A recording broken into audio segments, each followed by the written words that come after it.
everyone, and welcome. I call this meeting to order. And honorable members of City Council and Gallery, in accordance with the Virginia Beach City Code 2-1 and by authority vested in me as the mayor of the city of Virginia Beach, I hereby call for a special formal session of the Virginia Beach City Council on Tuesday, March 24, 2026 at 5 p.m.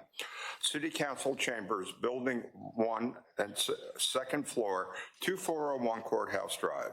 The purpose of this special session will be allow City Council to hold a public hearing and consider the application of Harrison and Lear Incorporated, JBWK LLC and White Clover LLC as listed in the attached agenda. The special formal session will be broadcast on cable TV, virginiabeach.gov, and Facebook Live. Sincerely, Bobby Dyer. Right now, do we have a roll call of City Council? Mayor, all present. Okay, at this point, before we go, I would like to read the speaker's policy. I want to remind everyone that the City Council speaker policy that allows certain representatives of groups to speak for 10 minutes applies only to planning items. All other speakers, while they're speaking individually or on behalf of a group, will have 3 minutes to speak on a single item. Speakers are reminded that comments of the formal session of the meeting must be limited to the subject of the item that is being called or considered at the time you are called. And for items placed on the consent agenda, a speaker will have up to 3 minutes to address any single item. But once again, this was not a consent item. And finally, I call upon all speakers and all persons in the chamber to be civil in their discussions and at decorum. Whatever views you hold and wish to express, the City Council wants to hear from you. Ensure that all viewpoints and all persons are respected.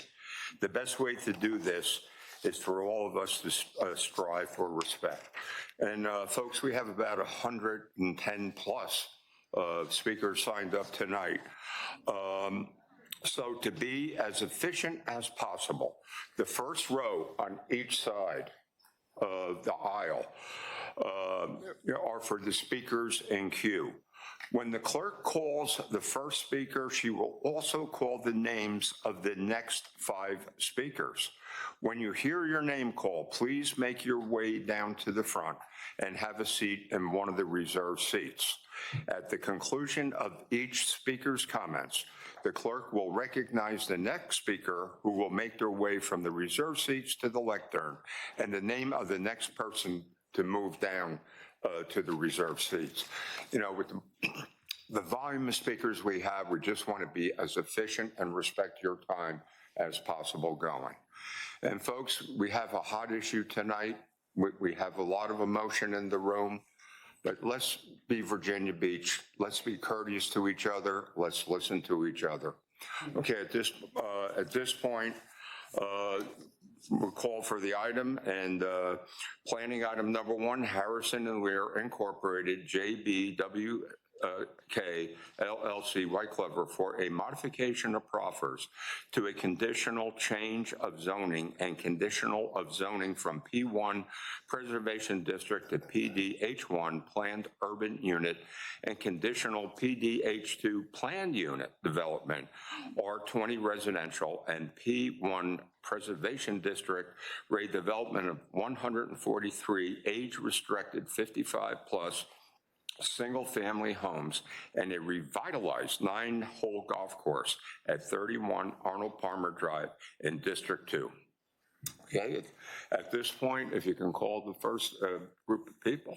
Thank you, Mayor. The first speaker is Chris Pachta, who is representing the applicant. The next 5 speakers, if you'll make your way down to the first row, Jonathan Skinner, Audrey Leishman, Mark Leishman, Mike Bennett, and Billy Allman. If you'll make your way down to the first rows, please.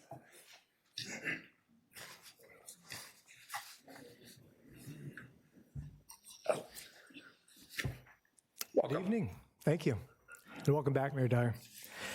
Good evening, Mayor Dyer, Vice Mayor Wilson, and members of City Council. For the record, my name is Chris Pachta. I'm a land use and zoning attorney with Wolcott Rivers Gates and the representative of the applicant, Harrison and Lear. With me today is Jonathan Skinner, the president of Harrison and Lear, and also joining us today are Mark and Audrey Leishman. Mark is a world-renowned professional golfer and 6-time PGA Tour winner, and Audrey runs a very successful and local nonprofit. The Leishmans are residents of Indian River Plantation, which is adjacent to the property, and the champions, visionaries, and designers of the proposed 9-hole golf course component of this proposal. They're joined by Mike Bennett of Commonwealth Golf Asset Management, who will manage and oversee the redevelopment and management of the golf course proposal. And finally, with Billy Allman and Will Surge of WPL, the lead land planners on this project, and J.D. Hines and Karen McPherson of VHB. They've done a fabulous job on stormwater, traffic engineering, and analysis on this project. The proposal entails a plan for the failed Signature at Westnet Golf Course and the approximately 200-acre parcel property on which it sat. The plan is to develop 143 age-restricted, 55 and older, single-family homes, and to revive and restore 9 holes of the golf course, along with the clubhouse and other golf course amenities, and commit the remaining land of the 200-acre property to multi-use trails, expanded wet ponds, reforestation, managed meadows, and conservation. This project is the product of compromise. It's shaped by the applicant, the property owner, the golf course operators, and the community in which it serves. Over nearly 4 years, the applicant is committed to frequent and meaningful community engagement. A committee of community members met 10 times over 3 years. 8 hosted meetings with over 560 surrounding homeowners. Direct outreach went to over 1,200 households and 6 village-level sessions.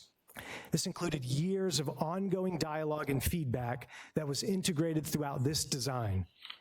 In order to make the proposal a reality, the applications before you this evening are requests to conditionally rezone property from P1 and PDH1 to conditional P1 and PDH2, so that the end result of the rezoning would yield approximately 135 acres of P1 preservation and 62 acres of PDH2. And there's also a request to modify the 99 Proffers, the original Proffers, which were previously modified also in 2001, 2004, and 2008, I believe, to account for this proposed plan, ensure its viability and success, and provide additional measures so that the proposed development is a community-wide benefit, addressing open space access, future ownership of the property, future traffic concerns, and legally ensuring the interdependence of the golf course and the housing development. Now, the updated proffers. At the Planning Commission hearing in February, commissioners and residents challenged the applicant to further ensure the accessibility of residents to the open space, provide measures that prevent the housing development from occurring without sufficient progress on the golf course, and provide assurances for the future of the golf course property. In order to address these concerns and requests, our team dedicated significant time and attention to addressing these and volunteered the following. Number 1, a proffer which provides for the future ownership of the golf course property and most of the other open space of the 200 acres to be conveyed to the new HOA if not already conveyed to the Westneck HOA and or the Indian River Plantation HOA by the time the new HOA is set up. 2, a proffer which requires the golf course be up and running before the housing development can be completed and permits on the golf course to be issued before a single house can be built. Then a proffer which provides an exhibit that further identifies the use for each of the areas of the open space, its current and future ownership, and proposed easements to indicate access.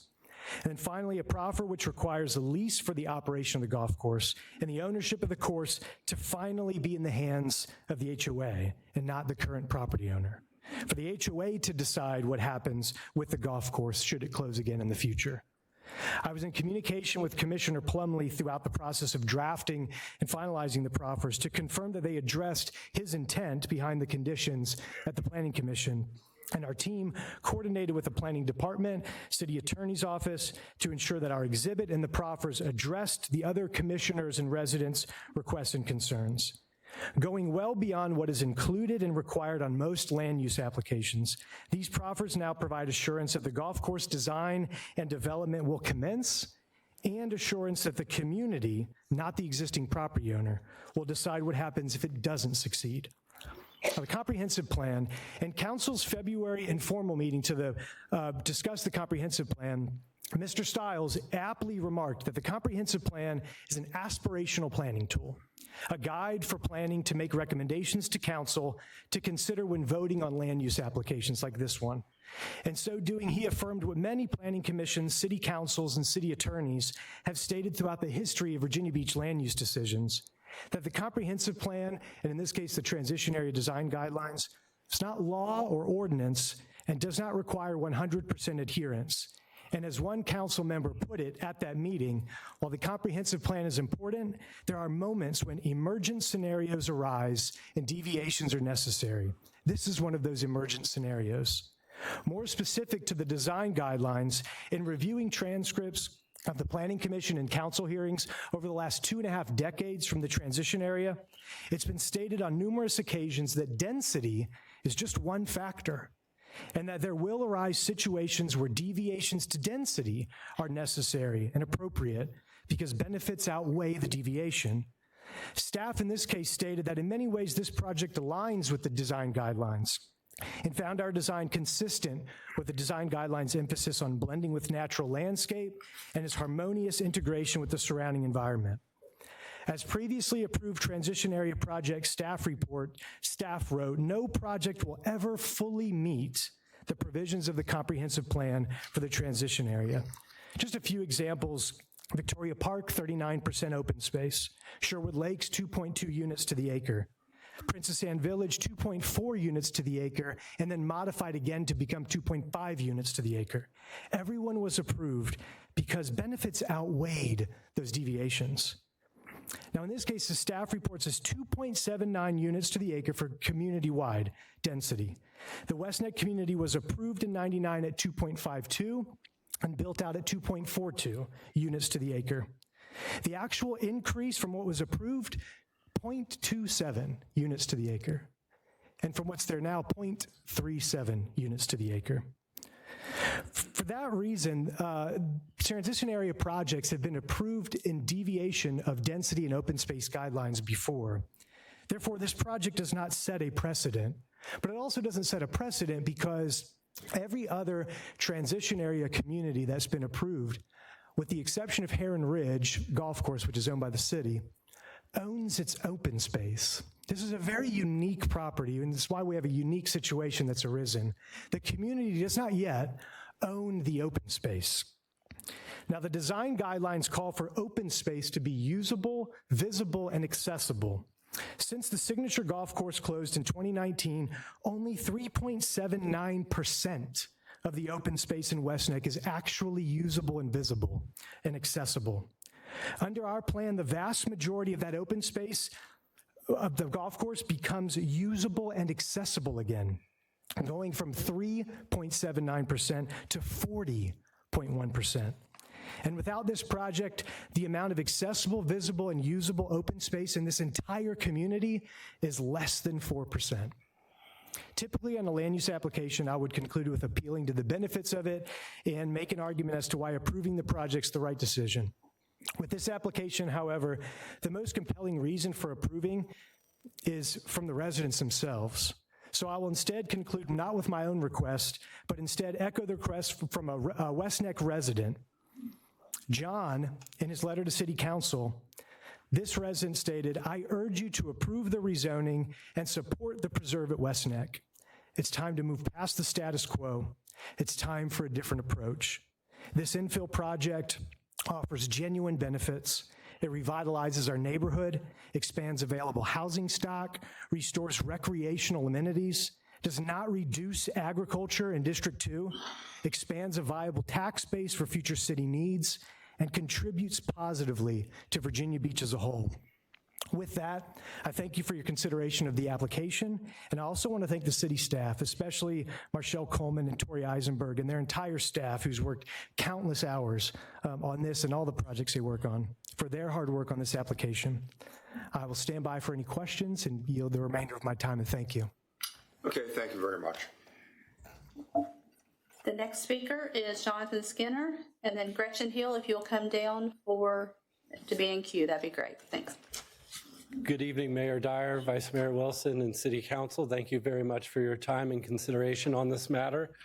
From the beginning of my effort to work on this solution for the property that is currently underutilized and overgrown, my goal, my focus has been to provide a solution that conforms with the city's comprehensive plan in every practical way and provides a solution to the community. I've been encouraged throughout my efforts to engage in community outreach and to pursue a compromise that is satisfying to as many of the stakeholders as possible. To Chris's earlier point, we've gone to extreme lengths to engage the community, including 8 meetings in recent months with over 600 residents attending. Throughout those meetings, we've received very reasonable, insightful, and helpful feedback. We've made modifications to the plan to improve it at every step of the process. At one of those meetings, one of the stakeholders of the community stated that we have embraced suggestions, ideas, and visions from the current residents who favor change at Villages of West Neck. That has been our focus, to listen, to respond, and to create a reasonable but intelligent and executable development. Additionally, we are pursuing a stable and long-term solution for the community. Through this effort, we are converting what is now 14.66 acres of usable, accessible open space to 154 acres of usable, accessible open space, which is a 10-fold increase. We compromised and have partnered with the property owner and the Leishmans to bring a 9-hole golf course with a practice facility, which will be a great impact on sports tourism, but most importantly, it's led by an elite design team that is internationally respected and will be of a championship quality. The development itself offers stormwater improvements and a traffic signal at a very difficult intersection at Signature Drive in West Neck that will provide both safety for drivers and traffic, but also safety in terms of stormwater management. We are focused as well on preservation and reforestation. Over 87% of the property will become open space, and a majority of the property will be accessible to the residents.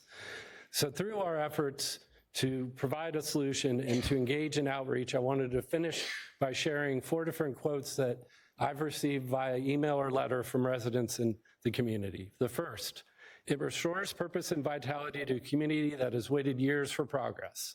The second: "This is an opportunity for Virginia Beach to help reclaim that wow feeling." The third: "It's time for a different approach. It revitalizes our neighborhood."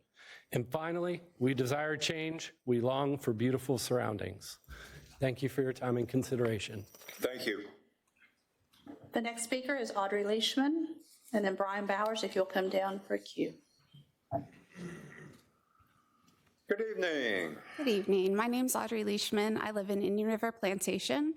I am a Virginia Beach native. The Navy brought my family here when I was 4 years old. I grew up in the Salem area of Virginia Beach, and my parents actually built in Indian River Plantation in 2001.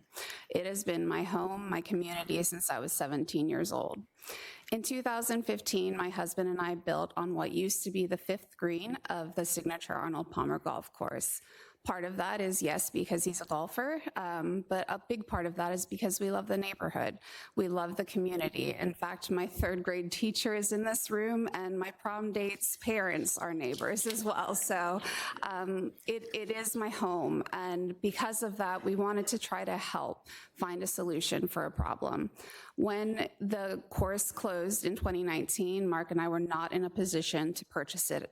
But in a few years, we did enter an investment group, and we did try to purchase it as an 18-hole golf course. We were told in no uncertain terms that that was not going to happen. I had all but given up on the idea of being able to restore a golf course until a chance encounter with a former neighbor who happens to also be mutual friends with the property owner. I jokingly say that we are the first people who ever approached the property owner without pitchforks. We came to him in a collaborative manner and asked him if he would be willing to compromise with us and if we could partner together to create something good again for our community. After many negotiations, many hours and meetings, we were able to enter into an agreement to have a 50-year lease with 2 15-year extensions.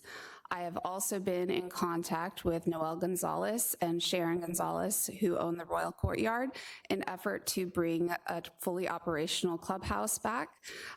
Those conversations are ongoing, but they have been very productive, and we really look forward to being able to bring back that community asset. And with that, I will yield the rest of my time. Thank you very much. Thank you for coming. The next speaker is Mark Leishman, and then David Smith, if you will come down for Q. Good evening, Mark. Hi, my name's Mark Leishman. My wife Audrey, I'd like to reiterate everything that she said. I'll be designing the golf course if this is approved with Ian Baker Finch, who is a major champion. We'll be putting several millions of dollars of our own money into this project. We're committed to this in the long term, and there has been some questions to us about the timeline of when we want to get it started, and we want to get it started as soon as possible. So we want to make it an elite 9-hole golf course with practice facilities like we've spoken about before, but make it really family friendly. We moved into the neighbourhood because we wanted it was a golf community. It has become a neighbourhood. We would like to try and help it become a golf community again. We're very committed to this project, and we want to see it through right to the end. So thank you. Thank you. The next speaker is Mike Bennett, and then Dana Jane Carroll, if you'll come down. Good evening. Good evening, council members. Thank you for your time. My name is Mike Bennett, and I'm with the president of Commonwealth Golf Partners. We're here in support of the project. We're part of the team to help bring the 9-hole golf course back to reality. We're super excited. I want to touch briefly a little bit on my background, also a little bit on the timeline, and I'll be available to answer any other questions, of course. First, my background, our company has built, owned, operated, leased, you name it, in the golf industry for the last 30 years. We've been involved with dozens of projects. As I said, several of them are brand new developments in the state of Virginia, some in North Carolina. We're involved in a lot of renovation of golf courses, a historic golf course down in Asheville, North Carolina. So this is sort of what we do. We take properties like this that are either shuttered or in need of restoration, and we bring them back to life. So we're pleased to support Mark and Audrey and the developer on this project. I happen to be the president of the National Golf Course Owners Association for the Mid-Atlantic region. As I said, I've been in this industry for a long time. I'm also a PGA member. So, and one of my business partners is here with me today, John Hilkers, in the audience as well. So I want to touch briefly on the scheduling. Understand that that's obviously very important. Because the golf course was already in existence, the corridors are generally set. We can't. It's not a raw piece of land that we have to go and actually lay out the golf course and then get clearing permits. And there's a lot of permits that will be required, of course, but it's really a matter of going in and reclaiming what was there. We would work efficiently with Mark and his team on designing certain aspects of it, but for example, the 4th hole is going to look very similar to what was there before. Mark will have creative input on what the green might look like or what the bunkers might look like, so we can do something very special and unique. But we know it's going to look very similar. That corridor is already set. So from a timing standpoint, this should be able to move along pretty quick. The first thing we would do is, again, work with Mark and his team on what they want to see from a feature standpoint with the greens, the bunkers, work with engineering team to get the plans engineered and permitted, and then start construction. The terminal point in the construction cycle is really when you seed the greens. We call it a grassing window. The selection of the grasses here would be a bent grass type of grass. Perfect scenario would be to seed those about this time next year. Very reasonable, very doable, depending on how permit timeline works and goes. We would then go in behind that, grassing the warm season grasses, which is exactly what was there before, and look to try to open it by, say, September of next year. So very, very simple, straightforward process. Shouldn't take more than 12 to 14 months from start to finish. So, a lot of that depends on the engineering cycle and when we can get our land disturbance permit, but that would be the first step in the process. I want to touch briefly on just the industry as a whole, both Virginia Beach and at a macro level. Obviously, golf has had some good years here lately. Thank you very much. Appreciate it. Okay, thank you. The next speaker is Billy Allman, and then Gail Conley. If you'll come down, please. Good evening. Billy. I wanted to take a second and speak about the open space network that's not the golf course. We've discussed reforestation and managed meadows for several years now with the intended vision for this planned open space. During that time, nature has been hard at work. Through natural succession, the former golf course is steadily reforesting itself. Today, we are seeing a 7-year-old pioneer forest emerge, clear evidence of the power of natural systems to transform a manicured Bermuda grass landscape into a developing woodland. The golf course is now transitioning into that pioneer forest. Native loblolly pines reaching heights of 12 feet and sweet gum to 20 feet are evident now. Our role has shifted from establishment to really to forest management, working with ISA certified arborists and landscape management companies experienced in small woodlot management. We will focus on removing exotic and invasive species while selectively managing vegetation to maintain open sight lines into the forest interior for safety and visibility. Supplemental tree plantings may also be incorporated in areas where natural succession is not advancing as quickly as in other portions of the site. Along pathways and trails, consistently linear mowed grass edges ranging from 2 to 6 feet, depending on trail use, will define circulation routes. These maintained grass edges will transition into managed natural meadows, which will then transition into forest edge and forest floor. By mowing these edges of pedestrian paths, the emergent forested area will intentionally frame and showcase, helping visitors understand that this is a purposeful and managed landscape. These managed meadows and forest edges will support the long-term health of the growing woodland while contributing to rainfall mitigation within the Southern Rivers watershed, just as hundreds of acres of forest have been doing for centuries. Thank you. Thank you, Billy. The next speaker is Gretchen Hill, and then Heather Courtright, if you'll come down. Good evening. Good evening, Mr. Mayor, members of council. I'm Gretchen Heel. I'm here on behalf of the Hampton Roads Chamber, and we are in full support of this project. We have discussed it at length, even at our recent board meeting, and we are in part because it provides additional housing stock, which is critical to people moving to the area. We invest a lot in economic development. Now we need a place for them to live when we get them here. And of course, the golf course would provide an additional tourist attraction for people to attend and use, and I appreciate your time tonight. Thank you. Thank you. The next speaker is Brian Bowers and Jenny Perry, if you'll come down. Good evening. Evening, Council. My name is Brian Bowers. My wife and I have lived in Indian River Plantation for going on 11 years now. Here in support because this is exciting. A lot of people here to support this. Can best be summed up for us. I have a picture of my daughter playing on a golf hole at this golf course when she was almost 3 years old, 2 years, 7 months. She'll be turning 10 in June. So this has been 7 years of disrepair for all of us. And I frankly am very excited about the prospect of having a functioning golf course back amongst all the other things. And kind of my main thing here is, if not this plan now, then what?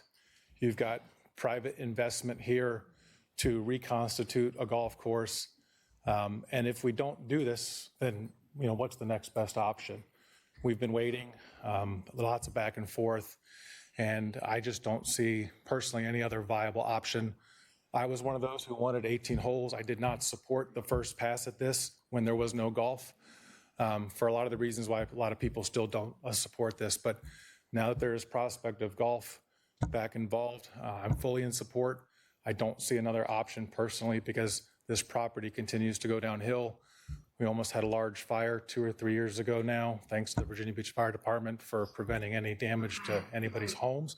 It came very close. And then squirrels. I have a personal vendetta against all the squirrels. There is a rodent problem in our neighborhood now that didn't formerly exist. And again, the property is just not used. And that's really all I can say that anybody else hasn't already covered off. So thank you for the time. Appreciate you coming. Appreciate you guys. The next speaker is David Smith and Cheryl Land, if you'll come down. Good evening. Hey, good evening. I'll start with the formalities. My name is David Smith. I live in Indian River Plantation, and I approve this proposal. I support this proposal. So my wife gave birth to our youngest child, who is an absolute spitfire of a Disney princess, just 2 weeks after we moved into Indian River Plantation. That princess is almost 4 now. She's been staring at the neglected, overgrown lot, AKA the former signature at West Neck Golf Course, her entire life. And Lot really undersells how expansive this property is and how present it is and visible in our daily lives. And that's why I was compelled to speak tonight, is because I'm afraid that if we don't accept this proposal, then we're all going to be staring at this wild, pest-ridden thicket until my daughter goes to college, or possibly longer. But now imagine that we could restore this property to its former glory, and at no cost to any of us. I'm talking about beautiful, green, open space where we can get outdoors and stretch our legs, a golf course that is so pristine that even a hardcore computer nerd like myself may be tempted to learn how to play golf. But most excitedly is a clubhouse where we can kind of come together as a community and just admire how adorable my daughter is together. Yes, I am trying to have some fun with this, but no, I hope that this fun does not make light of some of my fellow community members' concerns. It's just that for the first time since I moved into this neighborhood, I am feeling hopeful that something good may finally come of this lot, this property, this space that sits right in the heart of our community. Before I close, I do have to share that while I was practicing this speech with my wife earlier today, she only gave me one bit of feedback, and that was she was deeply concerned that you would not realize that I have 3 other children. It was important to her that I mentioned that. So now I can close with gratitude. Thank you for your time, your consideration, and if you have any golf tips for me, I will sorely need them. Thank you. I can use them too, believe me. The next speaker is Dana Jane Carroll, and then Marie Grindle. Dana J. Carroll is my wife, and she's 6. Sorry. Okay, thanks. Gail Conley is next, and then Marie Grindle and Mark Dewhurst, if you'll come down. Welcome, sir. Hey, good evening. My name's Gail Conley, and my wife and I have lived in Rosecrest for 18 years. I'm now 80 years old. I have no interest in a golf course, but I do have an interest in purchasing a smaller home, such as the garden homes in the developer's proposal. There is a vocal minority in our West Neck community who are opposing this project, but they don't speak for me nor for the majority of the homeowners. I respectfully ask the City Council to vote yes and approve this proposal, which will greatly benefit our community. Thank you. Thank you. The next speaker is Heather Courtright, and then Karina Chitty, if you'll come down. Hi, everybody. I wrote an email, so I'd just like to read that. And I did not realize it was here. I thought it was at the signature, so a little intimidating. All right, my name is Heather Courtright, and I've lived in Indian River Plantation for over 15 years, and near the former signature golf course on the 5th hole. I just wanted to share how this project matters personally to me. Living next to an abandoned property has been very unsettling. The land has not been maintained for years, and there's been no consistent security present. As a single mom of a 15-year-old daughter, it has been really unsafe for me personally and my family. Last year, I came across a raccoon, true story, chased me down my street. I've witnessed other wild creatures. I know Brian actually has a squirrel to catch in his front yard, but there has been many random wild creatures coming in our yard. If that wasn't frightening enough, but not only the only incident that made me uneasy, I was aware of 2 other incidents when this first started to overgrow of homeless people being in the property. Another unsettling memory my daughter and I share a few years back. The police were called because they were searching for a mentally troubled man that had taken his clothes off and had hidden in the unmaintained golf course. Experiences like this change how you feel safe in your own neighborhood. I want this property to be cared for again. That's why I purchased the property. And as an active golf course and regular maintained, we would need lighting and well-preserved because keeping it like it is makes it unsafe for me to live. Thank you for letting me take the time. And I'm sorry I wasn't as funny as the last group. No, you did great. Good stuff. The next speaker is Jenny Perry, and then Fred Giles. Giles, if you'll come down. Good evening. Hi, good evening, Mayor, Vice Mayor, and members of council. My name is Jenny Perry, and I'm here on behalf of the Coastal Virginia Building Industry Association. We are a nonprofit trade association representing the residential construction industry in Hampton Roads. I stand before you today not just to speak in support of a project, but to speak in support of a solution. A solution to challenge we all see, feel, and hear about every day, the growing difficulty for Virginians to find a place to call home. Across our Commonwealth, we are short more than 100,000 housing units. That is not just a statistic. It represents families delaying home ownership, young professionals leaving the region, and employers struggling to attract and retain a workforce. When housing supply falls short, costs rise. And when costs rise, opportunity shrinks. We believe this project represents thoughtful progress. It takes land that has become underutilized and a concern for surrounding neighborhoods and transforms it into something purposeful, something sustainable, and something that serves our community. And while this is an age-restricted community, it still plays a vital role in our housing ecosystem. By providing appropriate housing options for older residents, it helps free up existing homes for families, easing pressure across the entire market. Housing works as a system, and every new unit matters. Equally important, this project sends a message. It says that this city is willing to embrace smart solutions, that we are ready to meet the demands of a growing population, and that we understand housing is not just buildings. It's about economic vitality, workforce stability, and quality of life. As you look ahead to future planning efforts in the comprehensive plan, projects like this set the tone. They show what is possible when development is done right, when it balances growth with stewardship and opportunity with responsibility. Tonight, you have the opportunity to move this vision forward. On behalf of CVBIA, I respectfully urge you to approve the Preserve at West Neck and support the positive, lasting impact it will bring to our community. Thank you for your time, and thank you for your leadership. Thank you for coming. The next speaker is Cheryl Land, and Jim Cox, if you'll come down.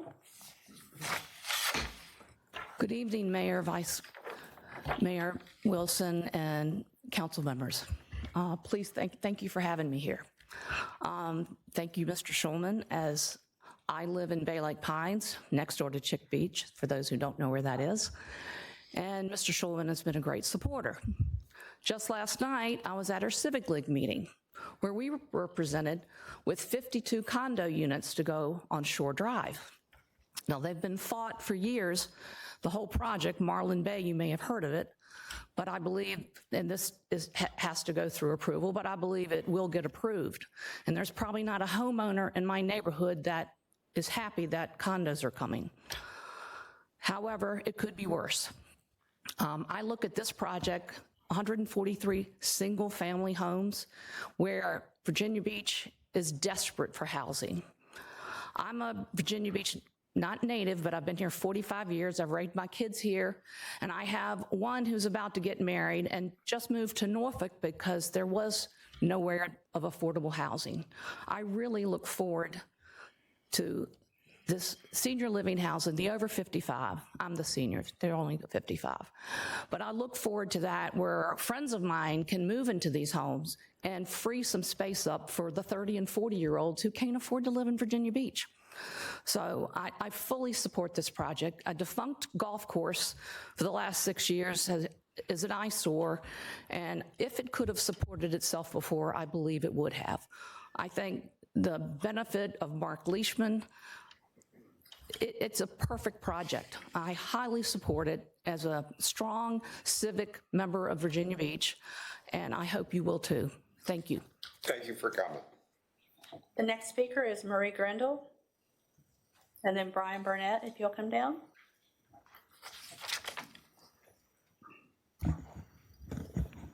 Good evening. My name is Marie Grindle, and I appreciate the opportunity to speak about the redevelopment and the proposed for the former Signature Golf Course. My husband and I have lived in Rosecrest Village at West Neck for 15 years. For many of us who live in and around West Neck, the property was once a defining feature of our community. It provided a beautiful open space, recreation, and a sense of identity for the neighborhood, and of course, a beautiful 18-hole golf course. Since the course's closure, which was through no fault of our own, the land has unfortunately sat unused and deteriorated. We all know that this property cannot and will not remain undeveloped forever, and to think otherwise is simply a pipe dream. That is why this proposal to redevelop the property as a 9-hole golf course with limited housing deserves serious consideration. This proposal represents a balanced and thoughtful approach for the future of this property. First, this proposal preserves significant green space rather than covering the entire property with dense development. A large portion of the land will remain open and recreational. A 9-hole course reflects the modern direction of golf, more accessible, easier to maintain, and perfectly suited to a community like ours. Second, the limited residential component fits the character of West Neck as a 55-year-old neighborhood. Communities designed for active adults typically generate less traffic and impact on infrastructure that does not affect how the city. There are no school buses, no school crowding concerns, and generally fewer daily commuter trips. That leads directly to a concern many people have concerning traffic. Any development will bring traffic, but compared to what could potentially be built on this property in the future, a 9-hole golf course combined with a limited number of age-restricted homes will likely generate far less traffic than a fully built residential project. Another concern is temporary inconvenience during construction. That's understandable, but leaving the property vacant and declining is not a long-term solution. Responsible redevelopment ensures the land is maintained, productive, and an asset rather than a liability to the neighborhood. Most importantly, this plan restores something that West Neck residents valued for many years, a beautiful green centerpiece for the community. Brings back recreation, protects space, and allows the property to be cared for and maintained again. I used to love walking in the neighborhood. It was well taken care of in a beautiful setting. Now. Thank you very much, ma'am. Thank you. Appreciate you coming. The next speaker is Mark Dewhurst, and then Stacy Galbraith. If you'll come down. Good evening. My name is Mark Dewhurst. My wife and I have lived at Indian River Plantation since 2018. It's the longest place we've ever lived in our lives. The Army deploys us quite a bit. So I recommend passing this proposal of the preserve at West Neck, a common sense, practical compromise to a situation that's larger than the villages of West Neck. It affects the whole city of Virginia Beach. This proposal is on privately owned land and is an infill redevelopment project and has not taken any additional agricultural or public land to be developed. To preserve at West Neck will give the city much needed additional affordable 55+ quality housing in an area that is already a 55+ community.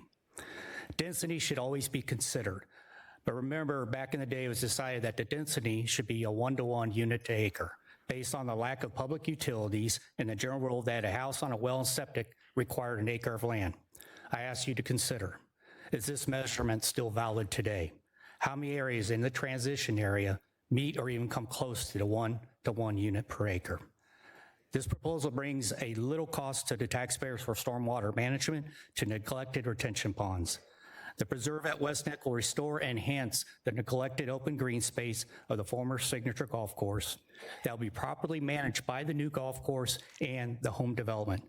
No project is ever perfect or will make 100% of the people satisfied or will ever fully meet the guidelines of the comprehensive plan. This proposal meets an overwhelming majority of the guidelines in the comprehensive plan. Leaving the land as is not viable and we all lose. My final thoughts for your consideration and reflection. The loser says it's possible, but it's too difficult. The winner says it's difficult, but it's possible. The loser sees a problem in any answer. The winner sees an answer in every problem. The loser is always part of the problem. The winner is always part of the answer. This proposal from the Leishmans, Mr. Skinner, and the others make them winners. A practical compromise, a common sense solution. Thank you for your consideration and also your service to our city. Thank you. The next speaker is Karina Chitty, and then Colleen Craig, if you'll come down. Hi, good evening. Thank you. My name is Karina Chitty. I have lived in West Neck Villages since 2012, 2 years at the Browningstone condos on the 16th hole. It was gorgeous back then. And we've been living in Rosecrest in the back for the past 12 years. So I'm really kind of done talking about the negative because I think the opposers cannot see the forest through the trees. I think they're stuck in quicksand. I am support of the preserve and what has been proposed to all of us. They see a dead space. We see a recreation land, a path of growth, and that's what these people have proposed as a group.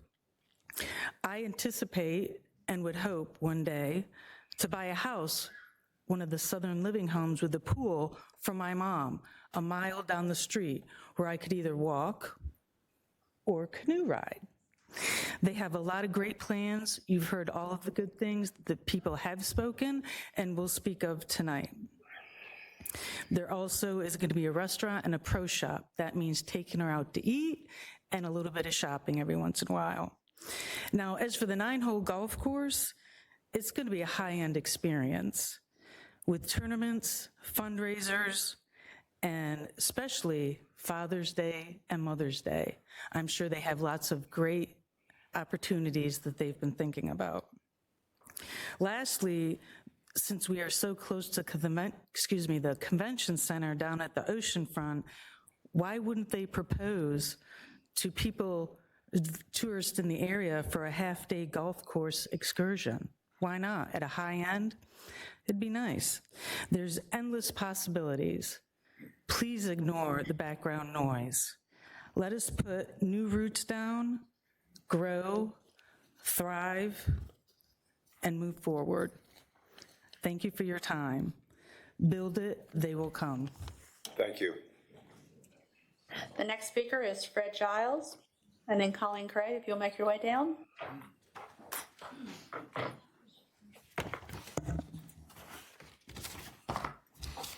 Hello, my name is Fred Giles, and I live in IRP since 2020. I'm one of those that has opposed every proposal to repurpose the golf course for the last 4 or 5 years. I just felt like it was kind of a land grab by the owner with no benefits to the residents, both IRP and West Neck. But this proposal is different. We have a chance to breathe life back into the golf course, albeit only 9 holes, but it will still add substantially to both neighborhoods. I'm not a golfer, nor do I live on the golf course, but I walk or drive by every day where the proposed 9-hole golf course will be restored, and I think every resident in both IRP and West Neck can appreciate the beauty it will restore to neighborhoods. I feel very fortunate that we have somebody who stepped up and is going to devote their time and money to this endeavor. It's a big endeavor. And you know as well as anybody how much personal time it takes on a big endeavor like this. I think they'll be spending a lot of personal time to bring this and get it up and running where they'll be proud of it. I know it's not a perfect solution, or we wouldn't be talking here tonight, but 9-hole golf course and 143 additional homes in the middle of 243 homes, residences in the IRP, and 900 and plus residences in West Neck does not seem like a big compromise to me. And lastly, if we don't go forward with this project, what do you think is going to happen? It's been 6 or 7 years, and there's no other prospects out there. It's just going to get worse and worse. And that's it. I do thank you for your time and thoughtful consideration on this. Thank you. The next speaker is Jim Cox. And James Vanderpool, if you'll make your way down.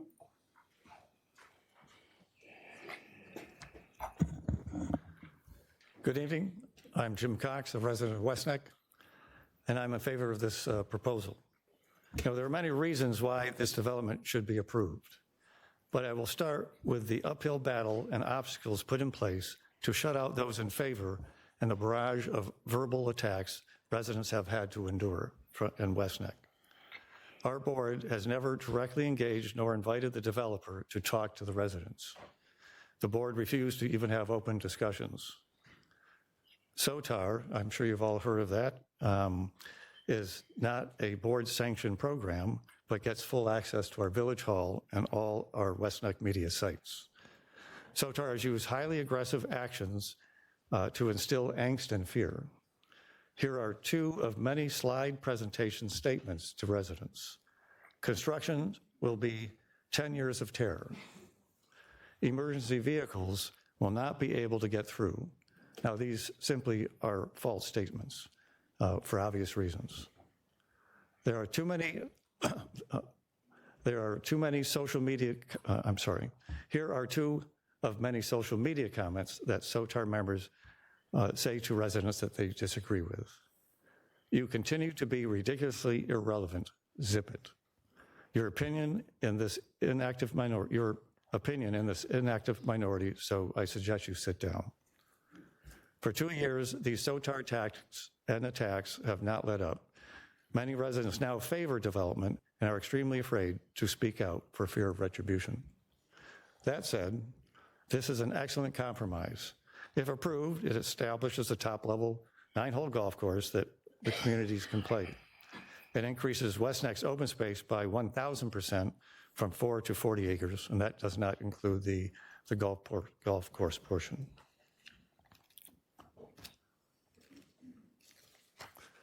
It reopens the clubhouse for everyone to enjoy and begin socializing together again.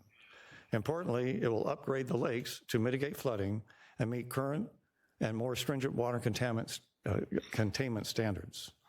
It redirects West Neck focus on neighborly engagement instead of the current gaping rift between anti-development SOTAR and residents in favor. And it will provide additional much-needed housing within the city of Virginia Beach. Now, if it's not approved, West Neck really ends up with nothing. The golf course is gone, open space is gone, a private owner with a possible fence erected to restrict access If we don't own it, no control over it, and can't access to it, this is not open space for us. And lastly, the community remains deeply divided, so which asks the question, how many more years will West Neck stagnate? So I'm asking the city council. Thank you very much, sir. Appreciate it. Oh, sorry. No, great, thank you. The next speaker is Brian Burnett. Suzanne Feldman, if you'll make your way down. Good evening. Hello, Council. My name is Brian Burnett. I live in Indian River Plantation. I'm requesting the Council's approval for the Preserve at West Neck. I've lived in Indian River Plantation for 10 years. Unfortunately, for the last 6 years, the former golf course has become an eyesore. This development will eliminate the overgrown mess and replace it with a golf course and much-needed senior housing.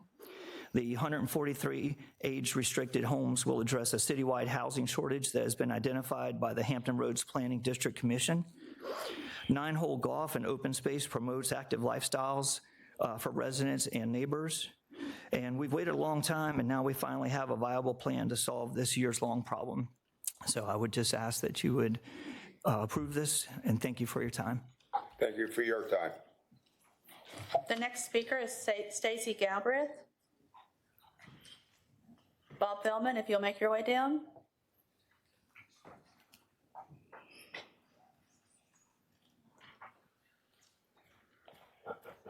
Good evening. Hi, Stacy Galbraith. We moved here in 2017 from Heritage Park after my dad purchased a condo in West Neck. We purposely purchased our house to be near my dad because it was the only community of its kind in Virginia Beach, and the golf course was a huge draw. We shared several breakfasts, Mother's Day brunches in the clubhouse, and when it closed, it left a huge void in our community. This proposal I'm in strong support of because it brings life back to our community, walking trails, accessibility to golf. Basically, everyone else has said pretty much the same thing, but just wanted to speak on my own behalf. Thank you. Thank you. The next speaker is Colleen Craig. And then Andy Galbraith, if you'll make your way down. Good evening, my name is Colleen Craig, and I am a resident of West Neck. When my family moved to Virginia Beach in 2010, we became members of the Signature Golf Course. Like many, we were surprised with its sudden closing in 2019. Over the last 15 years, my husband and I often talked about moving to West Neck when we retired. And this past July, we purchased our retirement home there. You might be thinking, she doesn't look old enough to live in a 55 and over community. I turned 55 in November. We qualified because my husband's a little older. Lord willing, I hope to enjoy the next 30 plus years in my home in West Neck. The proposed project will affect my life for decades, just not a few years like some others. And I don't mean that rudely, I'm just saying, I'm 55 years old, I still have years to live. When we purchased our home, we were well aware of the condition of the former Signature Golf Course and the eyesore it had become. We also understood that there had been an ongoing effort in the plans to restore and revitalize the property. It has always been our hope that the area would be brought back to life in a way that enhances the community as it once did. Some facts I wanted to go over that probably other people might not know or looked at. Since Harrison and Lear has started working with the property owner, 93 of the residences in West Neck have sold or are currently under contract.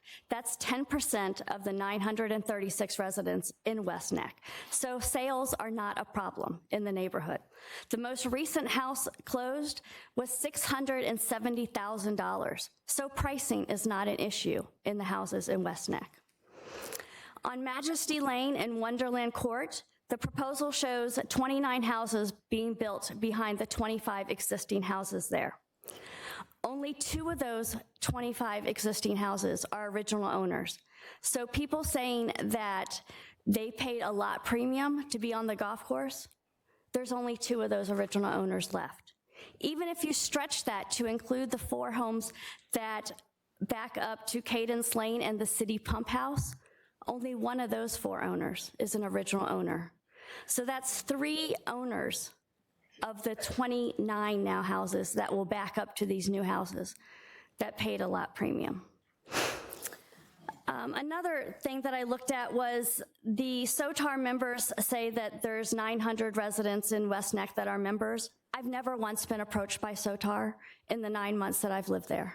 I've never once gotten a flyer from them, nothing.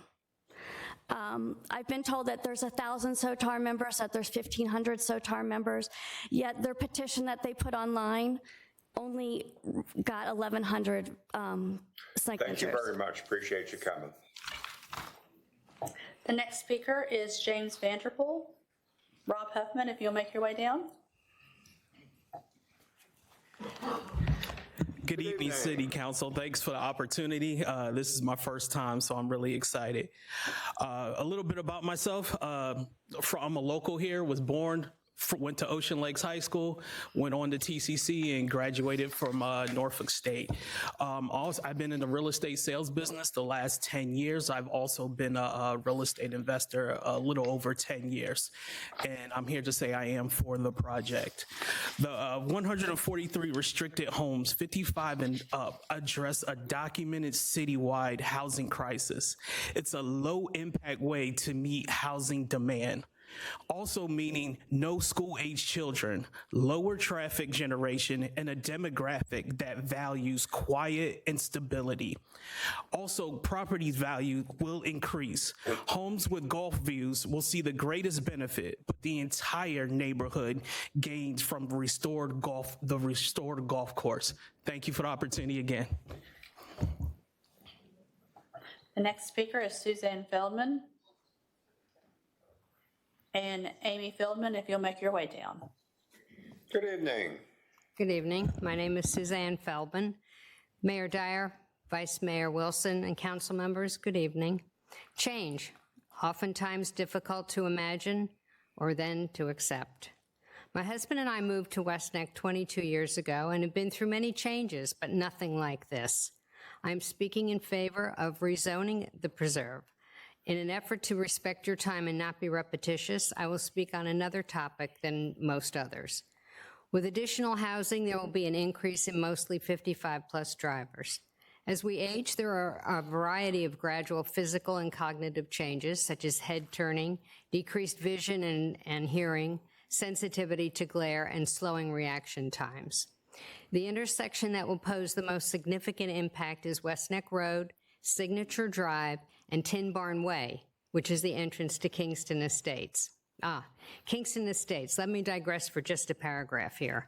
Those opposing this rezoning are claiming that to build 143 homes and revive the 9 holes of golf will take upwards of 10 years. Kingston Estates, according to records, comprised of 153 homes, was completed in 6 years. When Kingston Estates was being built out, the West Neck community was absolutely outraged that the city was not going to put in a traffic light. Harrison and Lear has proposed the installation of a light and at no expense to the taxpayers. Why is this important? When West Neck and IRP residents are exiting the community, there is a clear view to the right. However, when you're looking to the left and there is traffic, there are 4 lanes that need to be crossed. The first lane turning into West Neck, the bicycle path, the through lane, and then the left turn into Kingston Estates. It's a very wide turning arc that is not always easy to navigate. Heavy-duty trucks returning to Pungo, along with others, are well exceeding the 40-mile-an-hour speed limit. A traffic light is a positive safety solution for not only our West Neck community, but also for the families of Kingston Estates, Eagles Nest, IRP, and Kellam student drivers. With all that has transpired in the last 7 years, my overarching concern is tamping down the toxic environment we, as a community, find ourselves enveloped in. Most of us are looking for a return to civility among neighbors. An approval of the preserve at West Neck will allow us to move forward in a positive direction without the possibility of once again standing before you at a rezoning request. Thank you for your service to Virginia Beach. The next speaker is Bob Feldman and Dana Bradshaw, if you'll make your way down.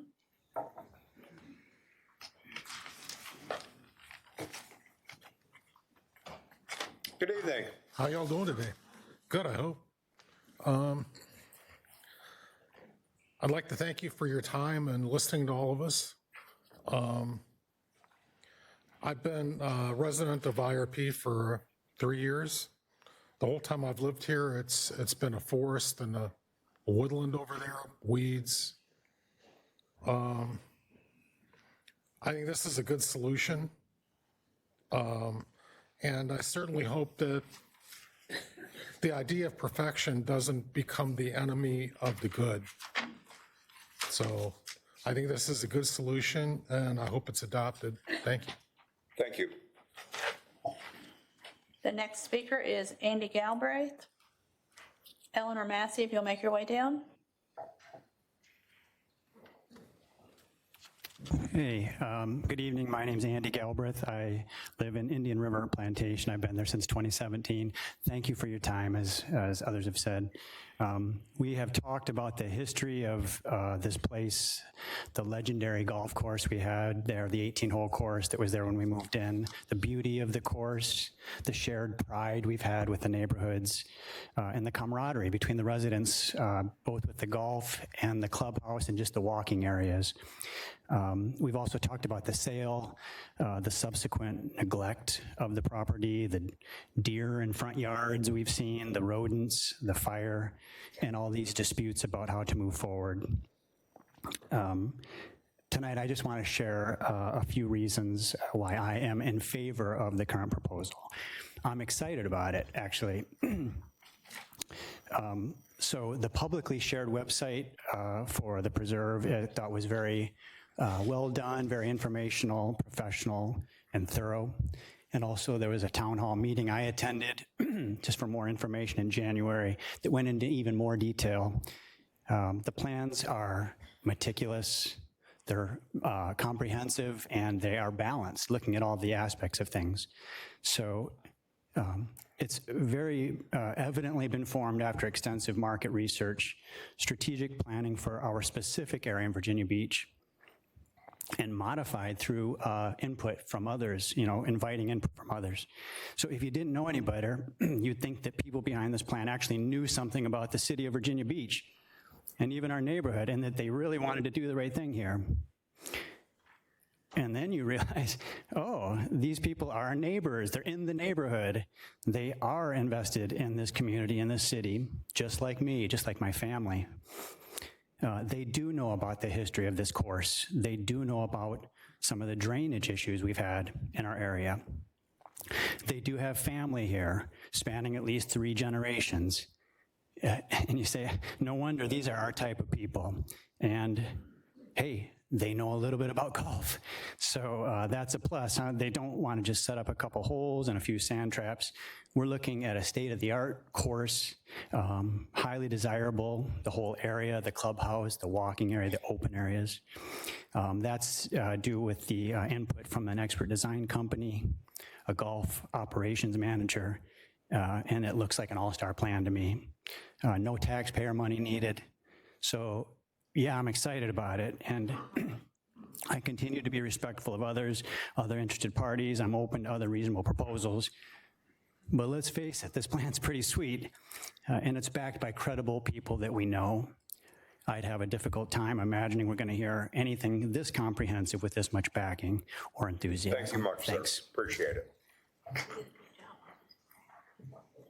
The next speaker is Rob Huffman. Jimmy Harvey, if you'll make your way down.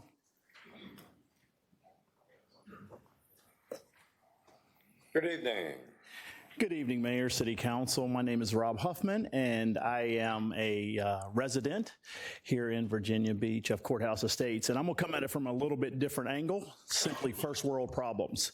I am a 1997 graduate of the PGA of America Business School and have my degree in business and professional golf management. I've been a PGA member since 1997 and recently received my amateur status back. I'm going to come at it from a different perspective as as far as the golfer is concerned. Since Signature shut down and since COVID, I've been a member of Virginia Beach National. Since then, we have gone from 33 rounds to 45,000 rounds. That's an increase of almost 27%. And so my kids started playing golf last year, and one of the things that we love to do together is spend time on the golf course, especially 9 holes, because it's a little bit quicker in the Virginia Beach National. We reserve times for members, and it's hard to get on. And to be honest with you, it's oversaturated. One of the reasons I'm in favor of this is it gives me an opportunity to play with my kids, 9 holes after their work, 9 holes after my work. And I'm hopefully going to see a great practice facility. Again, first world problems, but people are shanking balls between my legs. They are hitting balls. It's oversaturated with people, and it makes it hard for a competitive golfer to be able to practice, spend time with the family. Even just Saturday when it was nice outside, we went and tried to find a place on the range, had to wait 20 minutes just to get a place on the range at Virginia Beach National. So just by opening up a golf course gives it better opportunities for the family, better opportunities for competitive golfers, and an opportunity to share a place together in the community. Thank you for your time. The next speaker is Amy Fieldman. Marcy Rush, if you'll make your way down. Hello, good evening. My name is Amy Fieldman. I live on Stonewood Drive in Indian River Plantation, and I'm in favor of the proposal of the preserves at the West Neck project. There are so many positives that we are hearing and that we know about with this project, but the one that I want to focus on is the installation of a stoplight that Susie Feldman referenced just a few speakers ago at the entrance to West Neck that will be installed by Harrison and Lear at no cost to the city. This stoplight not only benefits West Neck residents, but also Indian River Plantation residents and Kingston Estates across the way from West Neck Road. IRP residents use this intersection as it is a convenient way to get in and out of the development. This is the intersection that I primarily use, and when I am out and about, I will be using that entrance several times a day. It will make the intersection much more safe. When exiting onto West Neck Road, when you turn left, the traffic lanes, there's several traffic lanes, there's a bike lane that comes right through to the intersection, and on the other side, on the right-hand side, the bike lane is gone. So it can be very difficult to turn left onto this road. The preserves at West Neck will include the installation of the stoplight at no cost to the city. The estimated cost for this stoplight could be well around $1 million, I've been told.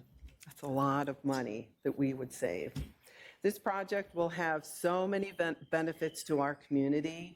I am very much in favor of it, and I thank you for your time this evening. The next speaker is Dana Bradshaw. Mike Brewer, if you'll make your way down.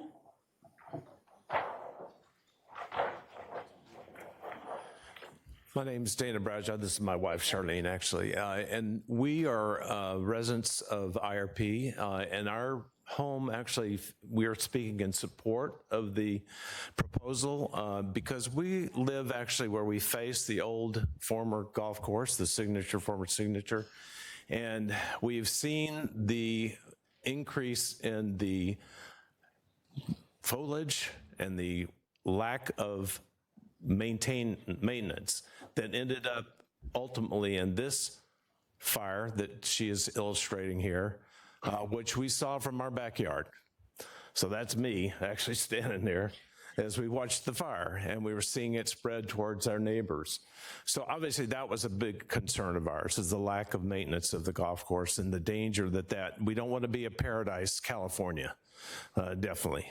But I also want to speak on behalf of our neighbors, who are Audrey and Mark Leachman, who live just down the block from us, and they are good neighbors. Audrey Leachman's been in Virginia Beach since age 4, and they are not an outside developer that's going to leave and develop and go and take their money and run. So they are dedicated to doing a golf course, doing the right thing, because that's also in their backyard. And so that is something I want to reassure you that they are Virginia Beach folks. Their families live there. They also live in IRP, and they are dedicated to being here and being good citizens, and we know them as good neighbors. And the last thing is, it's going to add some affordable housing, which we definitely everywhere needs. Some of us are going to downsize at some point, and we could be West Neck neighbors at that point. And so again, thank you very much for considering this and thinking very seriously about these improvements, which we think are a good thing. Thank you very much. Thank you. The next speaker is Eleanor Massey. And Bill Chitty, if you'll make your way down. I'm Eleanor Massey, and I live in Rosecrest Village at West Neck.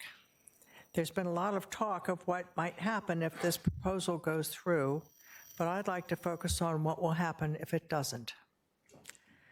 The present dense, unsightly mess that was our golf course harbors poisonous snakes, rats, and other vermin which threaten neighboring residents. This overgrowth presents a serious and demonstrable fire hazard which will continue to threaten our community. The obvious failed stormwater removal system will only get worse and will continue to exacerbate the flooding threat to our community. Some of our neighbors will be affected more than others during the reconstruction period, but in the long run, this proposal is the best outcome we could hope for and will bring many benefits to the West Neck community and Indian River. Thank you. The next speaker is Jimmy Harvey. Marshall Feldman, if you'll make your way down. How do you do?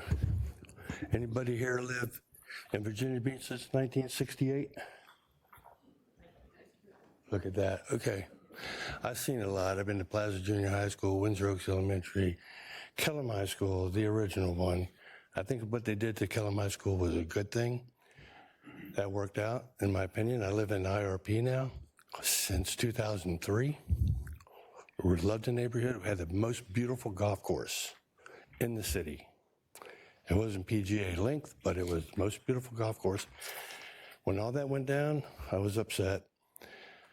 I would vote for another 18-hole golf course, but I know we're here to vote for the 9 added to the proposal at a minimum. That's my vote. Less people and more golf course. So thank you.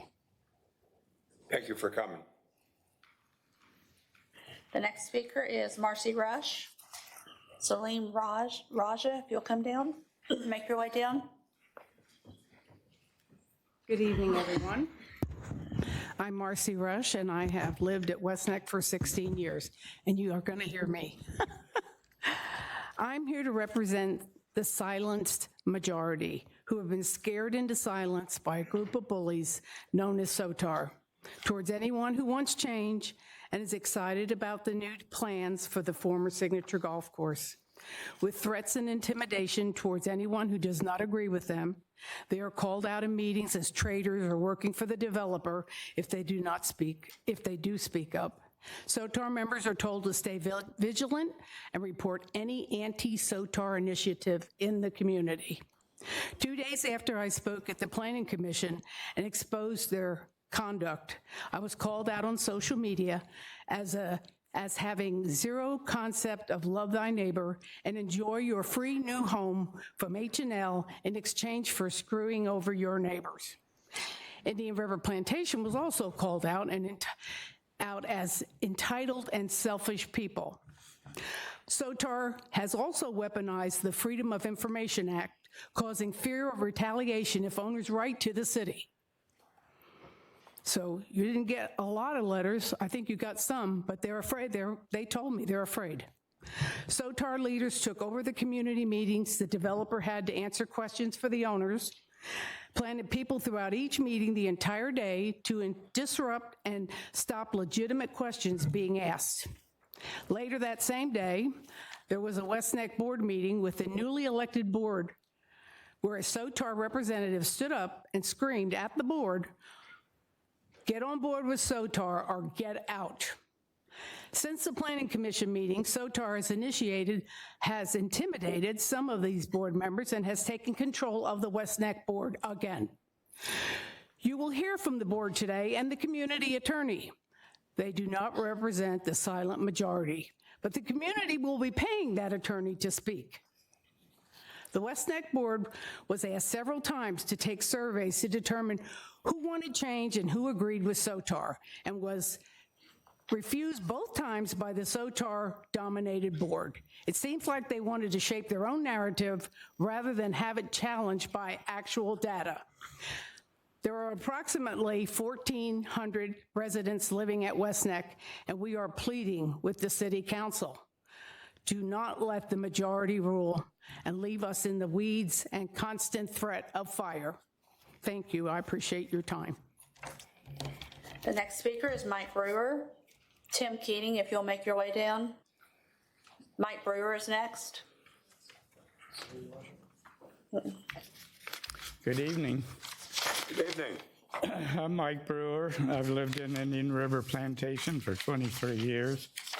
I love gardening, and my backyard is an elaborate garden which is designed to utilize the view of the golf course. Right behind my lot is a lake bank of about 20 feet, and then there's a lake. Then there's a fairway that runs perpendicular to my property. Then used to be a hedge of beautiful red roses, then another fairway, and then a stand of trees. Before I signed on to buy my lot, I wanted to know what was going to happen behind there. I met with Dickie Foster, who was the developer for both the golf course and the surrounding houses. He was not a gardener or a golfer. He took me around the golf course in a golf cart and kept pointing to the golfers, and he said, "See those guys?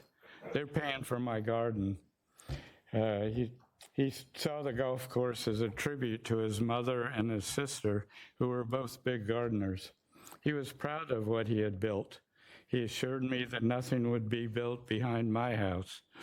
I paid a premium for that lot. Now I can't even see the lake because of all the trees and shrubs and tall weeds that are growing on that bank. Then, on a Tuesday in March, 2 years ago, we had the fire. For me, it was a desperate comedy show. It was a very windy day, and the wind was blowing in our direction. My sprinkler system and outdoor faucets were shut down for the winter. I had to go out to the street and open the city water main to my yard. When I did this, water was shooting out of all the open valves. I had to run around the yard and shut them down. Then I had to get to my longest hose out of the garage and bring it to the back of the yard. I then pathetically tried to wet everything down in the back part of the yard. My neighbors were as panicked as I was. We were all trying to quickly decide the best thing to do, what to save. Luckily, the firemen showed up. It took them a while because they had to piece several hoses together to reach the backyards of the homes in danger. Now, nothing has changed. The weeds look like they did the day of the fire, and today is another windy March Tuesday. While I would prefer an 18-hole golf course, I think this offer worked out with the Leishmans and the current owner is the best proposal we are going to get, and it probably is the only offer that will come our way for some time.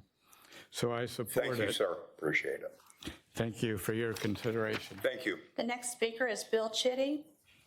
Brian Levine, if you'll make your way down.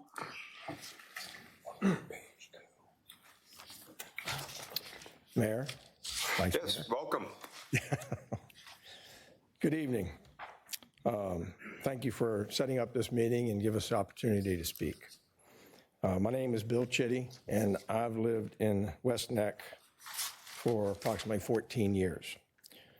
I was living there when it was an 18-hole golf course, and I've living there now and been there since the golf course is closed. And I've kind of seen the neighborhood go in a steady decline. I believe there are three types of people involved in what has been going on since the new owner of the golf course and the development and the proposals they've been trying to propose. Those that oppose it, those that approve of it, and those that don't care either way. I think those that oppose it would love to have the 18-hole golf course back, and I think everybody would like that. And I think that was a pretty much shut, no, it's never going to happen right from the get-go. And the problem with those that oppose it, I have not heard anything else as far as an option. What else can be done? I think those that are for it would really appreciate the new homes with nice yards, new development, and the upkeep of the open spaces. Also, a restored 9-hole golf course, revitalized clubhouse, and practice facilities. Those who don't care either way would be happy when the development is completed and a revitalized neighborhood is functioning. I support this project and hope you will approve it. Thank you for your time. Thank you, sir. Appreciate it. The next speaker is Marshall Feldman. Mary Whitworth, if you'll make your way down. Good evening. I'm Marshall Feldman. Susie and I have lived in the villages at West Neck for 22 years. We have experienced both the success of our community and the challenges created by the closure of the signature golf course. That was a defining feature of our neighborhood. What followed was years of disagreement, often contentious, and what should come about. Subsequently, the transition area guidelines became central to the debate. For some, the guidelines represent opposition to any other alternative than restoring an 18-hole golf course. Yet the transition area guidelines were never a guarantee that our way of life, our retirement years, would remain untouched by change. No community is immune to evolving realities. Unfortunately, disagreement gave way to distrust. Lawsuits, verbal abuse, and disingenuous narratives replaced collaboration. A cooperative approach among stakeholders might have spared the community years of anger and hostility. The preserve fills an urgent need: senior residential housing for a growing Virginia Beach population, compatible with the villages at West Neck. Mr. Mayor, council members, this is a decision between stagnation and thoughtful renewal. The preserve respects the character of an established 55-plus residential community while restoring green space, reintroducing golf, and welcoming new neighbors who will help strengthen West Neck's future. The villages at West Neck have been strongest when it looks ahead, not behind. After years of uncertainty, this moment, yes, this moment, offers something we have been waiting for: a chance to move forward. Thank you. Thanks for coming. The next speaker is Salim Raja. Euclid Cruz, if you'll make your way down. Good evening. Mr. Mayor, City Council, thank you for letting me talk. I spoke for the first time on this matter at the Planning Commission. I mentioned then that I don't play golf. I don't know anybody involved in either side. I've lived in the neighborhood on Stonewood Drive for 19 years. And I've never been involved in something like this. I leave it to motivated members of the community and you all to decide. But I've never expected it to go on this long. I said it in the other one. My wife sent me down here to say this enough, okay? Several of us, Tom, my neighbor, and I, we take care of several of the people's lawns behind their house if they're elderly or need help to keep the fire break. We've been the one attacking the rodents with traps and keeping the snakes out of people's yard. And again, I don't care what it is back there. If the houses were behind me, I would be fine with it as well. It's just gone too long. And I understand that you've had these rules in place for a long time, but time has changed. The need for land that perks, an acre per house, that's gone. Nobody uses wells for drinking water anymore. I ask you to help us adapt. This is a one-time thing. It's a small, perhaps 9.9% increase in the open, decrease in the open space.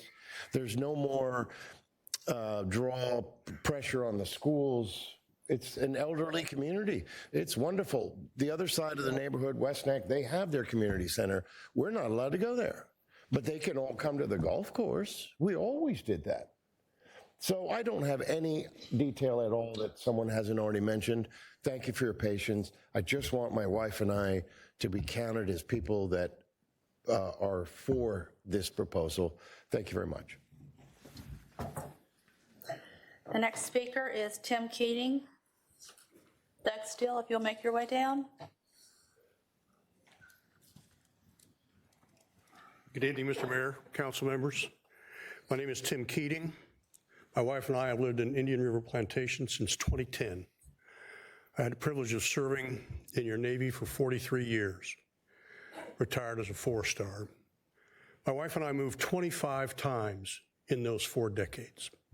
Our last assignment took us to Honolulu, Hawaii. Not a bad place to live. And when it came time for us to take off our uniform for the last time, we compiled a list of places we might consider for our, quote, golden years. Singapore, Perth, Hong Kong, Tokyo, San Diego, Boston, New York City, Washington, D.C. We selected Virginia Beach. We selected your city. We selected Indian River Plantation. And that location was attractive to us because of the ambiance, the facilities, and family. I come to you tonight asking for your support to restore Indian River Plantation and West Neck to that site that we chose in 2010. Thank you for your support. Thank you for coming, sir. The next speaker is Brian Levine. Richard Whitworth, if you'll make your way down. Good evening. Good evening. Hello, City Council members. Thank you for hearing everyone tonight. It's greatly appreciated. My name is Brian Levine, and we live on Nestlebrook Trail in Indian River Plantation. We moved here 6.5 years ago, and coincidentally, the golf course was closed shortly after that. Unfortunately, we never were able to take advantage of that great neighborhood amenity that so many people did and enjoyed. I'm here tonight to share my support of this great opportunity in front of us. This is really the only realistic option we've ever had and ever will have. I also want to reiterate some new information that you probably heard tonight that I think strengthens this proposal. For 6 years, there have been 200 plus acres of community space stuck in private hands that the community couldn't control. It has been said that if we owned this space, we would have done something with it a long time ago, but could not due to not having ownership. In recognition of this concern and the concerns about the ramifications of potentially breaking the previously proposed lease, should this get approved, the owner has graciously decided to give the golf course open space and trails to the preserved community. If anything were to happen to the golf course, the community, not the city or anyone else, would be able to determine what appropriate next steps would be. The new preserve residents will be our neighbors, and there's still an option for discussion for the existing nearby communities to participate in the ownership if that is what is decided. Please also be reminded that the proposal for new homes is directly tied to the current plan for the 9-hole golf course and accompanying open space and trails. This is the only option for today and tomorrow. The owner has been extremely flexible to meet as many of the community requests as possible, and that has been proven many times over. None of these concessions were required, as this land could just sit there if that is what the owner wanted. While the Leishmans have been very patient over the years and have committed their own time and money, again, in the spirit of partnership, the owner has decided to give the land to the community. It cannot be lost on anyone that this is in fact a sacrifice for him and shows the true compromise to do whatever possible to make this deal happen. As we all know, the Leishmans are our neighbors and absolutely have the best interest of the community in mind with their proposal. This isn't just a business transaction for them, as they are part of our community. There truly is no other option. If this doesn't get approved, the land stays private, as it is, overgrown and inaccessible, along with all the other raised neighborhood concerns that you've heard tonight. In closing, I respectfully ask for your approval of this application. Thank you for your time. Thank you for coming. The next speaker is Mary Whitwer. Wayne's in, if you'll make your way down. Good evening. Good evening. I'm Mary Whitwer, and I live in Indian River Plantation. In 1999, my husband and I searched all of Virginia Beach and Chesapeake, and we decided we wanted to build a home in Indian River Plantation. The golf course was just a dream, and we were able to, as it was being built, walk the course and enjoyed it. Unfortunately, it did shut down, as you know. I am really in total support of what Mark and Audrey Leishman are proposing.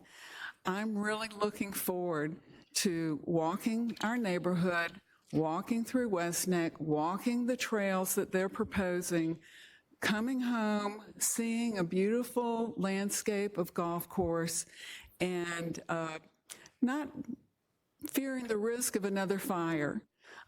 My friends who do live on the golf course, I don't, were really fearful when that fire occurred, and they were out there with their hoses trying to make sure this fire didn't come into their property. So that's one issue, but primarily I'm looking forward to this beautiful addition to Virginia Beach because it is the most beautiful city in this area. Thank you very much. Thank you for coming. The next speaker is Euclid Cruz. Alice Steele, if you'll make your way down. Good evening. Good evening.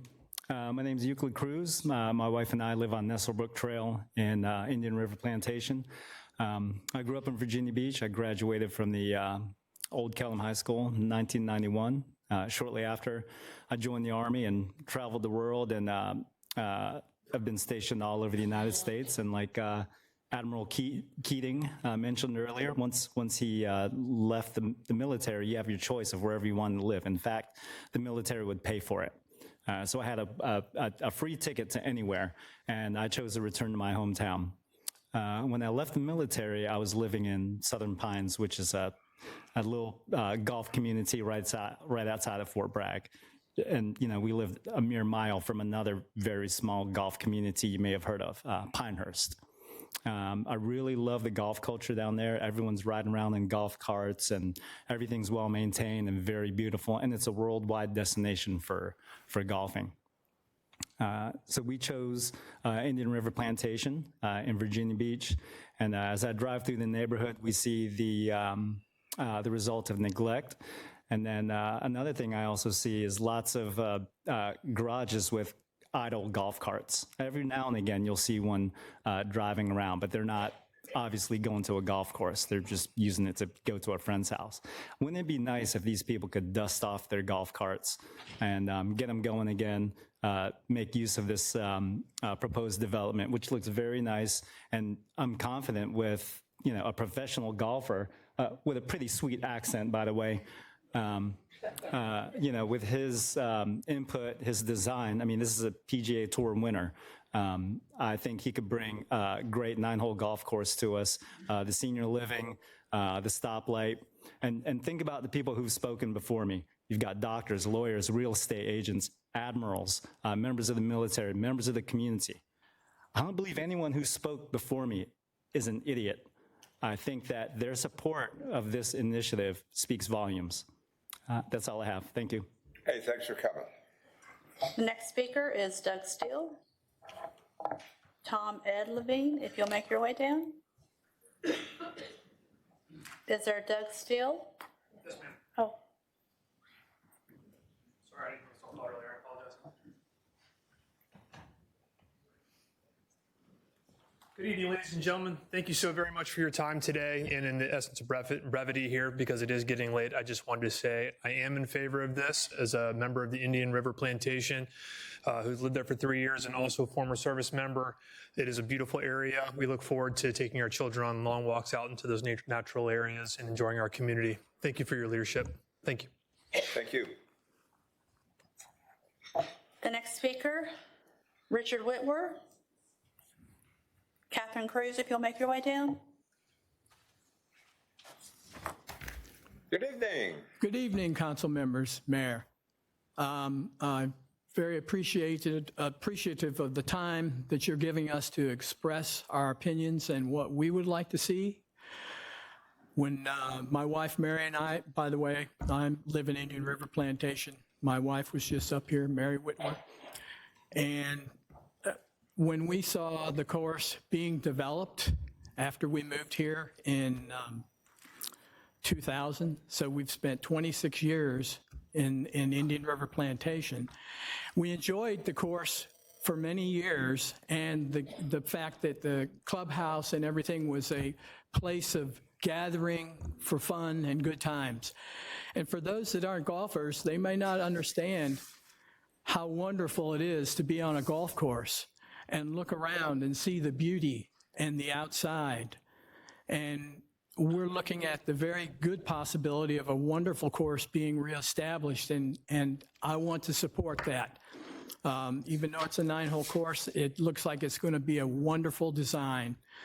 And I would also like to say, I don't see that there's any downside to approving this project.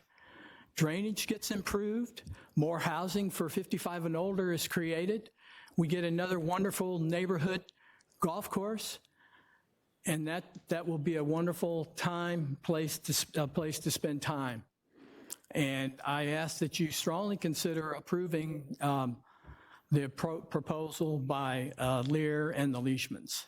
Thank you very much. Thank you for coming. Appreciate it. The next speaker is Wayne Zinn. Pete Taylor, if you'll make your way down.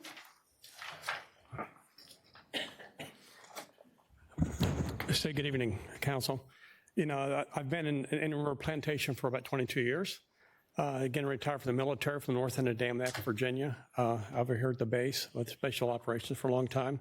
Had about a half a dozen different companies built and sold here, as well as bringing operations from Alpha, Norfolk to Virginia Beach, working with Jim Spore back in the day in the council.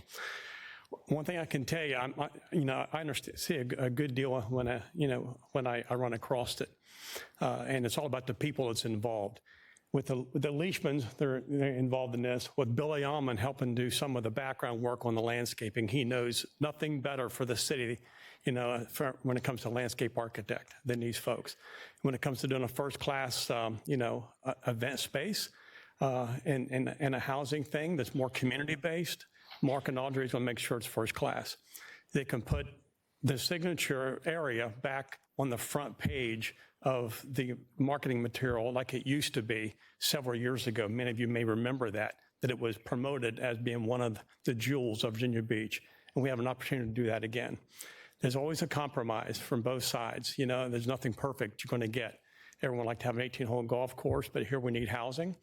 I think the traffic's a non-issue. I think the water management is a non-issue. I wasn't that way a couple of years ago when I first got into it. I'm the one out here helping dig our ditches clean, believe it or not, for our own community to keep those things draining properly. So I'm very well aware of the challenges we have out there. But I think when you look at the team that's behind this, the opportunity for the city and when it comes to capitalization, people say, well, what happens if it doesn't work? Well, I know from myself, being one of those people, many in IRP for sure, and even the West Neck side, had the capital collected to do something for the course. We just couldn't get the deal done.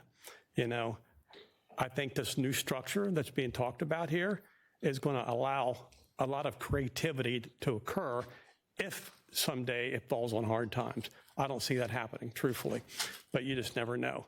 But there's a huge safety net in the community. Like I said, I've been there you've heard all the people. I wish we get all these IRP people to show up at a board meeting sometime. We usually have 5 or 10 show up out of the 200 plus residents over there. But there's plenty of expertise and, community spirit to make this thing happen over there.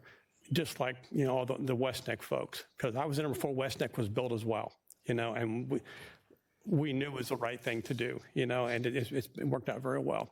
This big scar's here on my head, right here. It's this 7-inch scar that happened 2.5 weeks ago on the bike path coming off of the golf course because it was full of debris. My bike hit a bunch of pine straw and gumballs, threw me into a curb, split my head open, and broke my nose just 2.5 weeks ago. Thank you, sir. We're sorry to hear that. Hey, but thanks for coming. Appreciate it. You got it. Thanks. The next speaker is Alice Still, Gang Grewal. If you'll make your way down. Welcome. Hi, thank you for having me.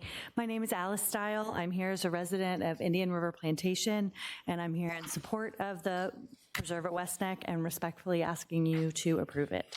Thank you. Thank you. The next speaker is Tom Ed Levine. Glenn Goldberg, if you'd make your way down. Mr. Mayor, council members, first of all, thank you for spending your time here. I know this is long, tedious, but a very important subject. I'm not going to cover all the reasons that everybody else has already expounded upon. I agree with almost all of them. I am here to support the proposal to revive the golf course. But I did want to give a slightly unique perspective. A couple other people have stood up here and have been in the neighborhood almost as long as I have. We bought one of the model homes. We've been there probably longer than anybody. We've had the opportunity to see the neighborhood before there was a golf course. Then luckily we got the golf course arranged. We got to watch it being made, which was really cool. Never seen a golf course made before. And then we got to live there a long time with the golf course. The golf course itself was very nice. It was a nice addition, but what I liked the most about it was the collegiality and the neighborliness that it inspired. People would meet at the golf course. You would tee up with other people. You'd meet people from your neighborhood and West Neck's, both neighborhoods getting together, very congenial, and it brought about a very strong sense of neighborhood, and it was a joy to live around, not just for the golf, but for the camaraderie that it inspired amongst 2 different neighborhoods. Since the golf course since its demise, there's a noticeable, you can perceive, you can feel it, the decrease in hospitality and neighborliness. People tend to spend time on their own, and it would be great to get the golf course back for all the other reasons that were mentioned, but also as a collegial gathering place, not only on the course, but in the clubhouse. We'd love to do that. The course was more than just that, too. It was an economic boom for the area. I can't attest to how much money that would generate or not, but I know personally, I frequently had friends come in from out of city, out of state, from as far away as Washington, D.C. or Kansas City, just to play that course because it was very well known. Talking with the Leishmans and their plans and seeing all the plans they have going, it looks like it's going to be a very first-class organization and run very well. And it could be an attraction once again. But primarily, I wanted to be a unifying force for the 2 neighborhoods. We can meet up at the clubhouse, have dinner, play golf, et cetera. That's mine. And again, thank you for your time today. Thank you for coming. Mm-hmm. The next speaker is Catherine Cruz. Jean Brooks, if you'll make your way down. Good evening. My name's Catherine Cruz. I live on Nestlebrook Trail in the Indian River Plantation neighborhood. I'm going to keep my comments short. Thank you all for your time. I am in support of this project, and I just agree with everything that everyone has said before me. Thank you. Thanks for coming. The next speaker, Pete Taylor. Pete Taylor. Not here. Gagan Grewal. Not here. Glenn Goldberg. Gene Brooks. Gene Brooks, yes, go ahead, sir. I'm going to go ahead and call 4 more names real quick, Mr. Brooks. Susan Cox, Alice Raja, Annette Harvey, and Jan Scott, if you'll start making your way down. Good afternoon, Mr. Mayor and members of the council. Thank you for allowing me to come here today. I'm Gene Brooks. I'm a retired Coast Guard 2-star admiral, and I had the great honor and privilege to serve Admiral Keating when he was the commander of the U.S. Northern Command, and I was his deputy J3. And also, as far as where I've been stationed, of course, I've been in Florida, Guam, California, New England, 3 tours here in Hampton Roads in the federal building in Portsmouth. And of course, when I retired after 40 years in the Coast Guard, I got a job as the chief engineer for Maersk Line Limited in downtown Norfolk. And I told the wife that she could get a house anywhere she wanted as long as I didn't have to go through a tunnel. And of course, she picked a place in Virginia Beach, and she showed me Indian River Plantation and the beauty. I mean, it was just so beautiful. We live on the Dogleg of 3, and to see the approach. And the great thing about the Dogleg of 3, almost nobody's bad enough that they're going to hit a ball in our property, okay? But I'm here today to advocate for this plan, this program that's being proposed here, because once the golf course went downhill, it is truly a nuisance and a safety hazard. There's no good way to say it.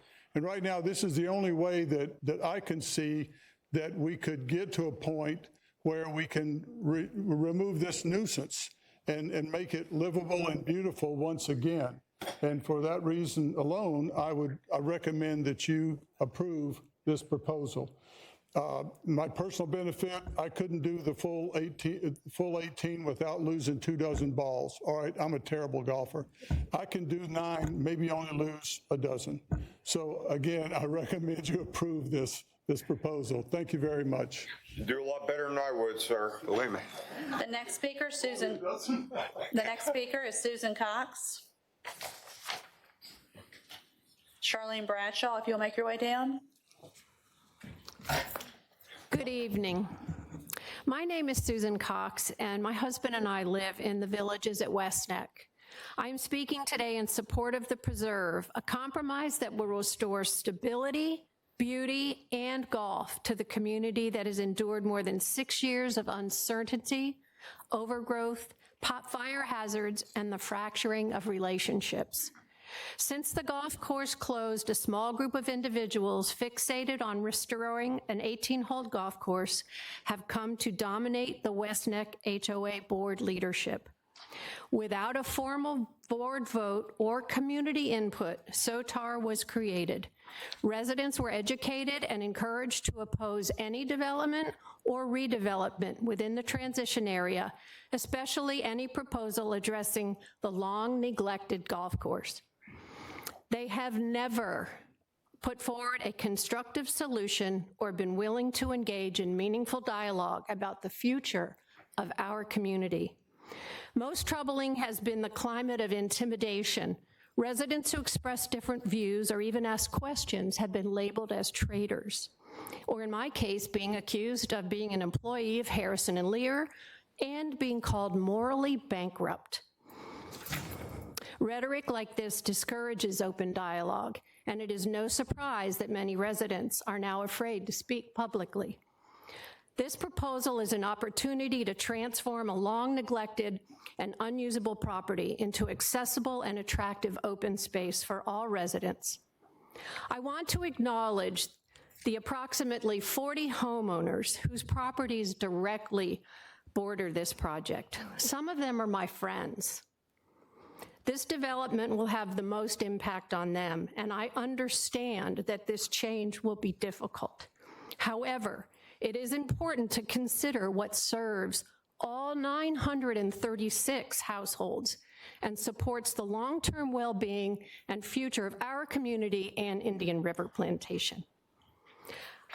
Our community has already spent over $200,000 engaged in legal battles with the property owner. If this proposal does not pass, I fear further legal action and community collapse. I respectfully ask you to vote yes on the preserve at West Neck. Thank you for your time and your service to our beautiful city. Thank you. The next speaker is Alice Raja.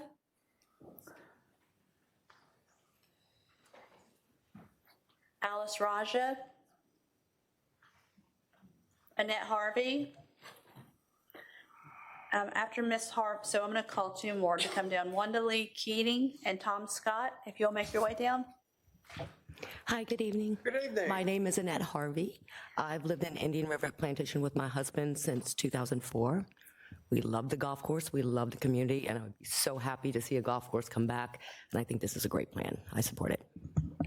Thank you. The next speaker is Jan Scott. Paula Merritt, if you'll make your way down. Good evening. I want to share with you my favorite comic strip of mine. It's from Peanuts, and Snoopy's laying on his doghouse as he does with his nose in the air, and Charlie Brown comes running up to him waving a flyer and saying, "Snoopy, Snoopy, there's going to be a dog contest in town." Snoopy sits up and looks at him and said, "Charlie Brown, why would I care about that? I don't even own a dog." Well, no respect to disrespect to Snoopy, but Snoopy's a dog, and this property in question has become a dog. I've heard it called a nuisance, but it's kind of a dog. And it's hanging out with pals like snakes, bobcats, raccoons that'll come into your yard and flip up your sod and eat the grubs underneath. And so I'm all in favor of giving this dog a bath, maybe taking him to the groomers, and maybe he even win a contest or two. So I am definitely in favor of this proposal. Thank you for listening. Thank you. Appreciate it. The next speaker is Charlene Bradshaw. Robert Thornton, if you'll make your way down. Good evening. Good evening. Thank you, all of you, for staying so late and listening to all of us. I just want to say that I also am a resident of IRP for the last 14 years, so I've seen a lot of that transition. And as you witnessed before when I brought the picture, that fire was in my backyard and awfully scary for myself and my neighbors who were out there with hoses trying to wet our properties down so that we didn't have to worry about the fire coming any closer. And the other comments about rodents and everything else that we deal with as well.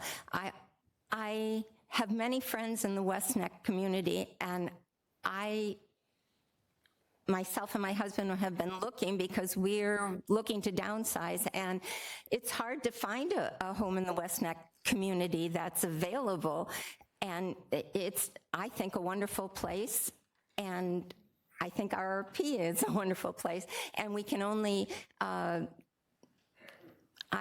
hope, to get community together if we get the golf course and the clubhouse and maybe go back to what it was a number of years ago. So I just want to say I'm in favor, and I thank you for your time.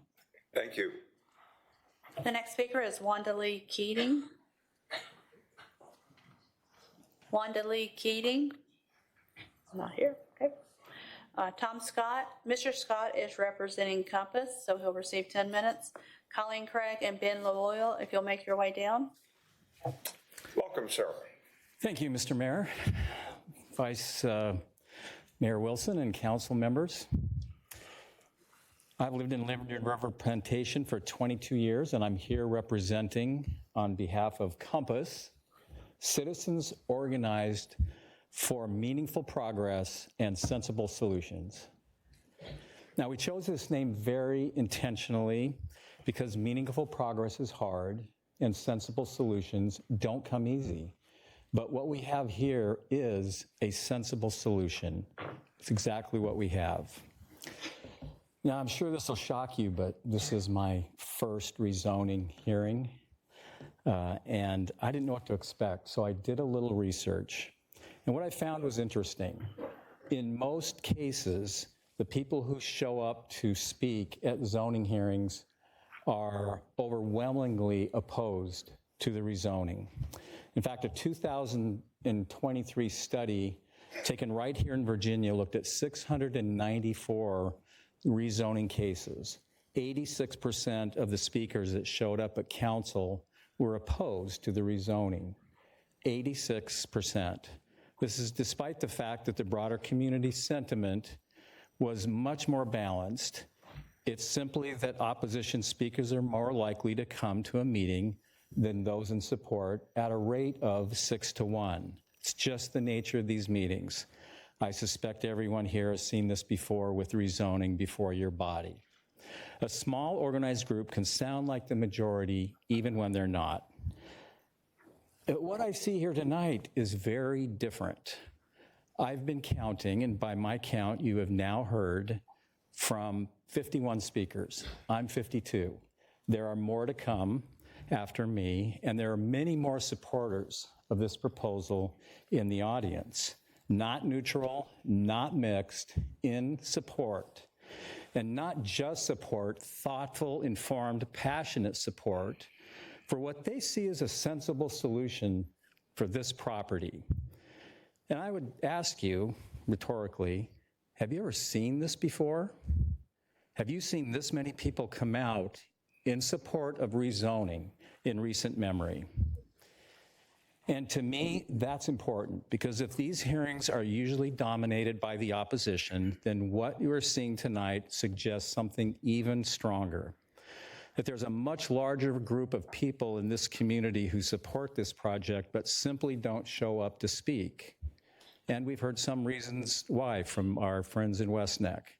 But they don't show up by a factor of at least 6-to-1 if we use the data from the rezoning study. And when you listen to these 51 people who've spoken, they said a few things that were very consistent.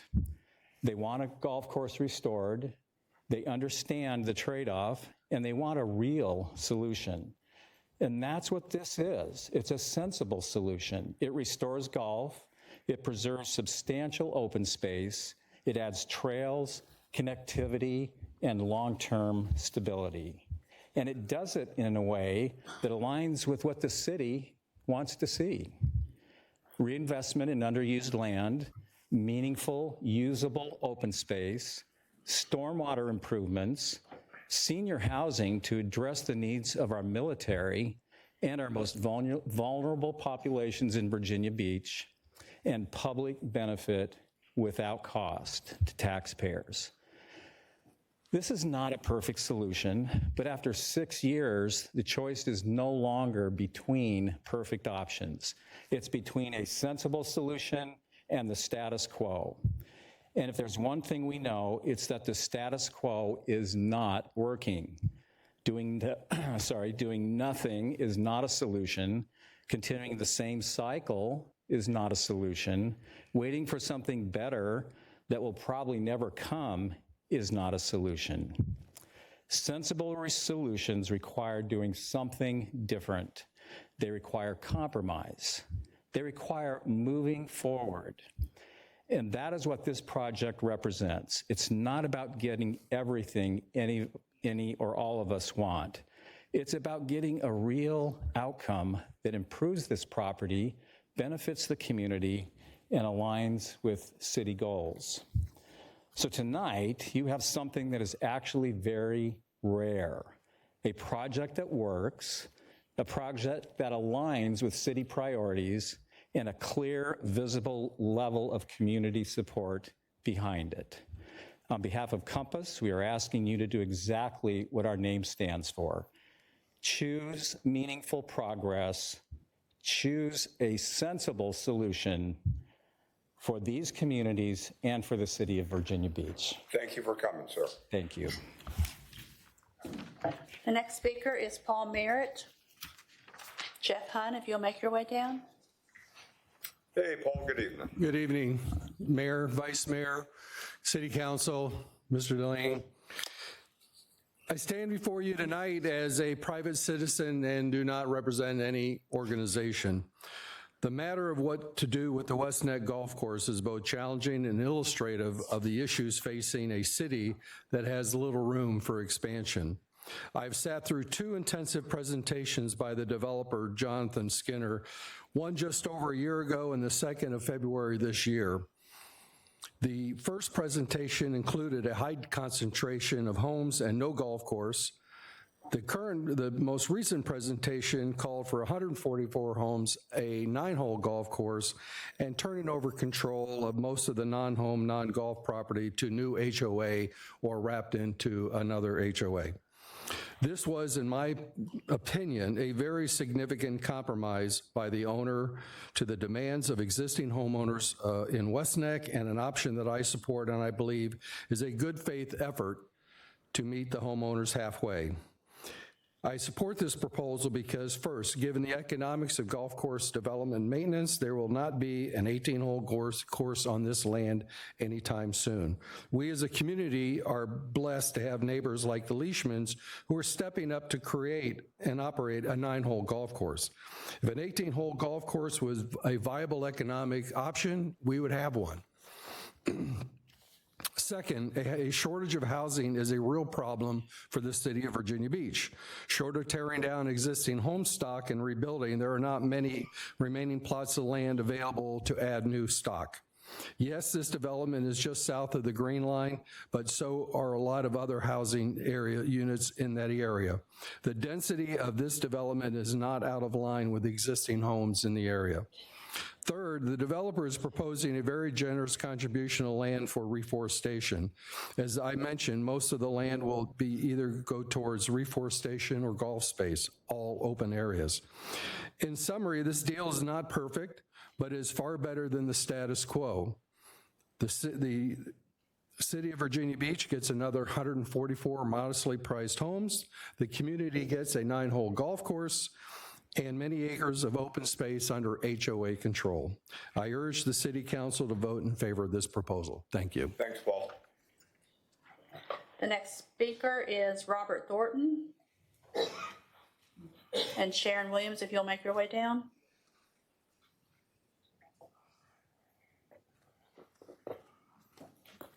Hello, good to see you.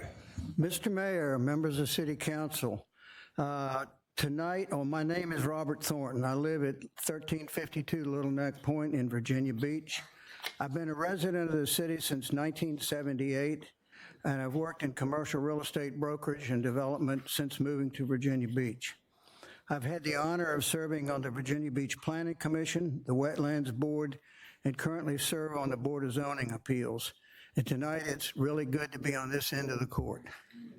As a member of these boards, I've had the opportunity to hear and adjudicate hundreds of land use applications that affect the city, neighborhoods, and individuals. The means the General Assembly of Virginia gives to cities to hear these land use requests is a testimony to our democratic form of government, and I'm proud to be able to participate in the process. I'm before you today to request that you favorably consider this application to rezone a small portion of the West Neck development to allow for more homes in the neighborhood. Virginia Beach is unique in that it has environmental challenges, military air restrictions, and self-imposed growth limitations in this area of the city. Virginia Beach is the most populous city in the Commonwealth, and it has the least amount of land available for new development. Without new development, our city cannot provide new housing to attract young people coming out of college, seasoned workers looking to move here for jobs, and people that would like to retire here. Growth is critical for economic survival. This rezoning application focuses on a very small undeveloped portion of Little Neck, or West Neck rather, formerly a golf course representing less than 10% of West Neck, and converting it to 143 new homes. This new development, using only private capital, and I repeat, only private capital, and the people that will provide that, you've seen tonight, proffers a portion of the unused land back into a golf course and practice facility. And finally, it provides for improved stormwater management at the developer's expense, not the residents, which we understand is critical for this area of the city and this particular neighborhood. In summary, this development represents improved drainage, desperately needed new housing, and a restored golf course while providing accessible open space to approximately 87% of this neighborhood. Finally, and not insignificantly, this application follows the recommendations of the Planning Commission. I trust that this council will consider the overall benefits to the city to approve this application. Thank you for your consideration. Thank you for coming and thank you for your service. Yes, Appreciate sir. it. Colleen Craig. Mr. Colleen Craig. Okay, not sure why I have you down twice, but thank you. Ben Loyal. Jeff Hunn, Sharon Williams, Silvio Canoe, Nancy Canoe, and Nancy Ahello. If you'll make your way to the front, please. Good evening, Mr. Mayor, Vice Mayor Wilson, and members of council. My name is Ben Loyola, and thank you for the opportunity to address you tonight. Sorry, Mr. Loyola, let me just interrupt. He is representing a group. He's representing the Indian River Plantation Association, Mayor. Yeah, that'd be okay. I want to share who I am, what living next to this abandoned property has meant for our community, and what this proposal delivers, and why I believe it's the right decision. I was born in Cuba and came to this great country thanks to sacrifices my parents made. I attended the United States Naval Academy with a degree in engineering and served our nation for 30 years in the Navy as a naval aviator and retired as a Navy captain. After the military, I decided to stay here in Virginia Beach, greatest city in the world. I've traveled the world. I built an engineering services business here that expands from California to Florida to Ohio and headquartered here in Virginia Beach. My wife and I raised our 2 daughters here. In 2005, I broke ground on my house in Indian River Plantation and completed it in 2008. I'm one of the original homeowners. I serve on the Indian River Plantation Community Association board for many years as president, as an at-large member, as a committee chair, and currently serve as treasurer. And as a board member, our #1 priority is to maintain our neighborhood to high standards. And I know this community intimately, not as an outsider, but as someone who has helped steward it through some very difficult years and had made it as safe and beautiful a neighborhood as possible, but for this abandoned golf course. Indian River Plantation and West Neck are separate neighborhoods, but we share this golf course property as a centerpiece of our broader community. And I want to make one point very clearly. You see my map on the upper left-hand corner of Indian River Plantation. My home is the closest resident in Indian River Plantation to the proposed development. And if anyone had reason to oppose this project, it would be me. And I am here in full support. I've spoken in support of this plan to the Planning Commission, and since then the proposal has been further strengthened. What is in front of you tonight is a thoughtful and workable compromise. Is it perfect? No. And per the Planning Commission, no plan ever is. But it's a real solution, and after 6 years, that really matters. Because for 6 years, we have lived with uncertainty and decline. What exists today is not what I bought my land next to. I bought next to a maintained golf course, an open space, not an abandoned, overgrown property creating safety concerns, uncertainty, and decline.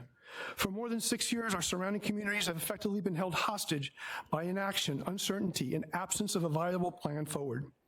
When the golf course began to decline and then ultimately shut down, we didn't just lose an amenity. We lost maintenance and stewardship of over more than 200 acres. Professionally managed greens became unmanaged wilderness.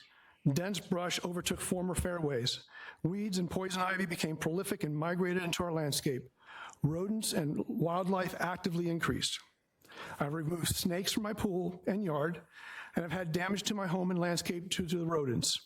Many of our neighbors have had to spend money on pest control repairs that were never necessary when the land was maintained.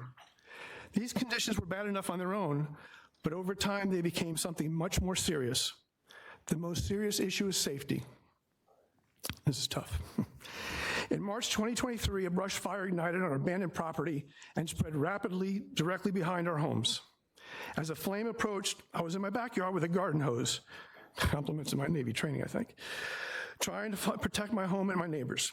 The fire climbed the pine trees, the embers were blowing across the yard and igniting dry brush as they landed. At one point, I was getting overcome by the smoke, and the flames were now burning inside my backyard. I was saved only because the firefighters finally responded and drenched me with a fire hose, thanks to my wife calling for help out front as I was in the backyard fighting the fire. Had the fire occurred at night while families were asleep, the consequences would have been catastrophic. Having more than 200 acres of abandoned land sitting between two major neighborhoods is not a neutral condition. After the fire we experienced, it is a disaster waiting to happen again. Beyond safety, there's also been a steadily financial impact. This abandoned course sits like an island between two established neighborhoods. This is not farmland being newly opened to development. It is a failed private property embedded between existing homes. As an IRP homeowner association board, we have screened calls and fielded repeated inquiries from homeowners and real estate agents asking for updates on the golf course. People buy and sell homes based on stability and predictability. This abandoned property has negatively affected the stability of those choices. Many families, their home is their largest investment and their nest egg. Some residents have delayed selling because of the uncertainty.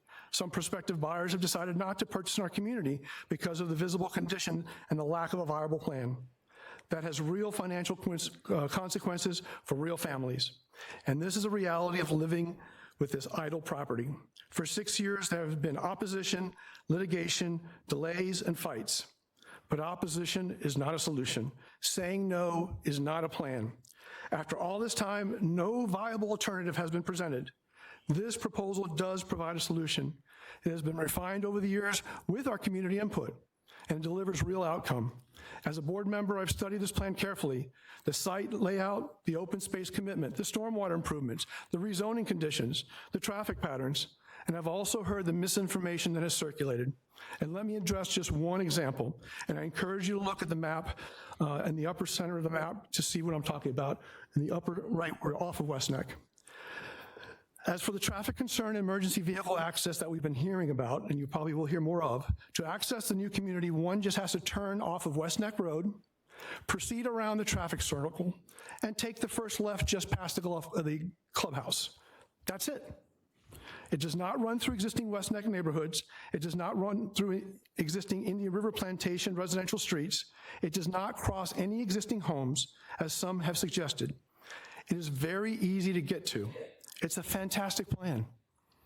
So I want this council to know the facts do support this proposal. The vast majority of people who live here support this proposal. And the more closely you examine it, the stronger it becomes. One of the most important improvements that we've heard about recently is the ownership structure. The golf course and open space will now be tied to new preserved homeowner association, meaning future residents will have a direct vested interest in maintaining the property. That is a level of accountability and long-term stewardship that has never existed before. And as a homeowner association member, it is the right and best choice there is. We also get a golf course back, led by Mark and Audrey Leishman. Wonderful people, our neighbors. Mark is a 6-time PGA Tour winner, and Audrey grew up here and raising their family here. This is local ownership, local commitment, and a local Virginia Beach pride. Instead of overgrown and accessible land, we gained over 175 acres of maintained usable green space. We gained trails connecting our neighborhoods. Families can walk, bike, and enjoy the land again. Stormwater improvements will benefit the entire watershed. A long-needed traffic signal at our entrance off of West Neck Road will be funded by the developer at no cost to the community. And a modest number of age-restricted homes on less than 10% of the property is what makes all of this possible. These are real and tangible benefits. And these homes need a benefit. Virginia Beach needs housing for its seniors population, for people that want to stay in this community. We are not just accepting these new neighbors, we are welcoming them. Support in Indian River Plantation for this is strong and measurable. Approximately 120 homes have submitted letters of support. Our Indian River Plantation Board conducted a poll of residents to better understand their preferences. 100% of the respondents indicated they wanted a solution to the abandoned property, and restoring the golf course was their preferred outcome. As someone who has worked to get participation in homeowner association elections, I can tell you that level of engagement speaks for itself. If this proposal is not approved, nothing changes. The risk remains, the deterioration remains, the uncertainty remains. 2 communities stay stuck in the same condition we've lived for 6 years. There has been no viable 18-hole golf course proposal. While we all would have preferred that outcome, but preferences do not maintain or improve land. Viable plans do. I have also served as a commissioner for the Virginia Beach Arts Humanities Commission because I wanted to support Virginia Beach and help keep it a great place to live and raise a family. There I learned that decisions like this require balanced guidelines against real-world conditions, public safety, and long-term benefits. This is one of those situations. This proposal is viable, it restores stewardship, it restores safety, it restores usable open space. It supports property stability and property valuations, and it does so in a modest, age-restricted residential component that helps meet a documented housing need. As the closest Indian River Plantation resident to this property and development, and as a member of the Indian River Plantation Board, we have lived with the consequences of inaction and yearn for the solution. On behalf of my many neighbors, I respectfully ask for your support to approve this application. Thank you very much for your public service. Thank you. Thanks, Ben. The next speaker is Jeff Hunn. He is the attorney for the Board of Directors of West Neck Association. He also will receive 10 minutes. Joyce Sharple, if you'll make your way down. Good evening, Mr. Mayor and City Council. As she just announced, my name is Jeff Hunn. I'm an attorney at Pender & Coward here in Virginia Beach. I too am a resident, longtime resident of the city of Virginia Beach, going to Indian Lakes Elementary School, Brandon Middle School, and ultimately graduating from Salem High School. And I thank you for your time and giving me the opportunity to oppose this application. The Board of Directors for the West Neck Community Association has adopted a policy long ago to oppose any changes to the city's comprehensive plan as it relates to the transition area and its development and redevelopment guidelines. I'm here to oppose this application due to this policy. And as Mr. Loyola said, on behalf of the Indian River Plantation Homeowners Association, the vast majority of West Neck disagrees with this application and seeks opposition. Interestingly enough, the Indian River Plantation Homeowners Association was with us for many years opposing this development. And so ask yourself what changed and why are you hearing from all of the members or many of the members, I think I wrote down close to 35 from Indian River Plantation, because they changed the development and the golf course now still remains in their backyards. That's different than what is going on at West Neck. At West Neck, we have a new neighborhood being planted right in the middle of the old neighborhood. When West Neck and Indian River Plantation were proposed and developed, the city of Virginia Beach made promises to its citizens, most particularly to the residents who purchased homes in West Neck. If you approve Harrison and Lear's rezoning application, you will be breaking those promises. My parents taught me early on, your word is your bond. And I'm sure your parents taught you that and you have followed that through your careers. We don't want you to break your promises. Mr. Mayor, members of City Council, this application violates the Virginia Beach zoning ordinance. I will read to you Article 11, Planned Development District, Section 1100, the general legislative intent, which was adopted after this neighborhood was developed and zoned.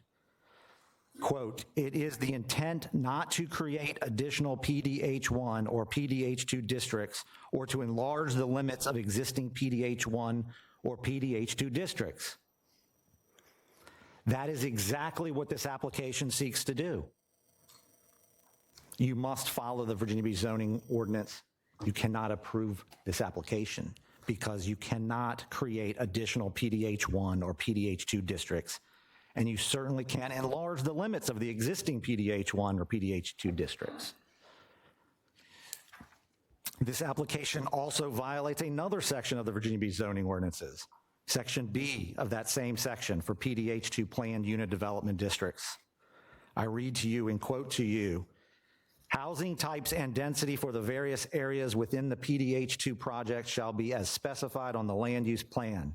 However, the overall density for the PDH2 project shall not exceed that which could be achieved with conventional subdivision in the underlying district or that indicated in the following table, whichever is greater.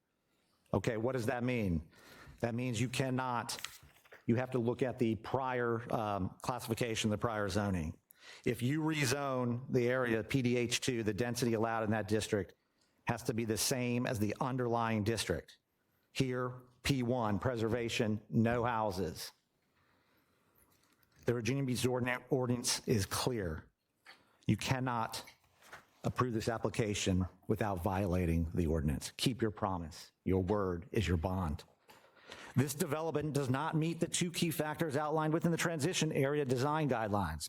Density, open space. Number one, density. The city previously promised a density of 1 unit per developable acre as outlined in the transition area design guidelines. But the application is now proposing a 2.79 units per acre. Keep your promise. The city's open space. The city previously promised a 50% minimum open space as outlined in the transition area design guidelines. But this application seeks to decrease the open space from 45.17% to 40.1%. Why would you go back on your promises? Why? We're going to talk about that in a minute. Again, your word is your bond. Keep your promises to the citizens and to the residents of West Neck. I heard Mr. Scott just a few minutes ago, and I wrote it down, mention that he sees more people here in support, and that's odd and that's different. One of the main reasons that I'm here today is to help you understand what has taken place over the past 4 years. And I know you have in front of you stacks of paper and letters for this project and stacks and letters and papers against the project. There's a section in the declaration that was recorded for West Neck that the developer and declarant has been using to intimidate the residents from speaking. The declarant tried to silence the association and its members using this provision, and we had to litigate that issue to the Fourth Circuit Court of Appeals, which we did, and the Fourth Circuit Court of Appeals held that the association has an interest in the golf course property and therefore has the right to speak out. Unfortunately, the ruling doesn't extend to the individual residents. It wasn't part of the case, and the applicant's president continues to intimidate residents with that provision of the declaration. I will read to you an email that was sent trying to get members of West Neck to appear at the board meetings and explain this declaration.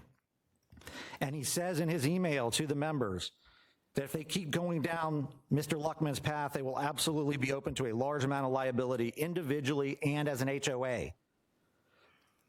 All right? They've sent letters to members saying, we issued a FOIA request to the city of Virginia Beach, and we found out that you're opposing this project. And he states in the letter to these residents, this conduct of you and others is the surrounding neighborhoods constitutes a civil conspiracy. Virginia law defines a civil conspiracy and goes on to explain what a civil conspiracy is. This is intimidation. This is telling members not to speak out. In fact, I was told during some of the litigation, we'll bankrupt the HOA if you go against this. We'll sue members who go out against this because of that provision in the declaration. They put it in writing in the appeals, in the case. They've put it in emails.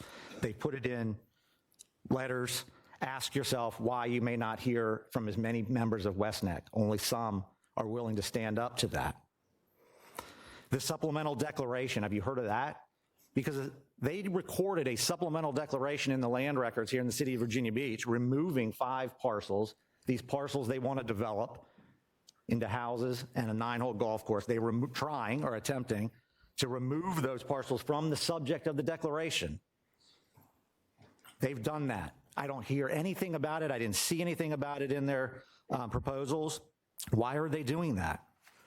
But I want to read one section of that declaration that's recorded, signed by this developer, to you, because it's very interesting. It says, quote, there is no intent or expectation that the subject property will in the future be used as a golf course or for golf course or golf-related purposes. Really?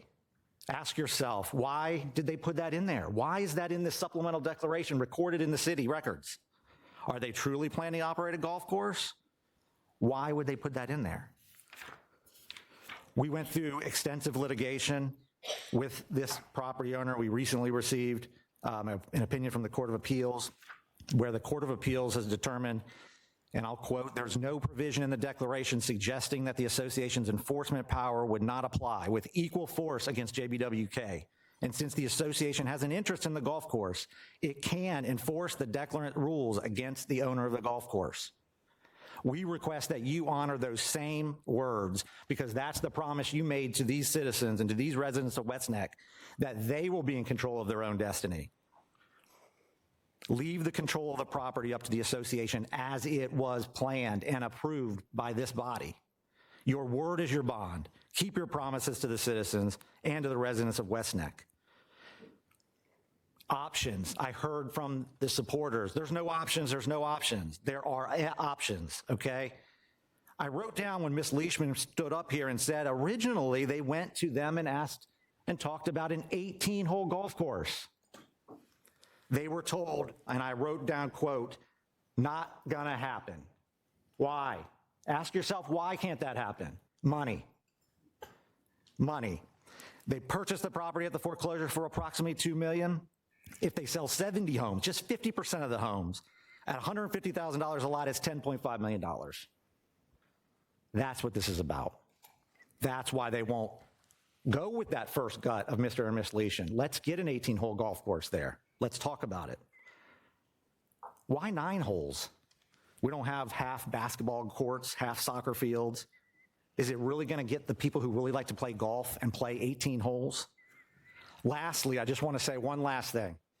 If you look at the proffers, there's nothing that prevents them from building 50% of the homes and leaving. Thank you. Taking their money and running. Thank you. Thank you very much. The next speaker is Sharon Williams. And Joy Barbie, if you'll make your way down.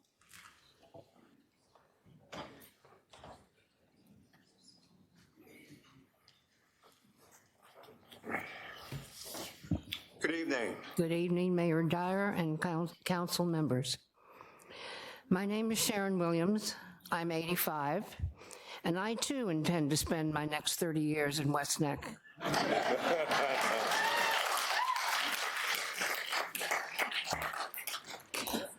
I am currently the president of the West Neck Community Association, which is the homeowners association for the villages at West Neck.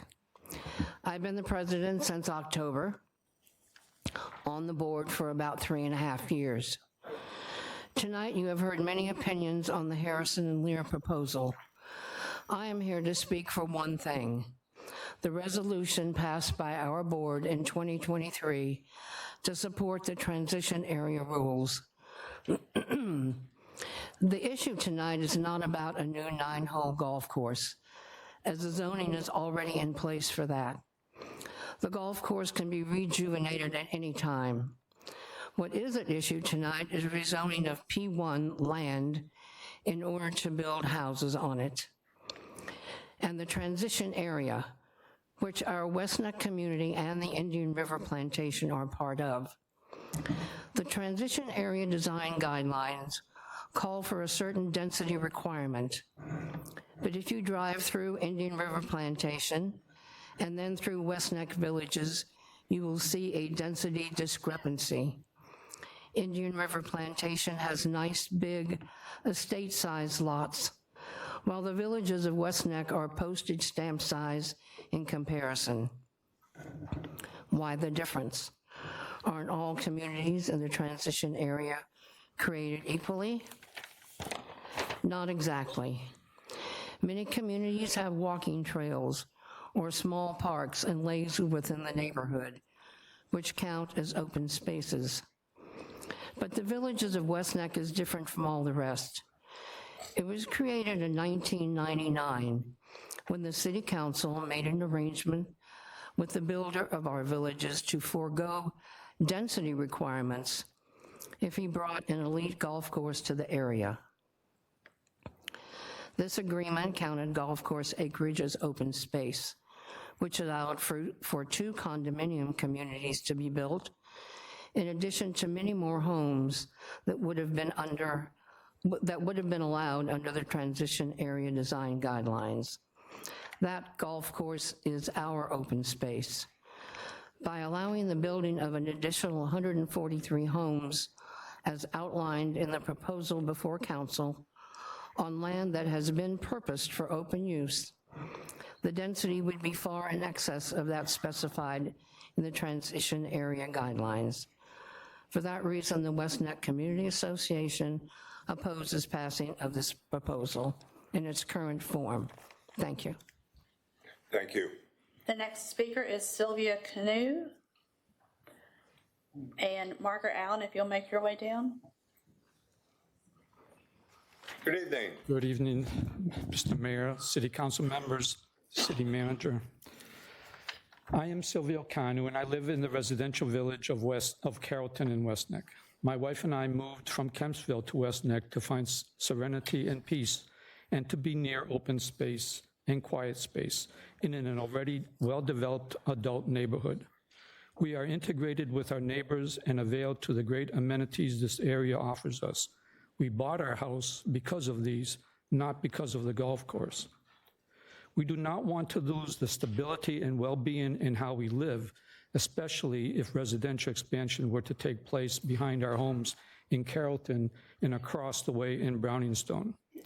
The addition of hundreds of houses will cause devastating and constrictive streets in an already concentrated residential area, not to mention issues caused by unnecessary deforestation, ambient noises, stormwater runoff, outdoor temperature changes, and the destruction of natural environments.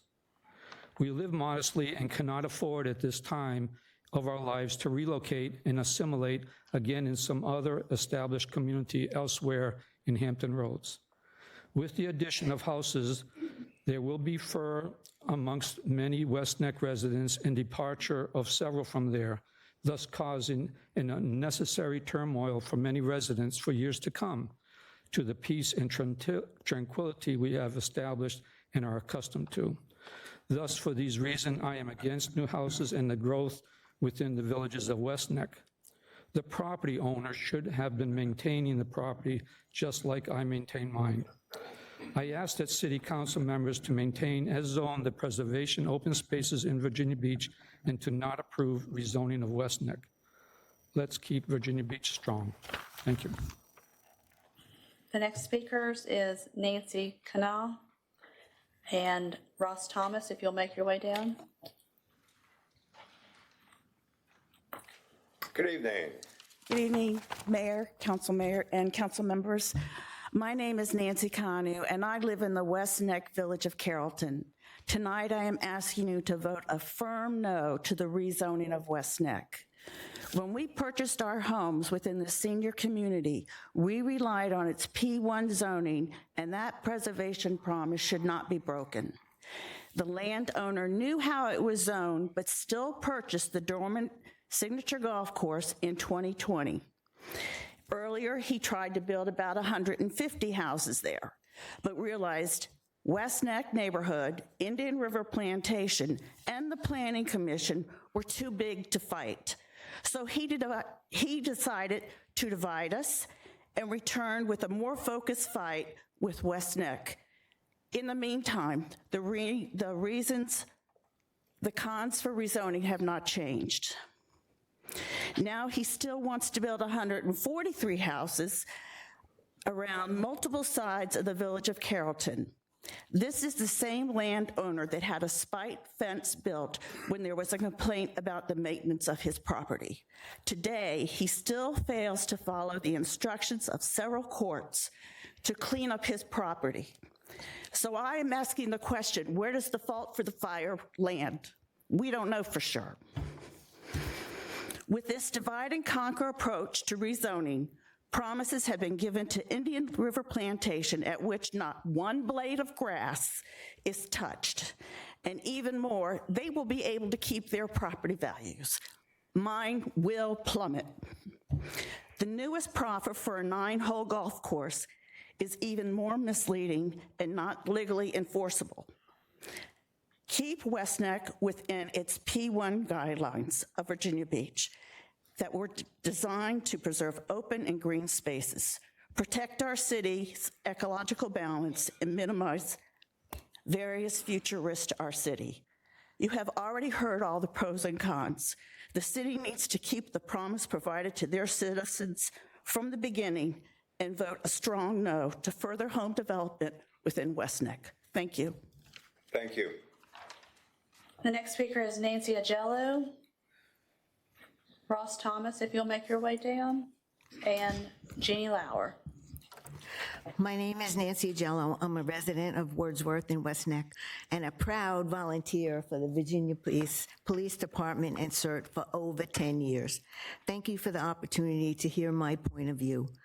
Mayor Dwyer, Vice Mayor Wilson, and members of the City Council, I respectfully urge you to oppose any rezoning of the former Signature Golf Course, follow the existing transition area guidelines, and vote no. Rezoning this property would fundamentally alter the character of our community and break the trust we residents place in our city.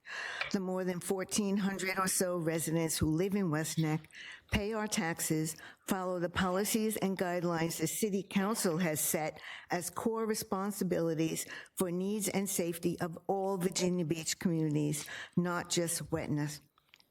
Changing the P1 zoning for one absentee landlord whose actions from the past 6 years prove he does not care anything about our great city or its existing rules will set a dangerous and unnecessary precedent and erode our confidence in the City Council.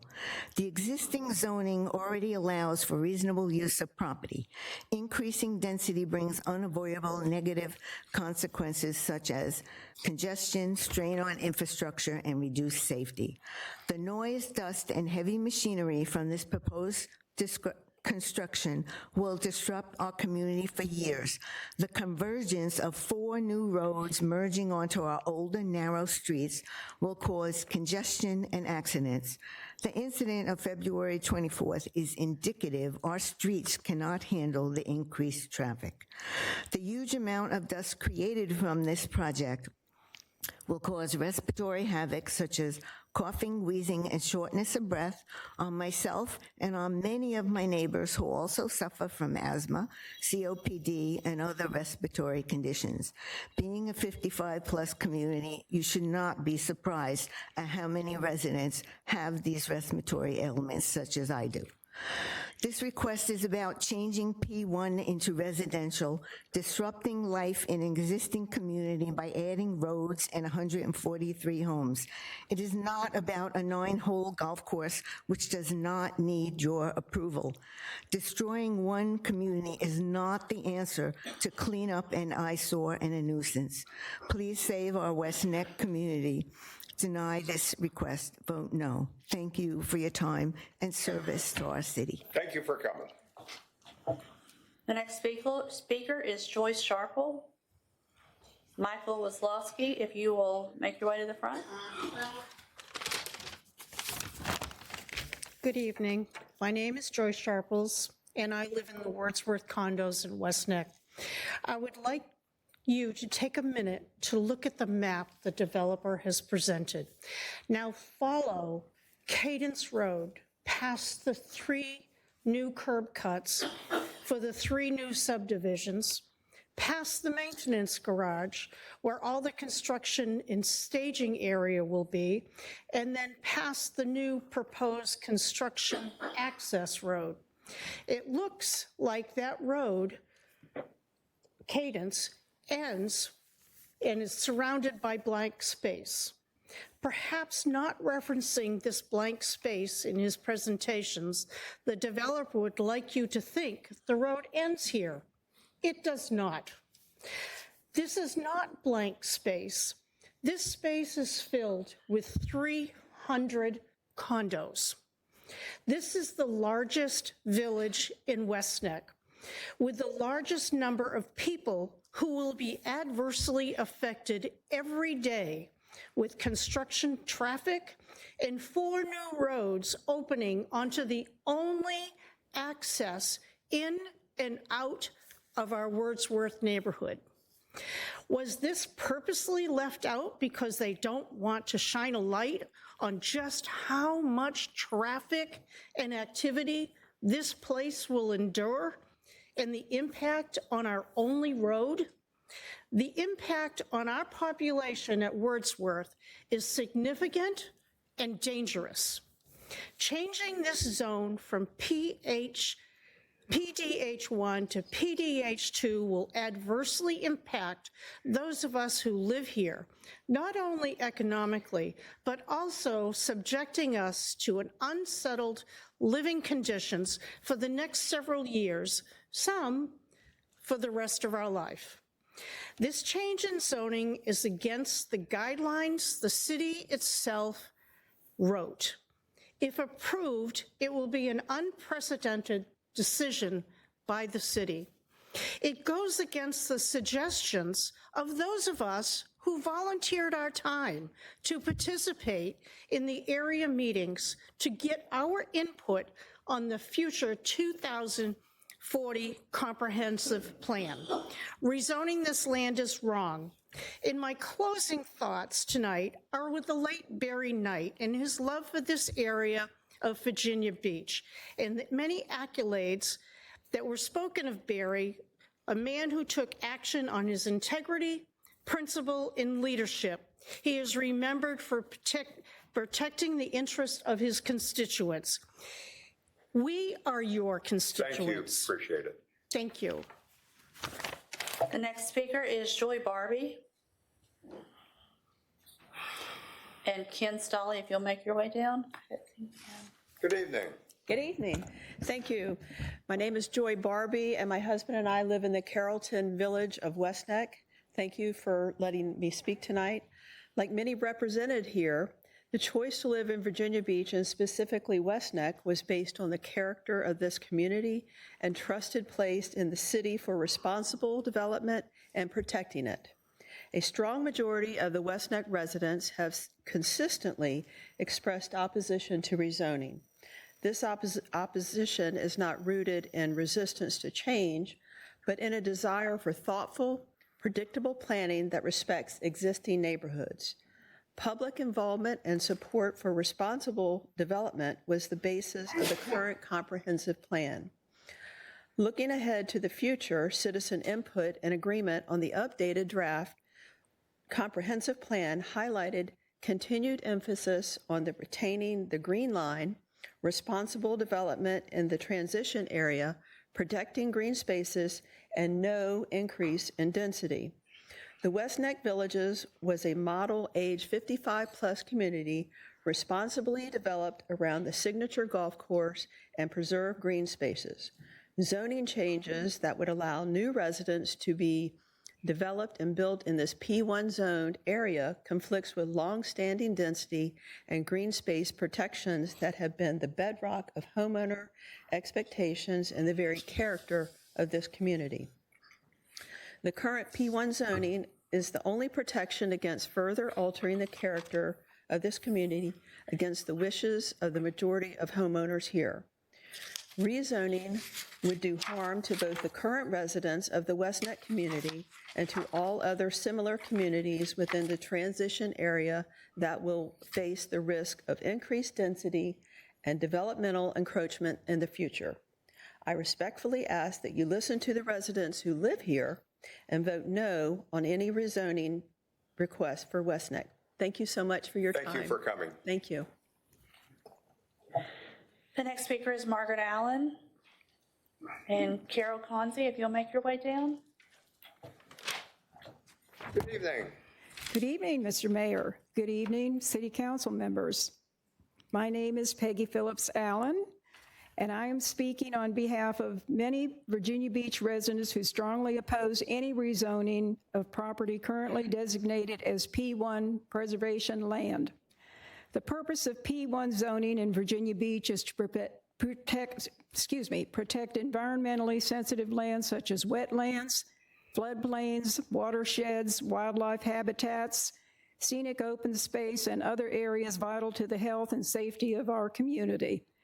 P1 land exists throughout the city, not just in West Neck, which means rezoning this property will have a lasting effect on preservation land across Virginia Beach.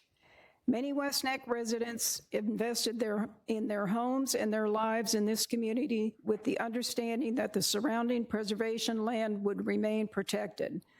What happens in West Neck tonight will not stay in West Neck. It will shape how preservation land and the Green Line are treated across Virginia Beach for years to come.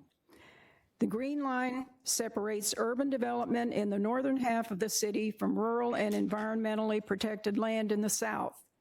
It was created in the 1990s as part of the comprehensive plan to prevent suburban sprawl and to protect the watersheds that supply drinking water to our residents. Encroaching on P1 land undermines this long-standing policy.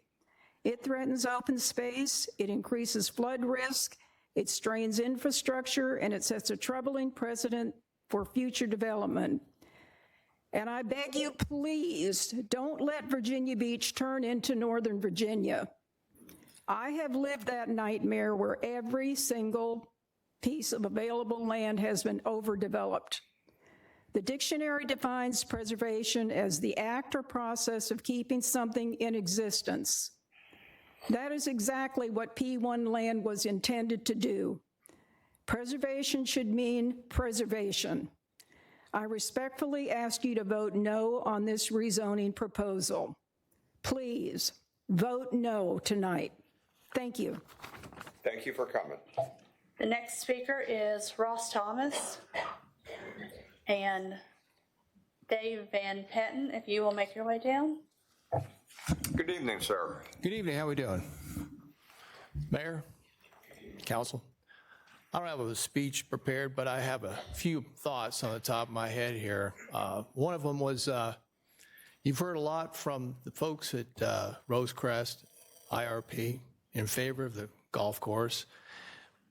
And then you hear West Neck, the other communities in West Neck oppose. And you have to ask yourself, well, why? Well, one of the reasons is that we, and most of the community in West Neck, are going to be affected by the houses, not the golf course. And that's the biggest concern. So you say, well, what about the houses? What is it about the community? And you have to ask yourself, well, what's there now? It's a golf course. It's overgrown. It's not developed, but it's there. What do you have to do to build houses? You got to take the golf course away. What are you going to use? You're going to use all kinds of yellow gear, construction equipment, and it's going to take a long time because you have to change the stormwater system. Where's the trucks going to come from? They're not going to come from West Neck. They're coming from Indian River. Where's the road from Indian River going to come through? It's going to come right through where I live in Wordsworth. The lines have already been surveyed. It's already been surveyed. It's coming right through within a couple hundred feet of the first building in Wordsworth.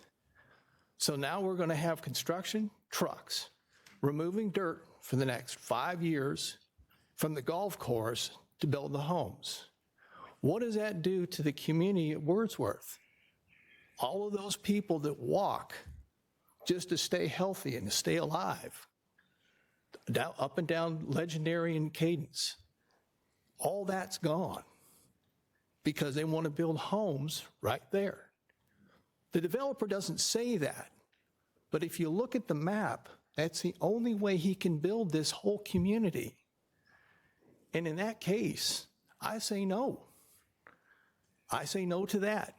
And I ask you to say no too. Thank you. Thank you. The next speaker is Jenny Lauer. She's not here. Okay, thank you. Michael Wazlowski and Venkata Elliswarpu, if you'll make your way down. Good evening, yes, Mayor. Honorable members of the City Council. Former member Chairwoman Hicks of the TAITA CAC clearly outlined why this proposal should be denied in her letter to you. While the loss of P1 land is critical, her fourth point is the crux of the matter. The proposal would significantly and negatively impact an established, age-restricted community. The preservation and well-being of established neighborhoods are clearly stated priorities in the comprehensive plan, and this proposal directly contradicts them. Now, for 25 years, residents and developers relied on the transition area guidelines to protect established neighborhoods. Now we are told they are merely guidelines. So what? This proposal falls short of those standards, as shown in the spreadsheet I previously sent to you. Approving this proposal would undermine decades of planning and public trust. Now, you have heard concerned citizens tonight by rezoning supporters about property conditions.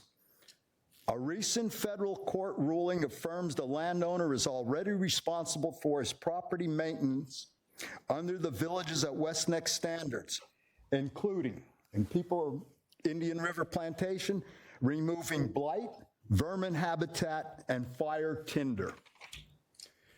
The proposed 9-hole golf course should not distract from the core issue. Hey, remember? No rezoning, no course? What does that sound like?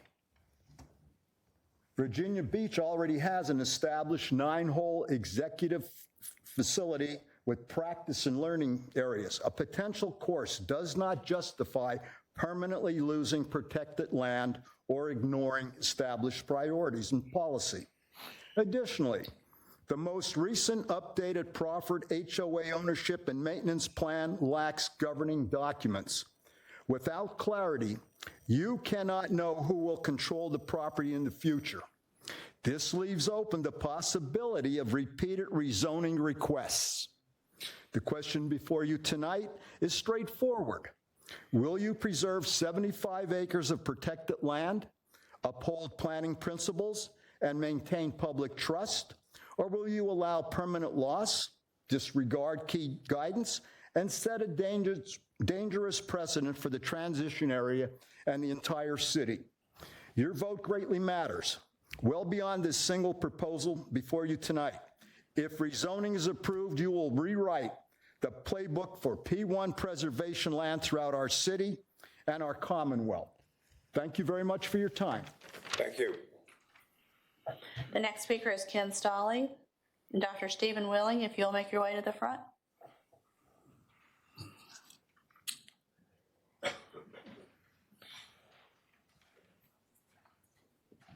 Good evening. Hey, Ken, nice to see you. This is the last time I've been before you. This is the first time I've been before you where I haven't asked for money. And I appreciate all y'all's service, and I understand what y'all are going through right now. I've spent many hours making up my mind how to pass it, how to get a bill passed, and then have to sit through a public hearing because they're good, and we need to have public hearings. But I think that y'all have probably made up your minds already how you're going to vote, and that this is a exercise in I won't say fertility, but it's an exercise that you have to go through because the public needs to know what's going on. But I think that you have a different setting here in Virginia Beach, and I think this is not about it's not about housing over there. It's not about the golf course, 9 holes or 18 holes. It's about money. And this is all about money. Not the money that you get is money that other people will take out of here. And I think that, you know, if when I was up in Richmond, and I wasn't a perfect legislator by far, but I always tried to stick to the truth and be honest with the people that I was representing. That this is about money. And I think that if you have opportunity to boil everything down, you'll see that it's money driving this issue. And it's nothing bad at making money. I think it's a great idea. I wish I could do more of it.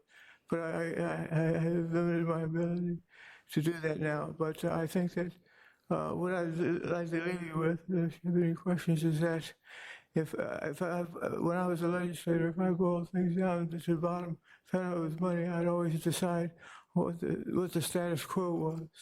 And if the status quo needed to be upset. And, you know, I can't imagine these people that come in here and save their money all their lives to have a nice retirement home and buy a home back there and then have the golf course taken away from them. And then I can't think of a worse insult to have a second golf course played in front of you and not necessarily be available for you. And I don't know if there's proffers that are going to put a mandatory bank account on hold for the maintenance of the fields and the golf courses that goes bankrupt again. But I don't think golfing is a big sport anymore. I don't think it's drawing near the money that it used to draw. I think we've had a lot of closed golf courses in the area, and I think I'd like to see a golf course there, but I think that it's more important that the people are served, and I appreciate you all doing that. I think that's exactly what you're doing tonight. I apologize if my voice is messed up. It's just something that happens when I have Parkinson's, but I appreciate everything that you all do, and I've had wars with some of you and pleasure with others, but I think that it's a high honor to be before you all. Thank you for coming, Ken. We're privileged to have you here. Pardon me? Privileged to have you here. Thank you. Thank you.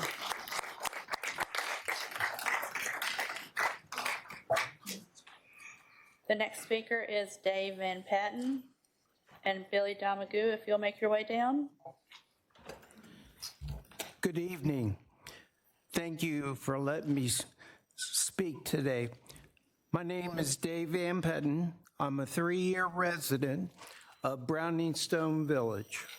I bought my home due to the outstanding space and low density that the West Neck community offers. I am here to request your no vote for this proposal. Before you vote tonight, I have 2 points I want to bring up.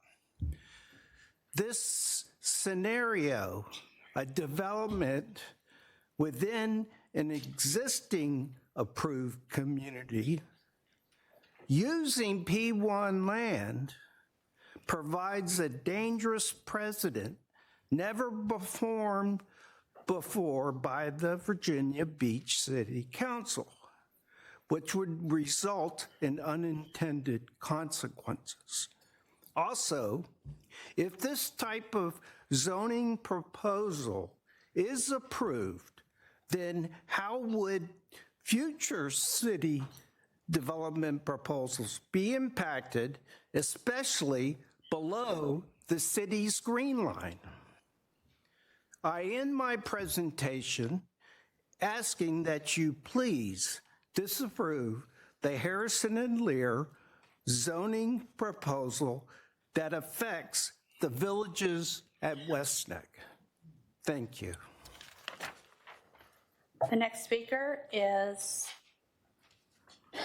Venkata, El Suaro. And Good sorry. evening. Good evening. And I'm sorry. And then Tammy Van Dame, if you'll make your way down. Hi, my name is Venkat Swarapu, and I'm here to oppose the development in West Neck. To be clear, I don't live in West Neck, but I'm a concerned resident in the 2nd District. This area was zoned as P1 and cannot be arbitrarily rezoned now to build more houses in an existing development. There are more than 2,000 homeowners who bought their retirement homes based on the promises the city has made. Please keep your promises. Infilling 143 new homes will dramatically increase the housing density and take away the promised preservation open space. This is going to reduce the property values of the existing homeowners. The city council cannot do this just to please the golf course owner. Remember, both the ITA committee and the city planning department have recommended the denial of this project twice. These new homes will be priced well above $600,000, and so will not help with the more affordable housing. So that's a smokescreen. There's no justification for these houses. So please vote against the proposed new development in West Neck. Thank you. The next speaker is Dr. Stephen Willing. And Robert Tice, if you'll make your way down. Good evening. Good evening. Thank you for the opportunity to speak. My name is Dr. Stephen Willing, and I live in the villages of West Neck. I practiced family medicine for 40 years and retired 2 years ago from the Veterans Administration's Virginia Beach Clinic. I will be direct. The rezoning is not simply a land use decision. It is a decision about whether the city is willing to place a substantial health burden on a medical vulnerable population. The average age is 74, and about 60% are veterans. First, the construction noise. Equipment routinely produces 80 to 90 decibels, well above health-based guidelines. In older adults, noise at this level is associated with higher rates of hypertension and coronary artery disease. Prolonged exposure is not harmless. Second, air quality. Construction-generated fine particulate matter, diesel exhaust, and silica dust are pollutants linked to asthma exacerbations, COPD flare-ups, stroke, and cardiac events in adults over 65. Many residents walk outdoors daily. Avoidance is not realistic. Third, traffic and safety. Construction zones bring uneven services, heavy equipment, and shifting traffic patterns. For adults with slower reaction times and higher fall risks, these conditions are hazardous. Fourth, stress and cognitive impact. Persistent noise, dust, and disruption increase anxiety and reduce daily functioning.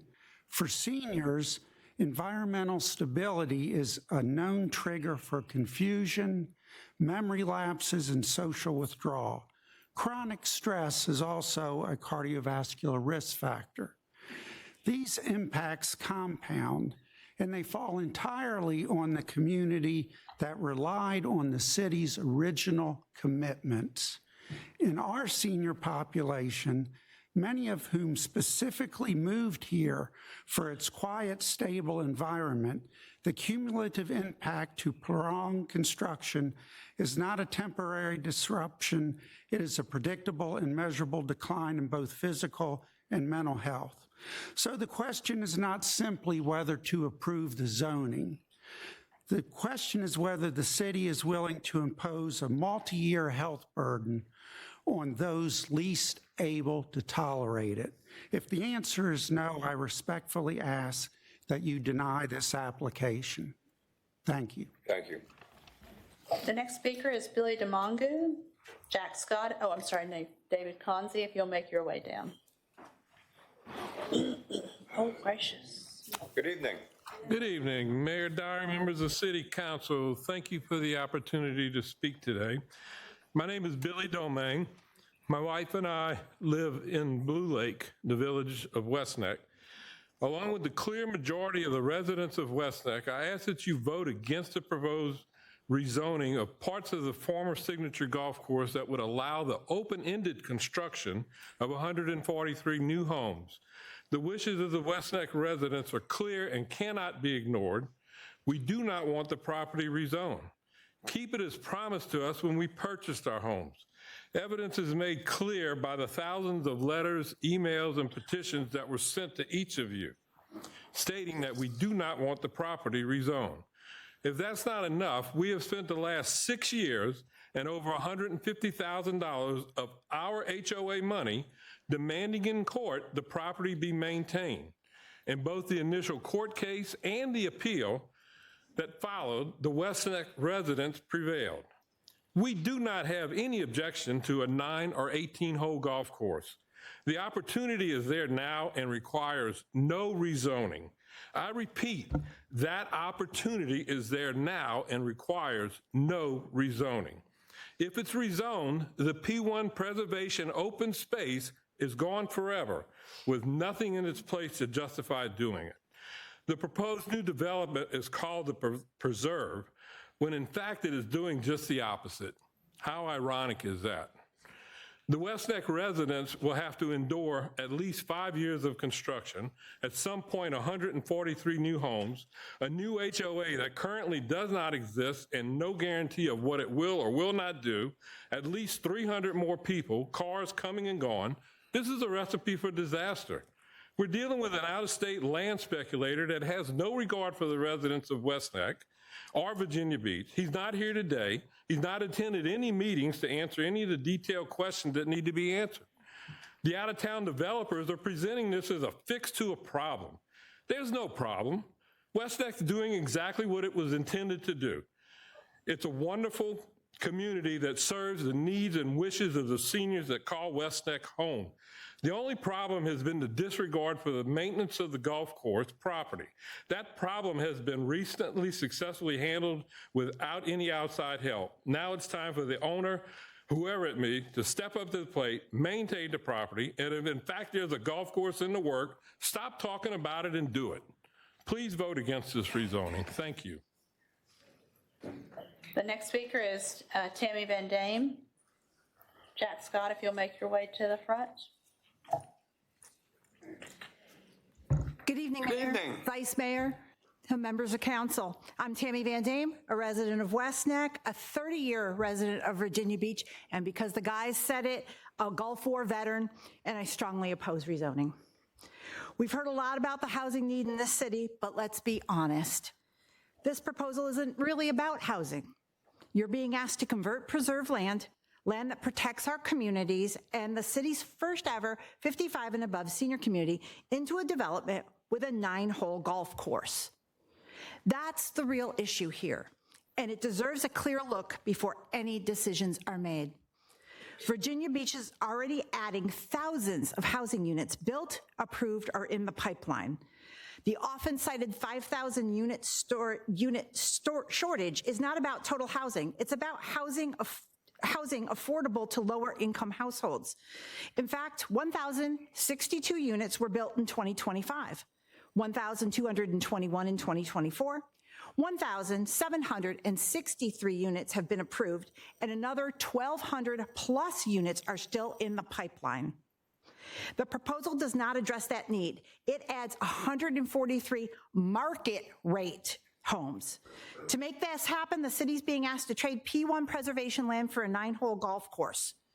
Let's call this proposal what it really is: a questionable land trade, not a housing solution.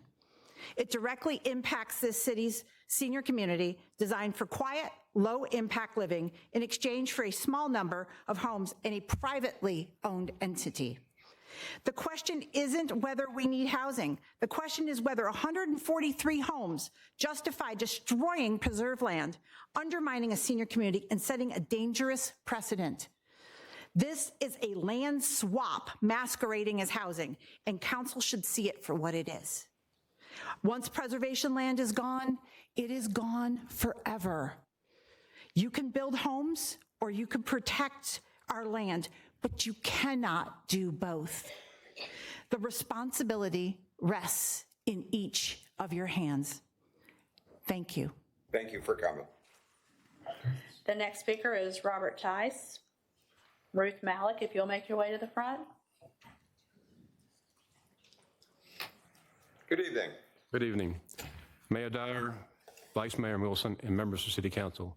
My name is Robert Tice. I'm a 16-year resident of the village of West Neck, and I thank you for the opportunity to speak. I'm speaking on the modifications to the proffered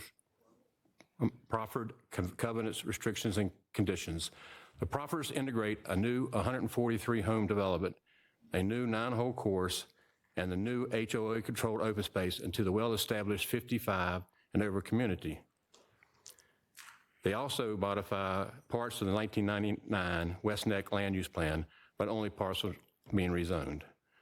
The rezoning of P1 Preservation District to PDH2 will set a precedent for further beach or other developers to achieve the same rezoning, as this type of zoning has never been done in our city previously. All P1 property in the city will be a target. JBWK will convey the title to the conservation area to the new HOA, who will own and maintain the land. The golf course property must be conveyed by deed of gift to the new HOA unless previously conveyed to the existing West Neck or RIP HOAs. Effects on the West Neck community. The new HOA will own the course, not the existing West Neck HOA, unless a joint venture or transfer occurs and the HOA will assume all the maintenance fees for the gifted land as well as the other P1 preservation district and the conservation area. If the course fails financially, the group lease termination clause could result in the land reverting back to open space or becoming a maintenance burden.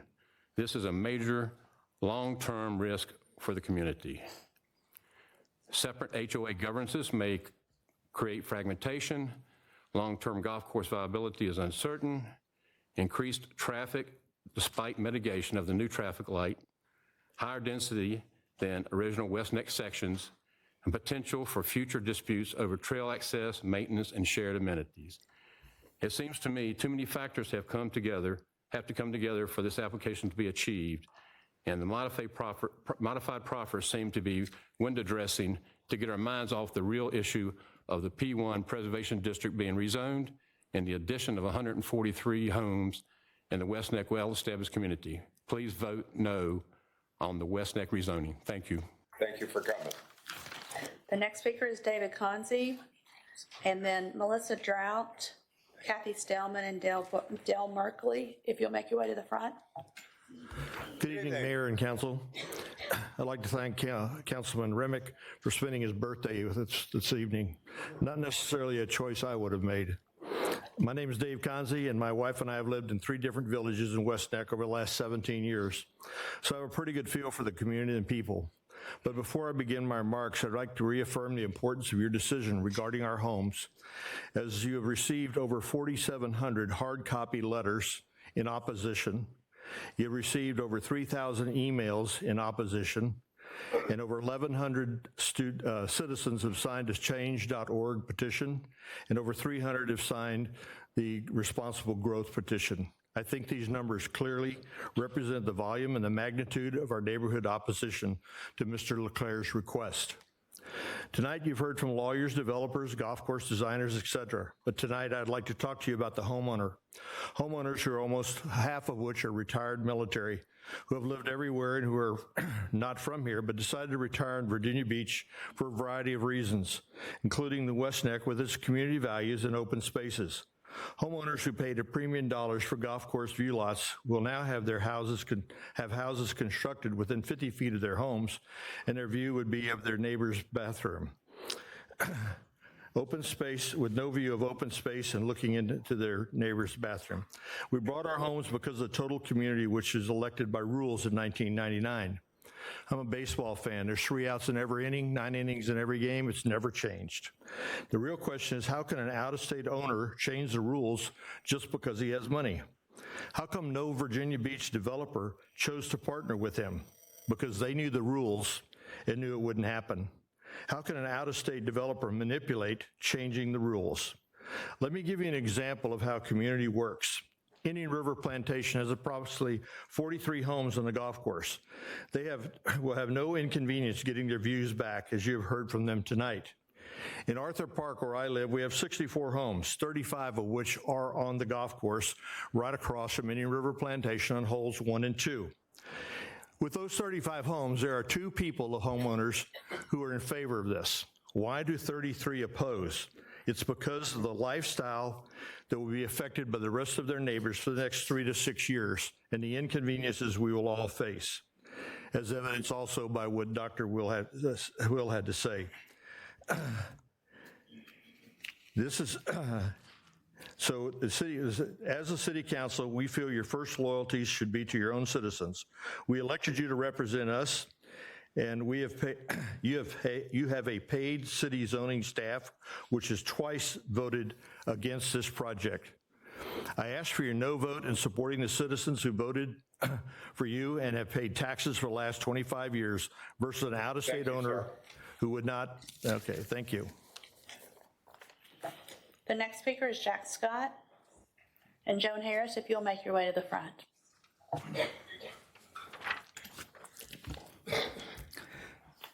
Good evening, Mayor and members of City Council. My name is Jack Scott, and I live in the Carrollton Village, West Neck neighborhood. I'm here to speak in opposition to the current rezoning proposal. I live on the Majesty Lane with 25 neighbors, which runs parallel to the golf course open space, which is currently proposed for development of 53 new homes. The proposed new homes will be built approximately 50 feet from our existing houses. Time doesn't allow me to tell you the premium we paid and the enjoyment we have living adjacent to a Preservation 1 open space in Virginia Beach. Currently, we are surrounded up by all sides by overgrowth, unsightliness, and danger of a negligent landowner.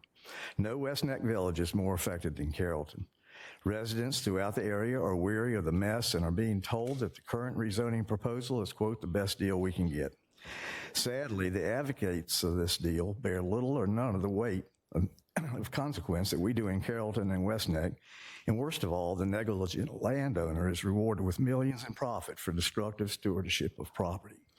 This is not what we in Carrollton see as a fair and equitable resolution of a manufactured problem by a manipulative venture capitalist from out of state. The residents of Carrollton bought our properties when the green line was frequently referred to, with assurances made by the city that land in this area was zoned and defined by an environmental and open space buffer. Reference to the green line doesn't seem to get much attention as it did years ago, but it means something to us because that's what you told us when we bought our homes. To put this in current context, earlier this year, following decisions by the Virginia General Assembly to deny the blue line protection for agricultural land that was proposed by Virginia Beach officials, several Virginia Beach Council members spoke in favor of the blue line, and respectfully, sir, the mayor said, I intend to honor my commitment and maintain the blue line for as long as I'm in office and even after I'm gone. Will the current council back up the transition area guidelines as presented to homeowners in the comprehensive plan when we bought our property in the same way you're assuring farmers of land protection in the future? The issue of public trust is being measured here tonight. This is not a time for the city to abandon its plans and its citizens. It's time to come to the defense of our stated ideals and protect our existing investments. Please reject this rezoning development plan respectfully. Thank you for coming. The next speaker is Melissa Drought. Linda Jaycock, if you will make your way to the front. And Ted Quinter, if you'll make your way to the front.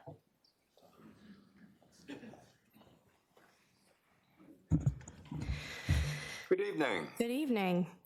My name is Melissa Drought. I'm a resident of Courthouse Estates, which is adjacent to West Neck, and I'm the lead of Responsible Growth VB, from which you've received 260 emails in opposition to this project.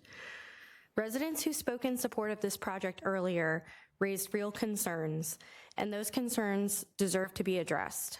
But that's not the decision before you today.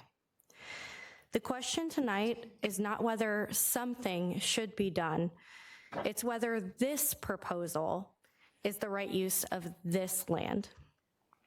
What we've heard repeatedly is that something is better than nothing, but urgency cannot replace standards, because standards matter, and they're already in the record.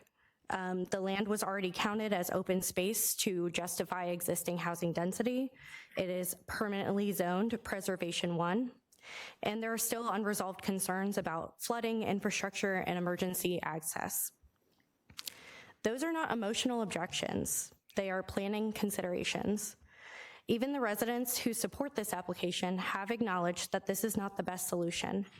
It's just the only one in front of you today. And importantly, key elements of this proposal that make it desirable to many of those residents, such as the golf course and the walking trails, are not guaranteed. But this rezoning and its impacts would be permanent. While we have a housing affordability crisis, these units will not meaningfully increase the affordable housing available to our community. In addition, the city's plans already direct growth in housing to appropriate areas through infill and redevelopment in the designated strategic growth areas, and not on preservation designated lands. Now, the current condition of this property is a result of decisions made by this landowner over time. City Council should not be placed in a position where approval becomes a solution to that problem, because that creates a precedent that the current condition of a property can be used to justify rezoning. and that precedent will not stay isolated to this property. Your role is to apply these standards consistently, so I would ask you to consider one simple question. If this same proposal came forward without a deteriorated property, would it meet your standards for approval? If the answer is no, then the right decision is to deny it and allow a better solution to emerge. I urge you to deny this application. Thank you so much for your time. And thank you so much for coming. Thank you. The next speaker is Kathy Stellman. And Donna Scott, if you'll make your way to the front. Good evening. Good evening. Thank you, Mayor. Thank you, City Council members. My name is Kathy, and I'm a resident of Wordsworth, the largest village in West Neck. And I'm here to express my strong opposition to the rezoning of West Neck Signature Golf Course. The proposal conflicts directly with the intent of the transition area and the Green Line, which were established to protect the character, environment, and livability of the city. And my husband and I chose to make our home here because of the natural beauty, the forest, the farmland, and the sense of open space that defines the community. Approving this rezoning would set a dangerous precedent, opening the door for similar development in other protected areas and eroding the very qualities that make this place special. I also want to raise a serious public safety concern.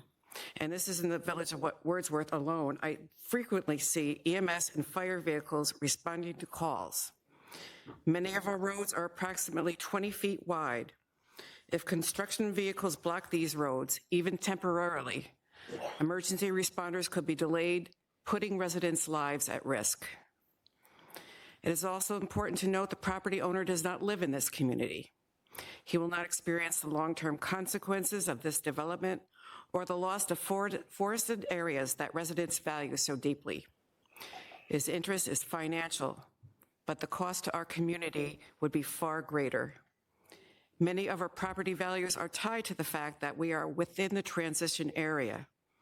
If this project is approved and the land is rezoned, it could negatively impact property values, potentially leading many homeowners to seek reassessments. And I also want to add on from hearing other speakers that I grew up in the city of Albany, New York, in a densely populated area. And we in the city experienced squirrels, raccoons, rodents, wild turkeys, and even coyotes. So today I'm asking you to help us preserve the beauty, safety, and integrity of this community by rejecting this rezoning request. Thank you for your time. Thank you for coming. The next speaker is Joan Harris and Bill Schulz, if you'll make your way to the front. Good evening. Good evening, Mr. Mayor and members of the City Council. My name is Joan Harris. My husband and I have lived in the village of the Grove for 21 years. You are being asked to change zoning to financially benefit a developer, to the detriment of the quality of life of our West Neck community. Created as a planned development, the Villages of West Neck was the first ever 55-plus community in Virginia Beach. Our community of homes was built with a centerpiece of a signature golf course, an Arnold Palmer signature golf course. The United States Fourth Circuit Court of Appeals last month characterized it as a development plan. Approximately 6 years ago, that golf course property was taken as collateral security for non-golf course debt and was purchased by an out-of-state investor, developer, who has allowed it to decline. It is difficult for our community to understand how a property that is allowed to decline over time can now become justification for a major change. The investor has proven to be a bad steward and a bad neighbor. He has failed to maintain the golf course, has erected spite fences, has refused offers of purchase for it to be returned to a golf course, has hired an armed guard with a dog to keep us out, and now asks you to reward that poor conduct by changing the zoning so that he may make larger profits. You have heard about the myriad of issues this creates: density, traffic, quality of life, safety, and character of our community, to name a few. However, an important issue about which you haven't heard is the moral issue. We Americans have been taught not to accept intimidation and not succumb to bullies. I stated above the qualities which the investor has displayed to our community. Now he comes to City Council attempting to force your hand and say, if you don't give me what I want, I'll continue to ruin the property and the community of West Neck. His attitude and actions clearly show that he has no interest in the property or concern for the residents. The choice before you is how to balance the interests of an established senior community and those of a private developer. I respectfully ask you to weigh that balance carefully and consider those who have relied on the original version of this community. Please deny. Thank you for your time and consideration. Thank you for coming.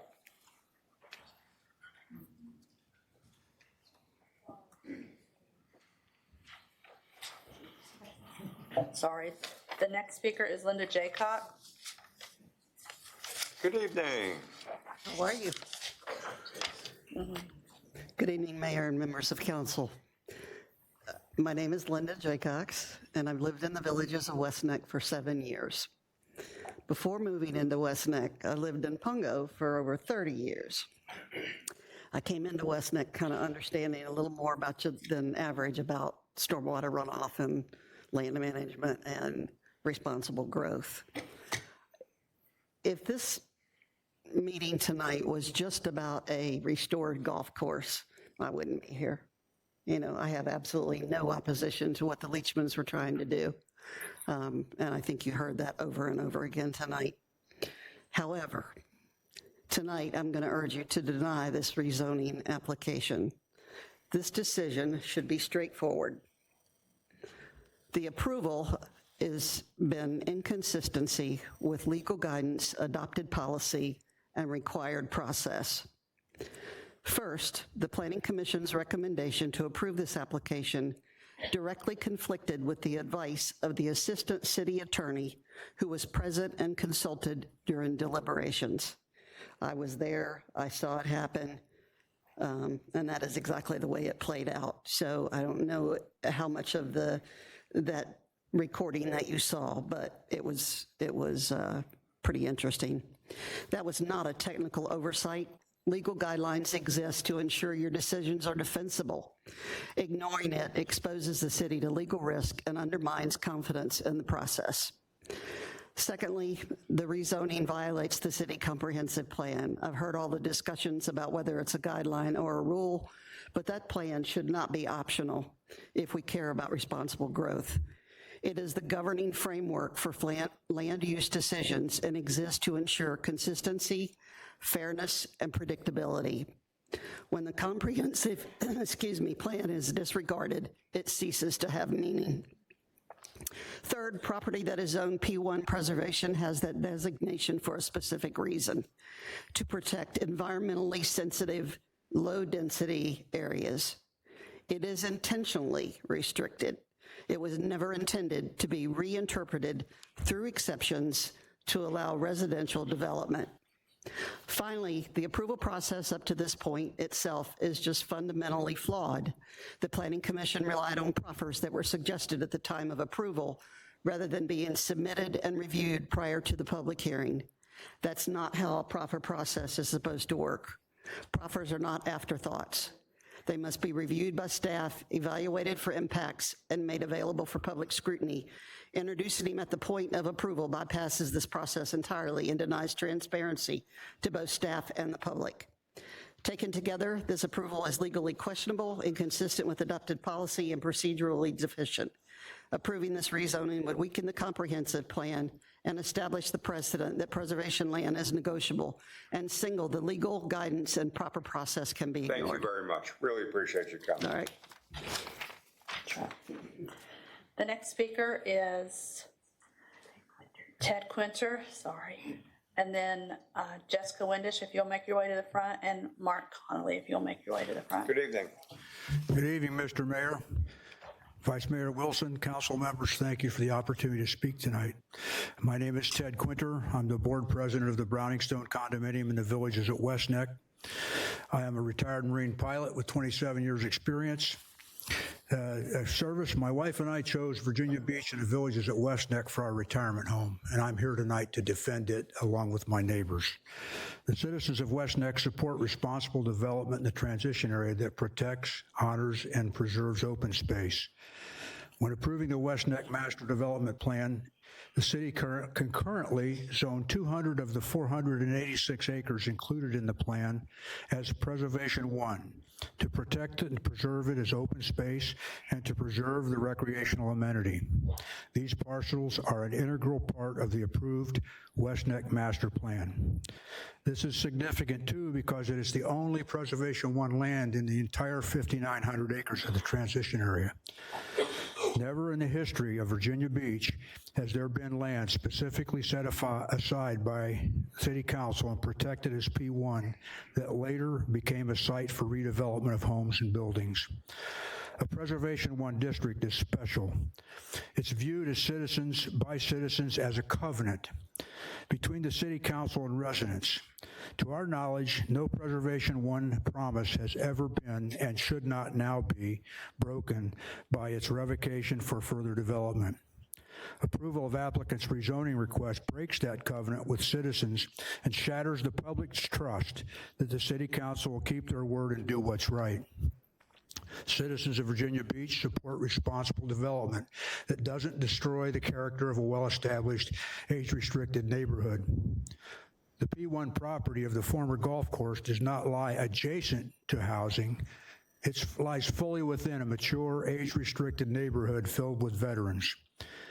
A 143-home subdivision plopped in the middle of West Neck will significantly increase density, decrease the promised open space, but most importantly, it will dramatically damage the character of the community.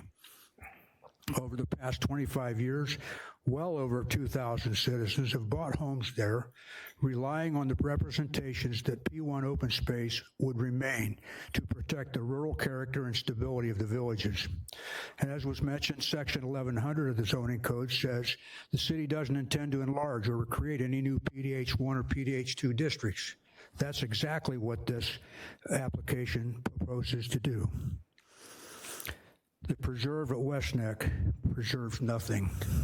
It will destroy a mature, age-restricted community.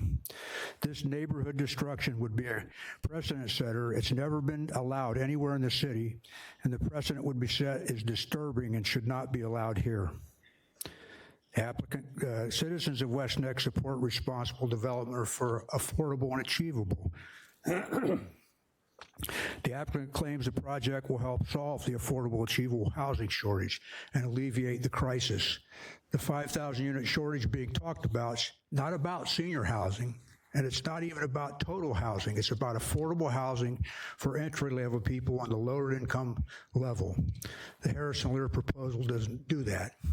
It's laughable that proposed homes and the announced $575 to $750K price point with zero amenities will do anything to solve the affordable and achievable. As reported here earlier, market forces have been helping the shortage. The last 2 years, or 2 years prior to this, 2,282 new units were put on the market. 1,700 or so are in the pipeline. In any case, these numbers indicate to me that it is not, I repeat, not an overriding public interest that requires the taking of preservation land for erection of housing. There are countless untold numbers of acres elsewhere in the transition area and the city where housing can be built to solve the problem without taking preservation land to solve it. Citizens of West Neck support responsible developments in accordance with the comp plan and the guidelines. We've heard a lot tonight. Just a reminder, you haven't heard it enough yet, one more time at least, TAITA, CAC, the planning department, both twice recommended disapproval. You've heard the reasons, I won't go over them again, but specifically, infill redevelopment is a tool primarily used for recovery and revitalization of economically depressed areas. It's used for rundown urban land areas. It's not appropriate for West Neck. Current and future comp plans prohibit infill development south of the Green Line. It shouldn't be used in West Neck for destruction of the community. The only thing different this second time around is the 9-hole golf course. This is focused on to divert attention away from the central issue, the rezoning of P1 land. All the land in question is already zoned P1 with a conditional use permit for a golf course. It could be a golf course if the owner so desired. Rezoning is not required for golf, yet the applicant focuses much attention on it as an inducement to approval. What's required for golf? A dishonorable quid pro quo. The owner says, you give me the rezoning of your open space that I want, and I'll give you a golf course somehow. It's not clear how. It's kind of a hostage taking. No rezoning, no golf course. There's currently no lease. There were originally no golf course related proffers. The proffers added since the Planning Commission also can't guarantee a golf course. They only serve to muddy the waters. They are confusing and create uncertainty. Proffers 14 and 15 actually say that all is it required if this is approved for them to build and occupy 71 homes is a land disturbance permit. There are other things, but if they get a land disturbance permit, that's all it's required. Proffer 16, as has been discussed, is very confusing, but it unloads maintenance responsibility for the remainder of all the property to an unsuspecting HOA that doesn't yet exist. The proffers related to golf course restoration are not legally binding. They create uncertainty. And again, they would allow half of the proposed new houses to be completed before anything except a land use permit is done. Residents at Indian River and West Neck rightly have concerns over the unsightly overgrowth, the critters, and the safety concerns on the property. This was created by the absentee landowner's stubborn refusal to maintain his property up to the declarations and the city zoning standards. You have listened to many homeowners from Indian River Plantation express support for a golf course to alleviate their concern. But Indian River Plantation only sees one solution, a restored golf course, which costs them $0, zero disruption, zero inconvenience, and nothing changes in their neighborhood. Why wouldn't you like that?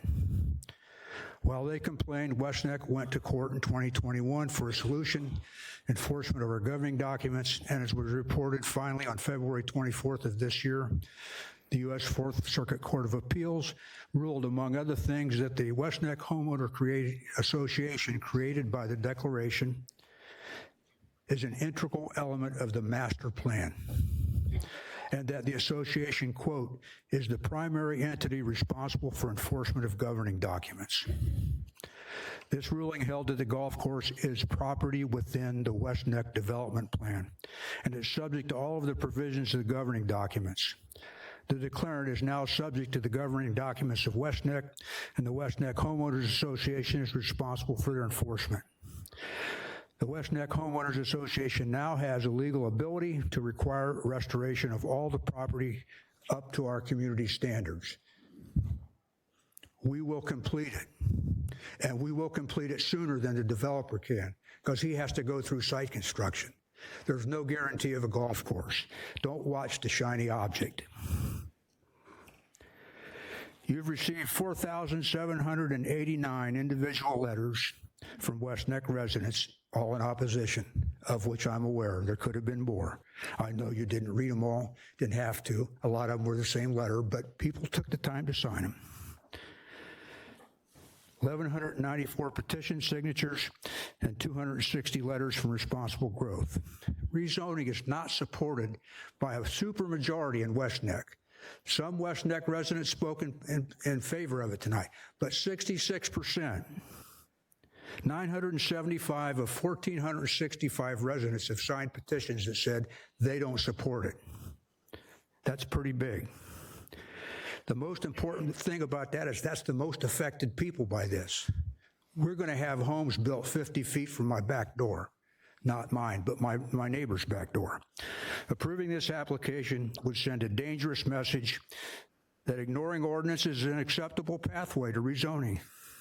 What you decide here doesn't stay here. It becomes the playbook for elsewhere.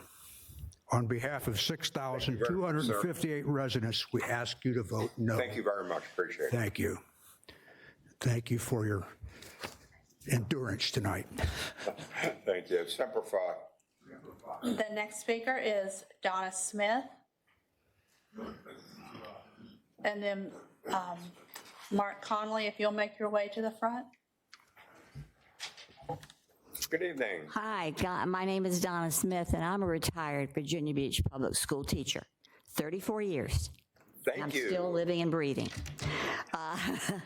I stand before you today as a resident of Wordsworth Village in the West Neck neighborhood to express my strong opposition to the proposed rezoning that would add 143 new homes to our established over 55 community.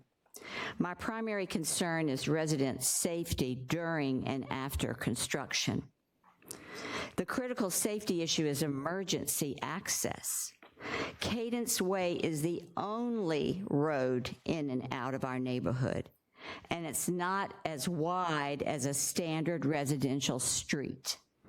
Yet the developer proposes to funnel 4 new streets directly into it, 3 for the 143 new homes, plus a service road and maintenance yard for heavy equipment storage. If approved, contractors will tear up Cadence Way for months or years to install water, sewer, gas, and electric lines. I ask this council, what happens when a resident has a heart attack or stroke and ambulances cannot get through construction zones? What happens when fire trucks are blocked by torn up pavement and construction equipment? Our senior residents have higher medical needs and depends on reliable emergency response times. Has the fire marshal reviewed this? Has EMS been consulted about maintaining response times to this community during years of construction on Wordsworth's only access road? The density problem, well, it isn't just about construction. 4 new roads converging into one substandard width road means 143 homes equals approximately 286 additional cars, plus ongoing heavy traffic, equipment traffic from the service road and the maintenance yard, plus garbage trucks, delivery vehicles, and construction traffic, all funneling through a road that wasn't built to handle even a fraction of this volume. Our Wordsworth residents, many using walkers or wheelchairs, will navigate construction chaos daily to reach medical appointments. After construction, you cannot force 3 streets worth of traffic through one narrow road and expect anything other than gridlock and emergency access failures. The Villages of West Neck residents purchased homes in an over 55 community specifically for a quieter, peaceful environment. This rezoning will destroy irreplaceable wooded areas and open spaces. Appreciate it. Okay, thank you very much. Thank you for coming. The next speaker is Bill Schulz. And Richard Congo-Sheehan, if you would come to the front. Good evening. Hey, good evening, sir. Thanks for your time and your service to the city. I want to say that particularly this evening, truly an endurance course here. Appreciate it. Thank you very much. I'm going to ask you to vote no on the current proposal. You've heard a lot of different reasons this evening, and a lot of very, very detailed comments have been made before me. I'll try not to rehash it too badly, but I'm afraid I'm going to have to just a bit. So please bear with me. So the previous documents in the record showed that the only reason the Village of West Neck was allowed to be built with homes so close together was because the other areas of the development would be preserved as open space. I think you heard that earlier as well. That open space has been spoken for. It's there. It belongs to the residents of West Neck. It is part of the original covenant agreement to establish the communities. to now build on that open space denies that the land's capacity was already used up. This proposal to build 143 more homes and the accompanying infrastructure only further compounds the problem. Although it's been presented to you several times this evening that the problem has been created by West Neck. It has not. This community was established in 1999, and under those agreements, it was established in a way that the priority of work was the golf course was to be completely done before the developer was allowed to proceed with the construction of homes. That was the investment that was made and the priority that was placed at that time. As you heard earlier, in the history of Virginia Beach, I've never heard of land specifically set aside and protected by the City Council as P1 preservation becoming a site for new development, buildings, or homes. The rezoning request comes after more than 1,000 homeowners were led to rely on the P1 protection and Section 1100 of the zoning code, which says it is not the city's intent to enlarge or create any new PDH1 or PDH2 districts. Exactly what this application seeks to do. And I think you heard that earlier, but it bears repeating. Exactly what this application seeks to do. If this becomes the precedent, people in the neighborhoods across the city will be concerned that parks, open spaces, and other nearby P1 preservation areas they cherish and have come to expect to remain protected could next be open for development. Open season, perhaps. Most everyone in the villages of West Neck wants the golf course to be reestablished. My hat's off to the Leishmans. Thank you very much for your sacrifice and your consideration. We respect that. We get it. But the speculative landowner and the developer are the only ones that want the property to be rezoned and 143 homes built right in the middle of West Neck.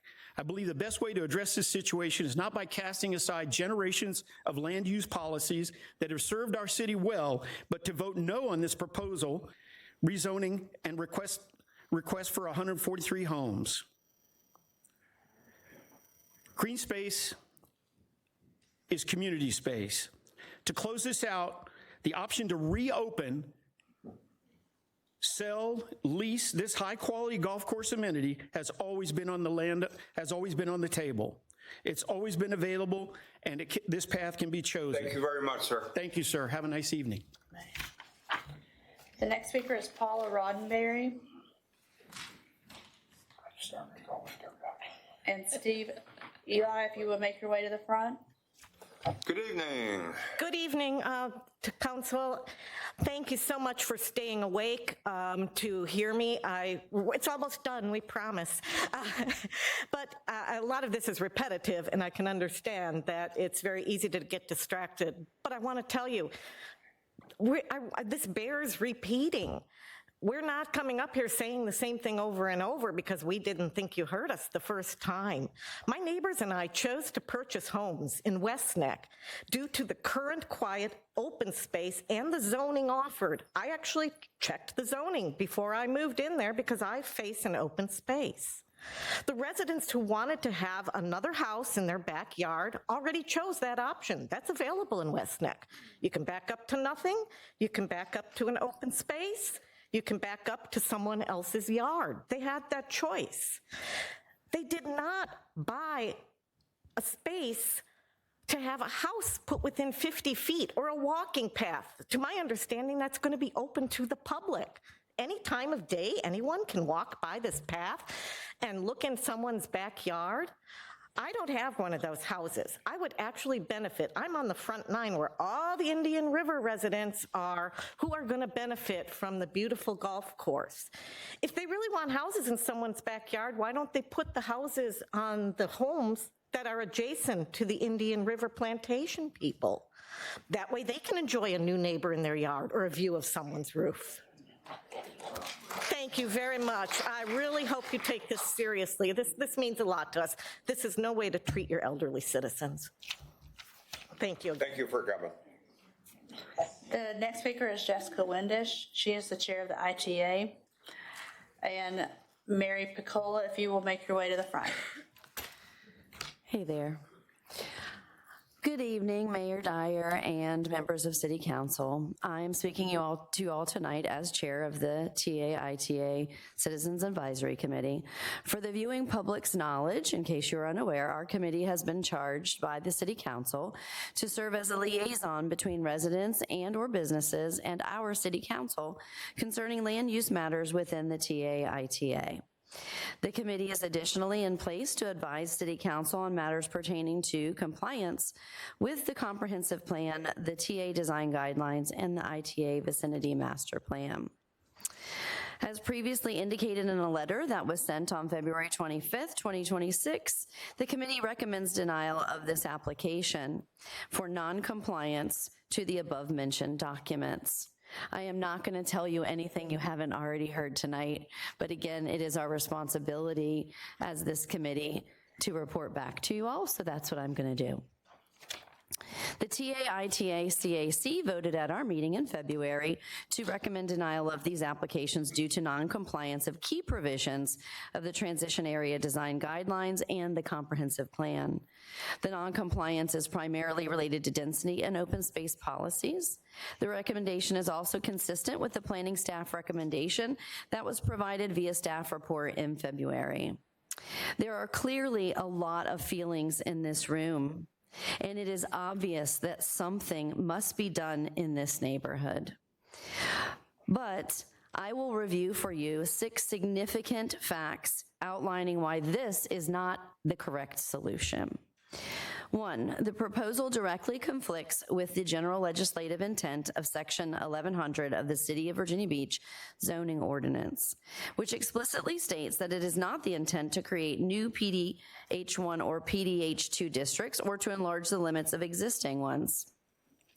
The conditional rezoning application effectively enlarges the scope and functional limits of an existing PDH1 district in a manner inconsistent with that section and results in a de facto district within district configuration.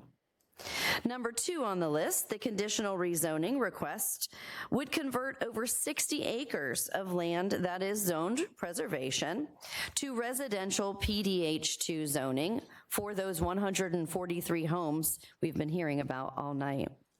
This land was intentionally preserved and among the dedicated open space requirements established when the housing that currently exists in the West Neck development was approved and built.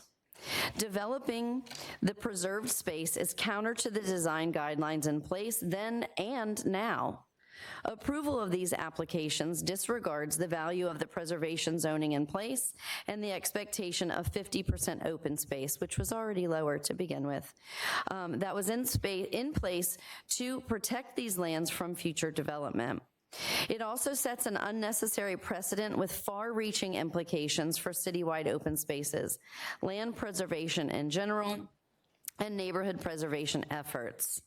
If infill is approved here, where else will it be approved next? Number 3, the 1999 rezoning that was approved in order to develop the current neighborhoods already incorporated this preserved land into density calculations, which included density of 2.4 homes per developable acre that was granted in excess of the comprehensive plan and the TA design guidelines directive of 1 dwelling per developable acre. And this is commensurate with all expectation below the green line.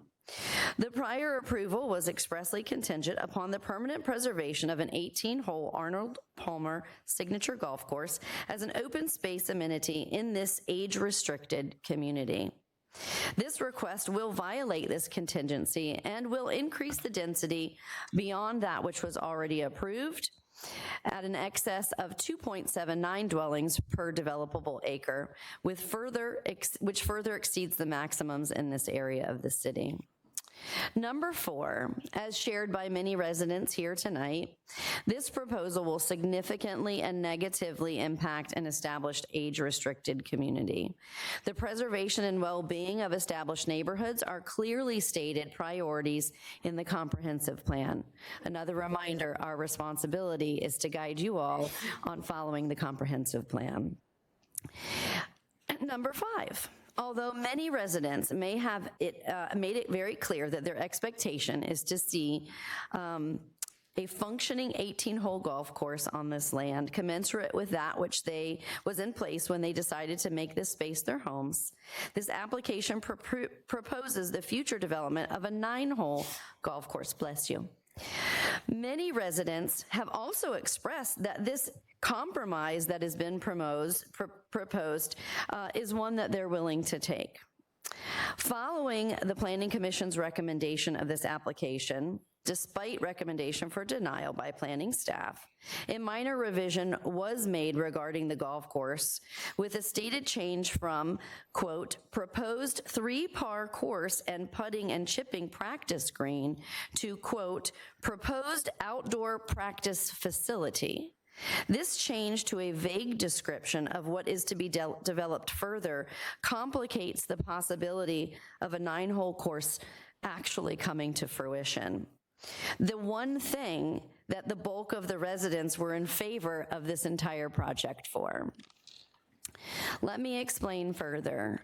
The application before you seeks approval that will facilitate the sale of 60+ acres of preserved land to the developer, while the current owner would retain approximately 140 acres of that preserved land until certain conditions are met outlined in the proffers.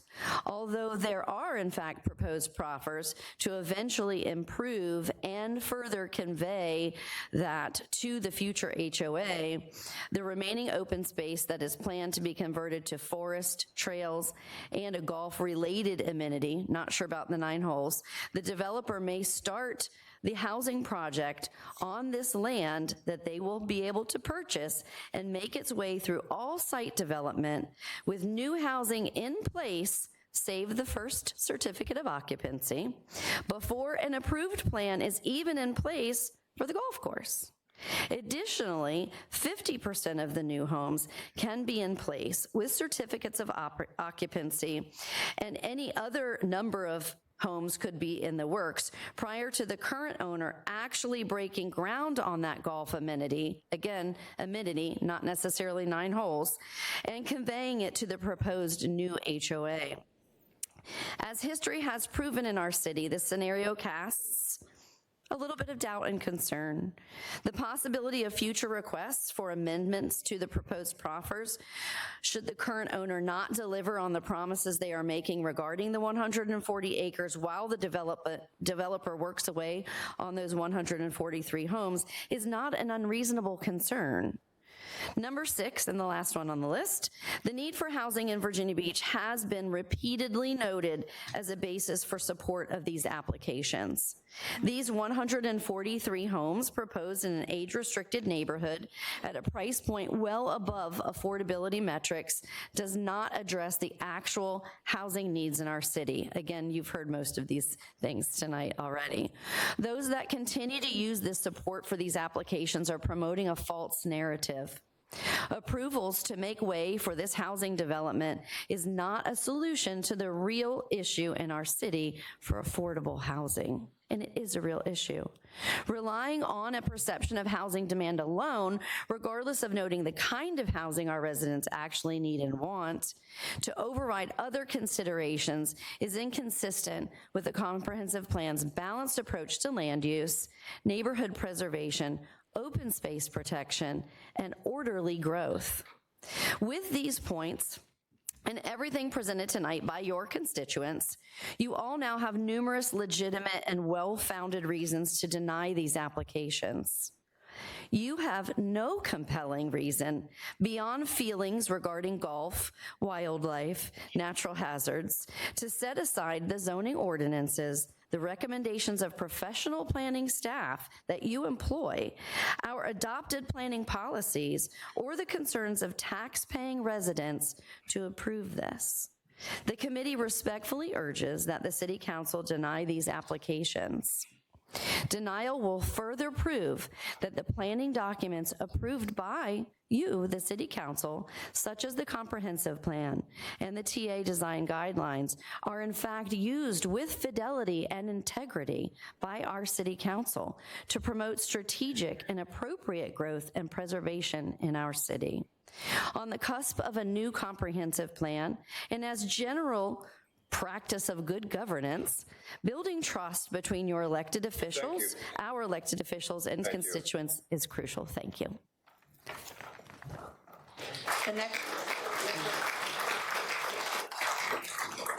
The next speaker is Mark Conley and Mark Gellish, if you'll make your way to the front. Good evening, Mr. Mayor, council members, city staff.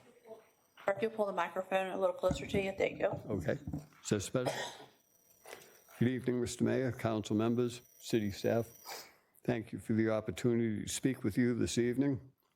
And thank you, Councilman Remick, for taking the time out of your busy day yesterday and respond to my email. It's greatly appreciated.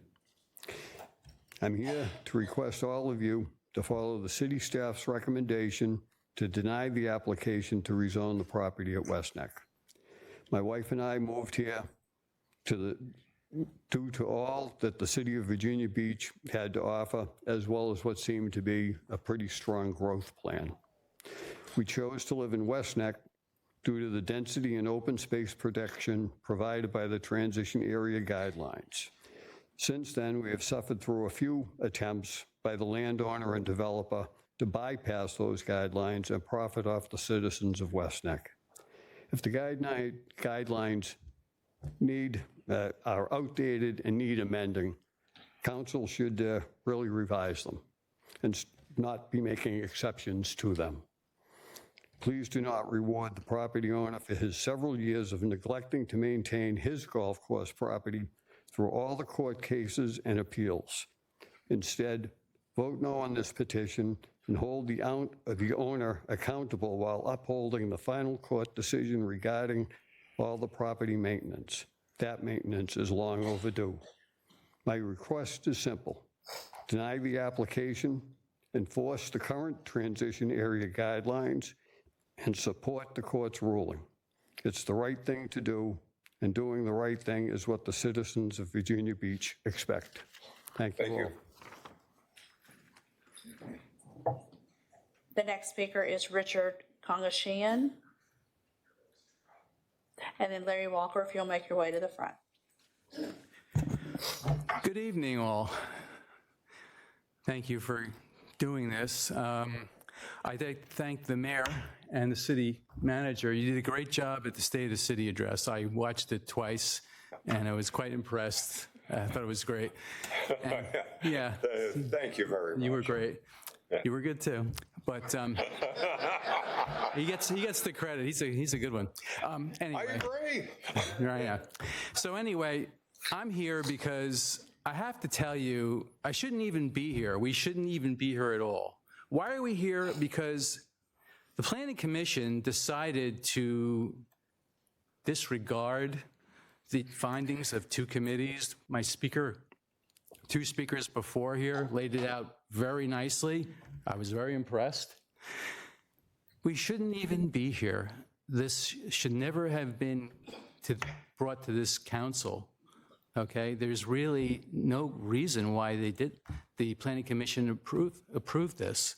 You look at it and you say, why did they approve it? Well, I must admit, I wasn't at the meeting, but I talked to my neighbors. I live in Arthur Park in West Neck. And I read some of the issues. I saw something on TV as well. And one of the 7 commissioners said, well, we're getting a free traffic light. Now, I don't know how much traffic lights cost. Someone quoted $1 million or something like that. Wow. Free traffic light. Another one said, we need a lot of housing in this city, so we better just approve it. Now, the third thing I heard, again, was quoted, is that, I'm glad I got the clock here, was that, well, I was in the Navy and I was on an Air Force aircraft carrier, so it made a lot of noise. So if I could handle it, so could my neighbors. That's absurd. The fact that I'm even here talking to you now is equally absurd, because we shouldn't be here, okay? So I ask, what's the purpose of the Planning Commission? Is it to simply rubber stamp anything that brings in, what, this $750,000 in annual property taxes to the city and a free traffic light? Don't forget that traffic light. Come on, really, let's be serious here. Good news is I'm one of the last speakers. And even better news is you guys have a right to right this wrong. You have the ability tonight to fix this and make it go away, okay? A lot of reasons have been presented to you to not approve it, and a lot of reasons have been presented to you to approve it. I suggest you don't approve it because what's compelling is the future of our city, okay? You can't have an environment where people don't want to come here because they just are plowing land up and building homes for the sake of building homes. You can't have that. Thank you very much. Really appreciate you coming. Okay. Make sure it's the next state of the city, too. Okay. Thank you. The next speaker is Steve Ely. Yeah. Thank you. And Christopher Cronin, if you will make your way to the front. Hey, good evening. Good evening, Mayor Dyer and council members. And Mayor, I'm a retired Air Force guy, but I'll give you a Semper Fi shout out anyway. Okay. Okay. All right. I'm an original homeowner in West Neck. I moved here nearly 23 years ago, and I am unequivocally opposed to the Harrison Lear development plan. One of the important attractions of West Neck, my wife and I were looking down here, was the fact it was 55 and older, because we were right there at that window. And the signature West Neck Golf Course was a big plus. Two of my boys, after we played it, convinced us to move here for that reason. When we moved here, we lived in Emerson Spring initially. It was still under construction. We said, okay, we'll put up with it. We knew when it was finished, it would be finished, no more. But of course, we also had to watch them build both condo villages, the Grove and Rosecrest. An overwhelming majority of West Neck residents have more than once voiced opposition to this and the previous proposal.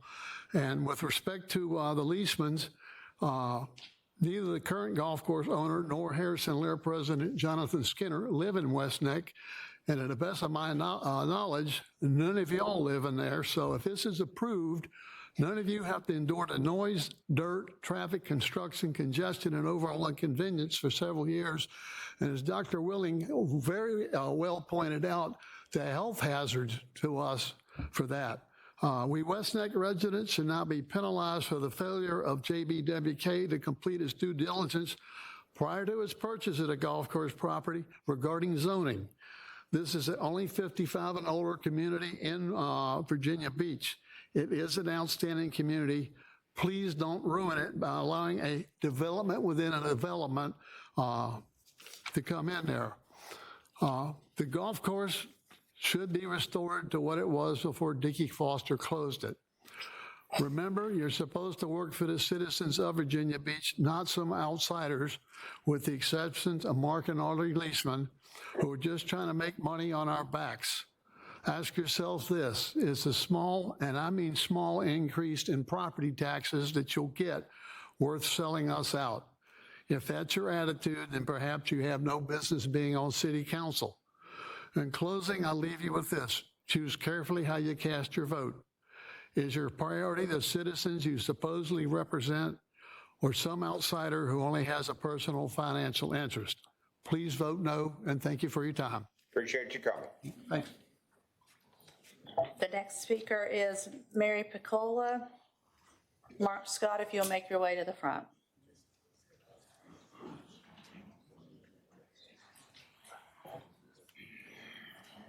Good evening. Good evening. I'm Pat Piccola, Mary Patricia Piccola, and I live in West Neck in Carrollton Village. People bought homes in West Neck because of the quiet and beautiful open spaces that will be gone if this application is approved.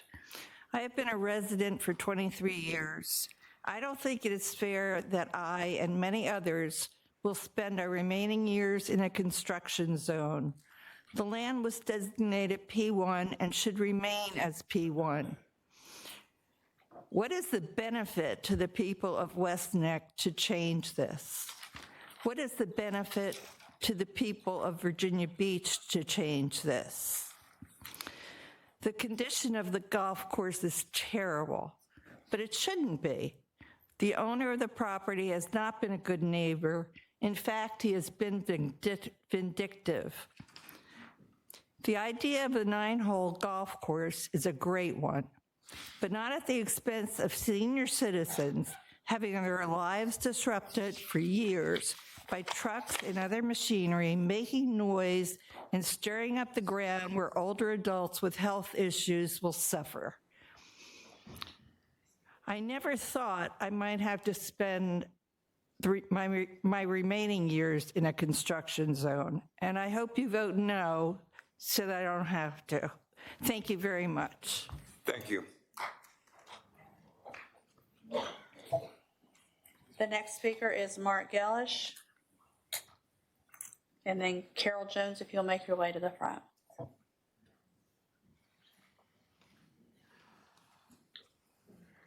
Good evening. My name's Mark Gellish. I'm a retired PA from the military system with the Coast Guard. I like to end this right now, and I like to tell everyone here that you have done a good job, and you're going to continue being a good person more often. And that includes all these people. Get together with your families, give them more strength, that they have a bond with you. It's very important. Thank you. Good night. Thank you. The next speaker is that Mark Gellish there? That's who just spoke. Larry Walker. And then Donna Scott, if you will make your way to the front. Good evening. Good evening, Mr. Mayor and Council. I will be very quick. I think I'm your last one for the evening. So a couple years ago, Harrison and Lear submitted a proposal that just had housing, nothing else. And they pulled their proposal when the city staff recommended denial. Didn't even get to the Planning Commission. And now they're resubmitting because they put a 9-hole golf course, conflated it with their proposal to convince you all to approve. Why? Those are two separate projects, separate people developing their interest. The 9-hole course, any 18-hole course could have been developed years ago if the owner of the land wanted a golf course. I asked Mr. Skinner at an informational meeting that he held at West Neck, loud and clear, so everybody could hear, it was packed. If the city denied his housing, would the owner still allow the golf course? His answer was emphatically no. What does that tell you? That tells me the owner has no interest in a golf course. He doesn't care about the golf course, however long it takes. But he sees that it's a shiny bauble hanging in front of you. He wants the housing. The golf course, if it happens, it happens. How does that play? What I really want to ask you is the comprehensive plan. You're going to be voting on that come soon, right? The revision. That's a good plan. I've looked it over. You spent how many millions of dollars with a contractor to help develop that plan? How many countless hours of staff time to develop it? And how many Virginia Beach citizens did you invite to come in and give their opinion on how the city should develop itself and their ideas be included in the comprehensive plan? And yet, I was told by a planning commission member, it's aspirational. And I've been told that you've been advised that it's aspirational. What does that mean? You follow it when you want? Or are you just getting a check in the box for a state requirement to have a comprehensive plan that you don't intend to follow? I recommend you do. It's a good plan. It also would prohibit rezoning. Thank you. Thank you. The next speaker is Christopher Cronin, and then Francis Rayburn, if you'll make your way to the front. Good evening. Good evening. Mr. Mayor and members of the City Council, I'm Christopher Cronin from West Neck Village. I am opposed to the rezoning and have 6 questions for you. My first question is this: why does the landowner need or deserve a zone change when there's no shortage of residential land elsewhere? There's no need or necessity here. The landowner simply wants to make a huge profit, turning a $2.5 million golf course into 143 upscale houses with a market value of about 70 to 80 million. This leads to my second question. Are members of the City Council in the business of rewarding windfall profits to get-rich-quick developers while turning a blind eye to city planning guidelines and collateral damage to the sacrificial residents of West Neck Village? My third question is, why did our Virginia Beach Planning Commission recommend approval of P1 zoning when the experts in the planning department did not? The hearing transcript indicates that planning commissioners lost sight of the central issue, construction of 143 new houses in a protected open space. Commissioners focused instead on a sideshow punctuated by an emotional sobbing appeal to remove the fire hazard on the current golf course. A fourth question is, who are the winners and losers if P1 rezoning is approved by the City Council? With P1 rezoning, the landowner wins an enormous windfall profit. Meanwhile, retired residents and veterans in West Neck Village will suffer multiple adverse impacts, including traffic congestion, construction dust clouds, loss of property value, backyard flooding, and loss of views, serenity, and wildlife habitat on the current P1 open space. A fifth question is more personal. If you were a retiree homeowner who had moved to Majesty Lane in West Neck knowing that your backyard was buffered by a P1 open space zone, would you approve this unnecessary rezoning plan? Why in the world would you be willing to accept that loss of property value and P1 protection? Question 6 is key. Will you vote in solidarity for your neighbors or instead for an out-of-town developer on this consequential rezoning application? Reasons to deny rezoning are twofold. First, the West Neck site plan approval in 1999 required that the 18-hole golf course would remain undeveloped to offset excess housing density in West Neck Village. If the P1 land is rezoned and more houses are built, West Neck Village will be out of compliance with the original terms of approval by the City Council. Second, approval of the rezoning will erode City Council commitments to stable, dependable zoning regulations in Virginia Beach, and will be the one and only time City Council has ever approved rezoning of preservation land. For aging residents of West Neck— Thank you very much, sir. Thank you. Appreciate it. Thank you. The next speaker is Mark Scott. Good evening. My name is Mark Scott, and I'm a resident and property owner in Wordsworth Village. I'm here to add my voice in opposition to the rezoning plan being considered. When my wife and I made our decision to purchase our home in 2022, we did so based on 2 main things: our research of the West Neck properties and plans, and also our impression of the property when we visited the village. From our research, we knew that the golf course was not functioning at the time, but we also knew that the golf course land constituted the open space legal requirement and would therefore remain undeveloped.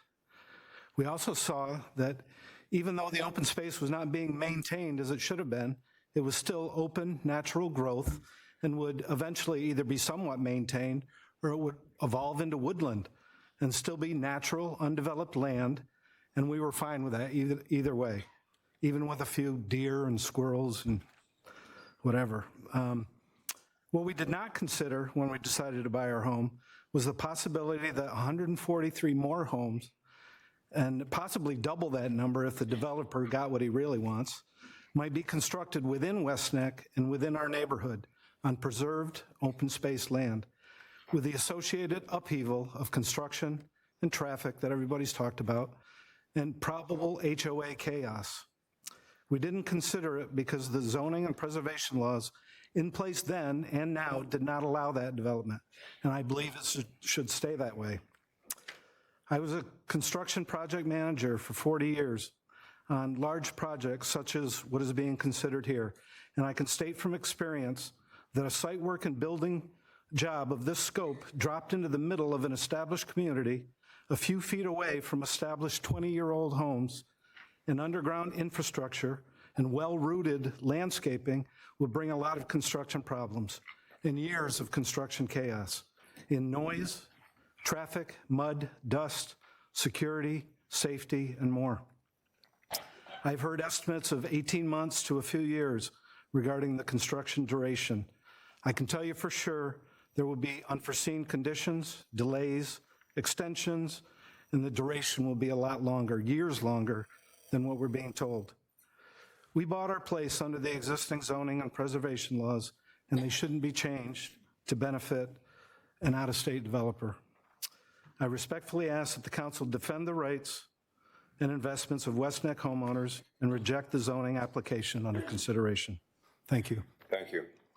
The next speaker is Carol Jones, and then Donna Scott will be after Ms. Jones. Good evening.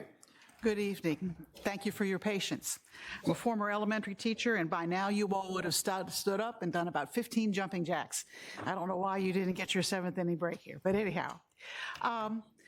Rather than repeat... Hold your microphone down. I'm sorry. Thank you. Thank you. Most of what I had written down has been covered. I want to cover a couple phrases that I think need to be addressed. One is abandoned property. The golf course was never an abandoned property. It was owned by someone who willfully neglected it to create leverage to make people want it over with. If you had snakes in your pool or a fire in your backyard, maybe you should have taken legal action, and I don't know that anybody at IRP did, but West Neck did. And I believe that their persistence, both in lobbying us, lobbying you, lobbying the community, and legal action, is what finally opened the door to the 9-hole golf course we're considering today.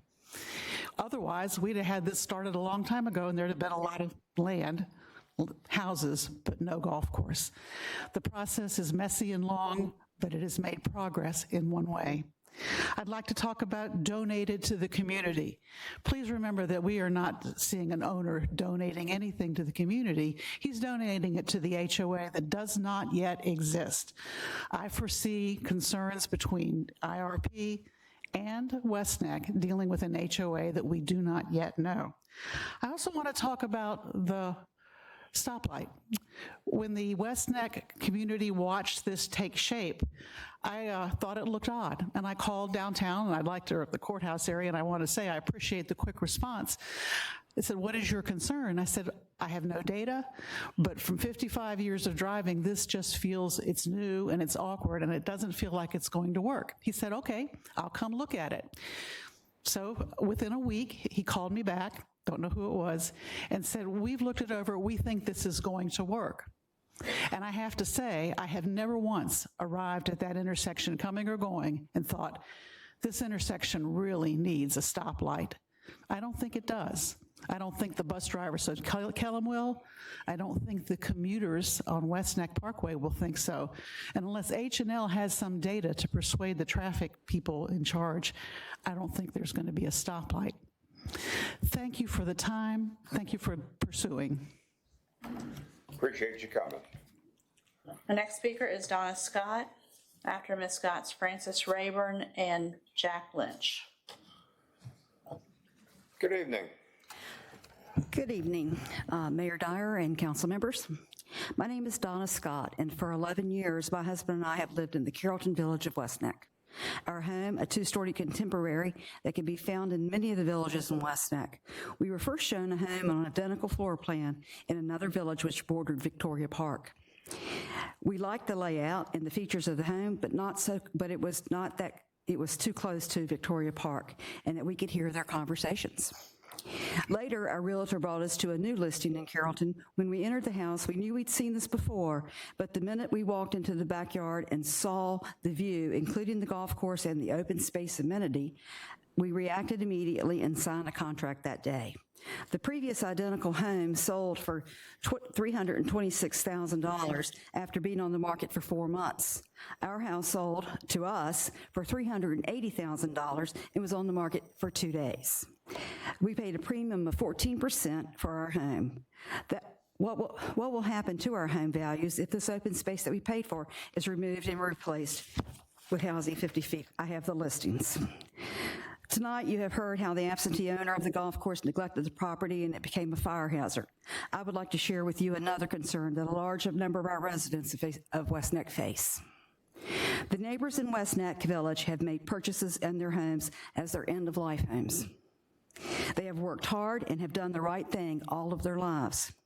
They have served in the military and they have worked in the private sector. Within the past few months, 8 of our neighbors have passed away.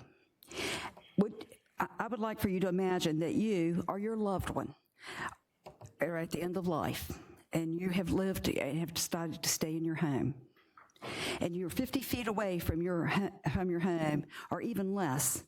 The noises and the land moving equipment, dump trucks, paving equipment, building material deliveries, and nonstop hammering is going on while you and your loved one have your last few days. Other people have talked about being a compromise. A compromise is defined as an agreement of a dispute reached when each side makes concessions. That is not what's going on here. What is going on here is they're a hostage situation, and they are saying, okay, we'll give you these people for those people. JBWK knowingly bought the property that was zoned for preservation, in which he's been allowed to bully our neighborhood with overgrowth and metal fencing when we complain. He is now bullying the neighborhood with a development being dropped in the middle and is asking you to zone the property for current status of Preservation 1 to PDH 1 and PDH 2 and holding the development as ransom. I'm asking you tonight to vote no to Harrison Lear's request for rezoning and honor the commitment that was previously made to preserve the property for the enjoyment of the homeowners. Thank you very much. Appreciate it. Finally, a society is evaluated by the way it treats its senior population. Have a good evening. Thank you for your service. The next speaker is Francis Rayburn, and then Jack Lynch. Oh, I'm sorry, Francis is next, sir. Okay, Jack Lynch is next, and then... Evidently, I'm it, so probably ought to get a round of applause. My name is Jack Lynch. I'm a retired school superintendent. I live in the Rosecrest section of West Neck. I have for 14 years with my wife. I'm not going to be redundant. I hope to be a little pragmatic. The most poignant thing that all of us have heard tonight were the tears of that captain and you folks, and we witnessed that fire. And no one with a soul would take that lightly. However, the owner of this property does. Early in this process, 3 of our neighbors went to the owner, said, please maintain this property. His response was 3 8-foot metal walls. You know, and like looking at weeds, look at this. The man has no soul. The last thing that should happen tonight is that this community and this community be separated in a fight. You people are in a terrible position. Your integrity will be questioned. Promissory estoppel will be questioned. And it's all the fault of greed. Everybody in this room wants one thing, and it's all I want. I don't have 30 years left like that 85-year-old lady. I want my quality of life back. That's all any of us want. We'd love to have what was promised, but what we demand is our quality of life back. Everybody on that dais knows who's responsible for that fire. In no way should that man profit in any way, shape, or form for what he's done to this city and these communities. Thank you. Thank you.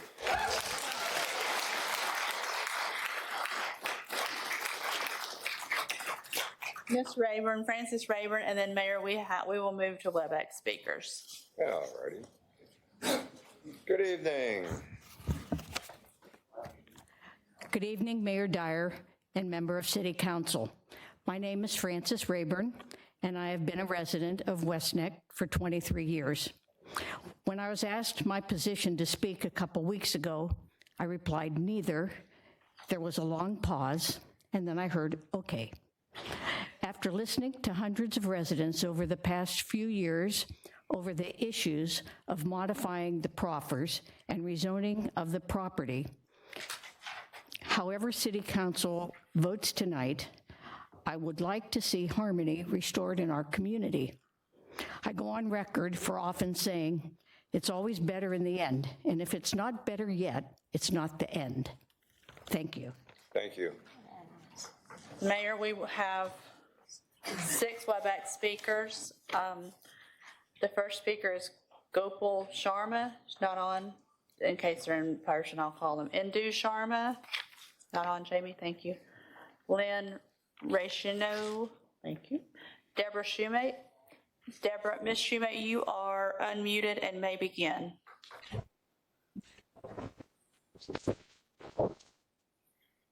Do you see me? But we hear you, go ahead.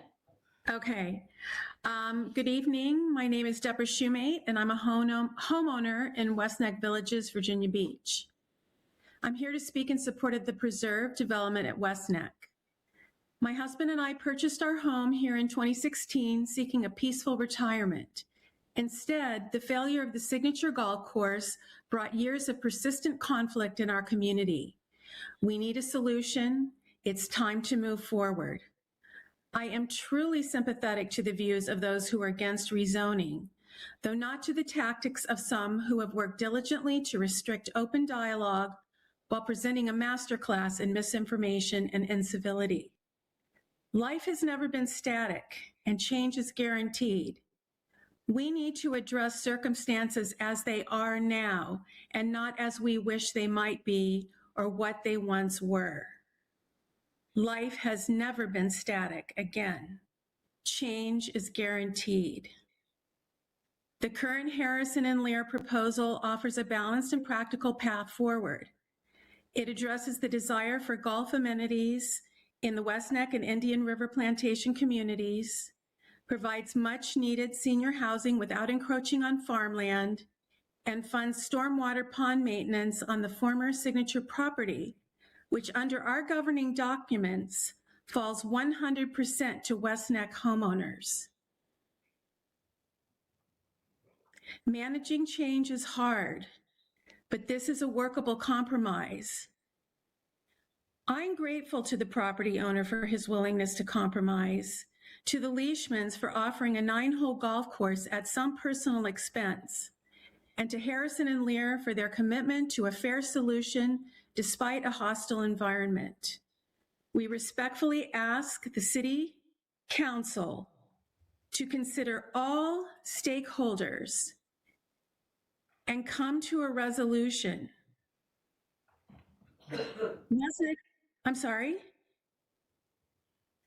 West Neck homeowners have worked hard, and we deserve to have peace in our community. This proposal is balanced and achievable. After 6 years, we need a resolution. We hope the city will provide the leadership needed to bring it to fruition. Thank you for your consideration. The next speaker is John Shumate. You are unmuted and may begin. Thank you very much. Can you hear me? Yes, go ahead. Okay. This evening, you've been asked to consider an infill development of the former Signature Golf Course property. It's the proposal that was approved by the City Planning Commission just February 11th of last month. Nothing in the proposal has changed other than the fact that there are now voluntary proffers that have been reviewed and negotiated between the city, the owner, and the developer. I support this proposal and urge you to vote for it as well.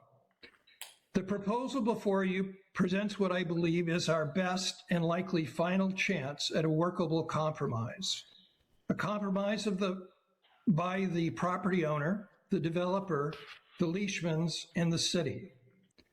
The preserve adds much needed senior housing, generates new tax revenue, and eliminates long-standing safety concerns and visual blight. It does this without increasing density or reducing open space for any resident of West Neck or Indian River Plantation, and without impacting a single square foot of agriculturally zoned land in District 2. The only group that has refused to compromise is a vocal opposition known as SOTAR, whom you've heard from this evening. Their sole demand has been the return of an 18-hole golf course. For more than 6 years, with SOTAR leadership controlling the West Neck Homeowners Board, the board has refused to meet with the developer or the owner's representatives. During that time, over $250,000 in HOA dues has been spent on litigation, and neighbors have been pitted against one another, with homeowners having differing views being intimidated into silence. Many residents support this project, but are afraid to say so publicly. Unfortunately, the West Neck Board does not speak for many of these people, and they don't speak for me. Our attorney, Jeff Hunt, does not speak for me as well. Some have argued that this rezoning creates winners and losers. Unfortunately, any decision of this magnitude always will. Others have claimed this evening that preservation zoning cannot be changed, but it can, and that's why we're here this evening. While others are strenuously arguing that the negotiated proffers before you are somehow dangerous or nefarious. The goalpost keeps moving forward away from compromise. The real question this evening is what happens if you reject this proposal? I believe the property will continue to deteriorate and litigation will continue. I believe you heard the beginning seeds of that this evening in terms of questioning. Thank you very much. Really appreciate your input. Thank you. The next speaker is, and the last WebEx speaker is Ken Landfield. Mr. Landfield, you are unmuted and may begin. Thank you. Good evening, Mr. Mayor and City Council members. Question that was just asked, what's the alternative if this application is denied? That same question has been asked repeatedly, both at the Planning Commission and here tonight. I have 3 items I want to cover. First, elimination of overgrowth and infestation fire hazard. Keep in mind that West Neck community is not remediated by this application. Remedied, I should say. But on February 24th, 2026, 2 weeks after the Planning Commission hearing, the West Neck community received the final outcome of a prolonged legal effort, namely a ruling from the U.S. Appeals Court, 4th Circuit, which states in its Section E, the association acquired an interest in West Neck when it was created by the declaration. That interest necessarily extends to the golf course because the golf course is part of the development plan. And since the association has an interest in the golf course, it can enforce the declaration's rules against the owner of the golf course. That's an alternative that will be pursued by the West Neck Association Board. Second, reinstatement of a 9-hole golf course is already permitted by existing zoning, and therefore it's really moot. Third, additional 55 and over housing is being created in a desperate and poorly conceived way, with its HOA taking on substantial risks. The new HOA will bear the financial responsibilities for maintenance of secondary trails and vacant, which West Neck Community Association will enforce to West Neck community standards. This cost will be substantial and may run, I say, over $500 per house per month. Remember, these costs are going to be covered by only 143 houses. The planned source of revenue to partly offset these carry costs will be the lease revenue from the reinstated 9-hole golf course. Final point, naturally, if the 9-hole golf course is never built or defaults under its lease, there will be not only no source of revenue for the initial land carry, but an additional hundreds or so acres of land, which will need to be maintained again to West Neck community standards, although there'll be no source of revenue. The financial burden on the new HOA will be unbearable. I question whether any mortgage lender would be willing to take on these risks. Future financial risks could ultimately lead to expensive. Thank you very much. Appreciate your participation. Thank you. Mr. Pakta, would you like to come up for rebuttal?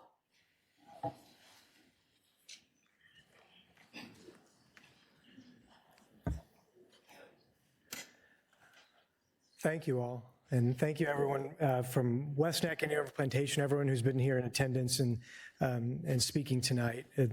It's a privilege to be among you and to hear your input, and it's well received. There are several points on rebuttal, but my time is limited and your time tonight is limited, so I just want to limit it to a couple. First, there was a lot of mention about rezoning P1 preservation zoning.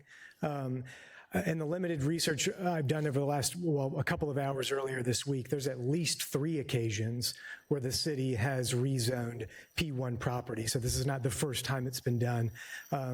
Two specifically. One, the Brenneman Farms second or third application on South Plaza Trail and Prestige Drive, I believe. And then the second, and that's a rezoning to PDH1 from P1. The second one is near Mount Trashmore, Independence Boulevard. There's a commercial office space there. Anyways, that's P1 to office. So this is not the first time that's been done. There was several representations by West Neck residents and Indian River Plantation, and I think that's significant because this golf course, as the folks have mentioned, sits in between those two communities. And when you heard folks speak in support of the application, you heard voices from both communities asking for this, requesting this. And then when you heard folks speak in opposition, and this is not to be belittled or diminished, but that came from one side of that community. So I think that's significant. There's a mention about promises, and I'm just going to address Mr. Hunn's mention on that. And by the way, I'm a Kings Grant Elementary, Lynn Haven Medal, and First Colonial graduate. And breaking promises, I think the mention is about Proffers. So the 1999 Proffers actually included a commercial component to this that never got built because the Proffers got modified, changed. I wouldn't call that a promise broken. I would say that's the process of rezoning. Proffers get made, proffers get modified to accommodate for whatever the existing landscape or the existing need is. That's how zoning works. I also wanted to mention too that there's a lot of mention about precedent. And again, this is a transitionary community unlike any other because it's not yet owned by the association. It's owned by a private individual who can dictate what happens or has happened with this property. It does not set a precedent in that regard. And then finally, Mr. Stiles mentioned, and I'll just reiterate, he aptly said the comprehensive plan and the transitionary design guidelines, they're aspirational guidance. If they were strict rules to be complied with, we wouldn't have the neighborhood of West Neck. It wouldn't exist. It exceeds 1-to-1 unit per acre. It deviates from 50% open space. It wouldn't exist if you strictly complied them. Thank you very much. Thank you very much. Okay. I'll stand by for any questions as well as my team. Okay, Worth. Thank you, Mayor Dyer. Thank you, Mr. Pakta. Just a question for you and also for City Attorney Stiles. 2 questions, if I could. For Mr. Pakta, this would be a lease. Can you describe more? A lease is a contract between a landlord and tenant, lessor and a lessee. Who is the lessor, who's the lessee, and then we know it's for 50 years. Right. And what happens, like if the business is sold, what happens in the lease?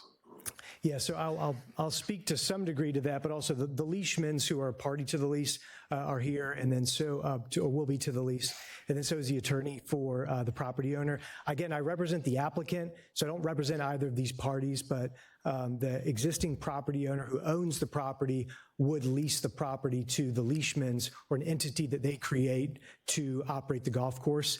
And then when the property is conveyed to the new HOA, if it hasn't been conveyed yet to the West Neck and or IRP HOA, the lessor would assign that lease to that association or the combination of those associations.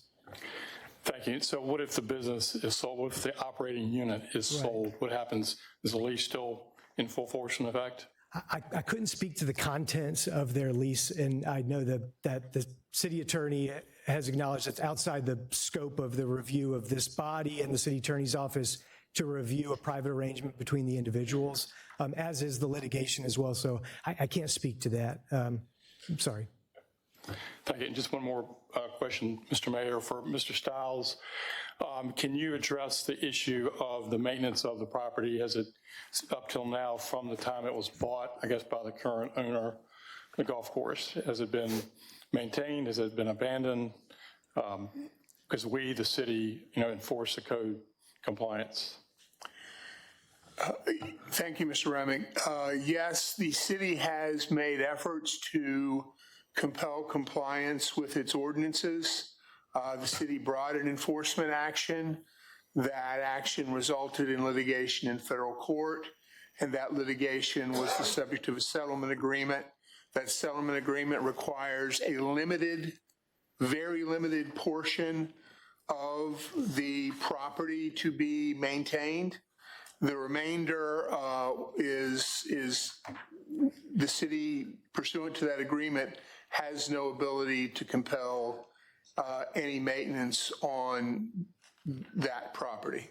There are certain defined areas that we can monitor and require maintenance, but for the much larger portion, the city does not have the ability to require that maintenance.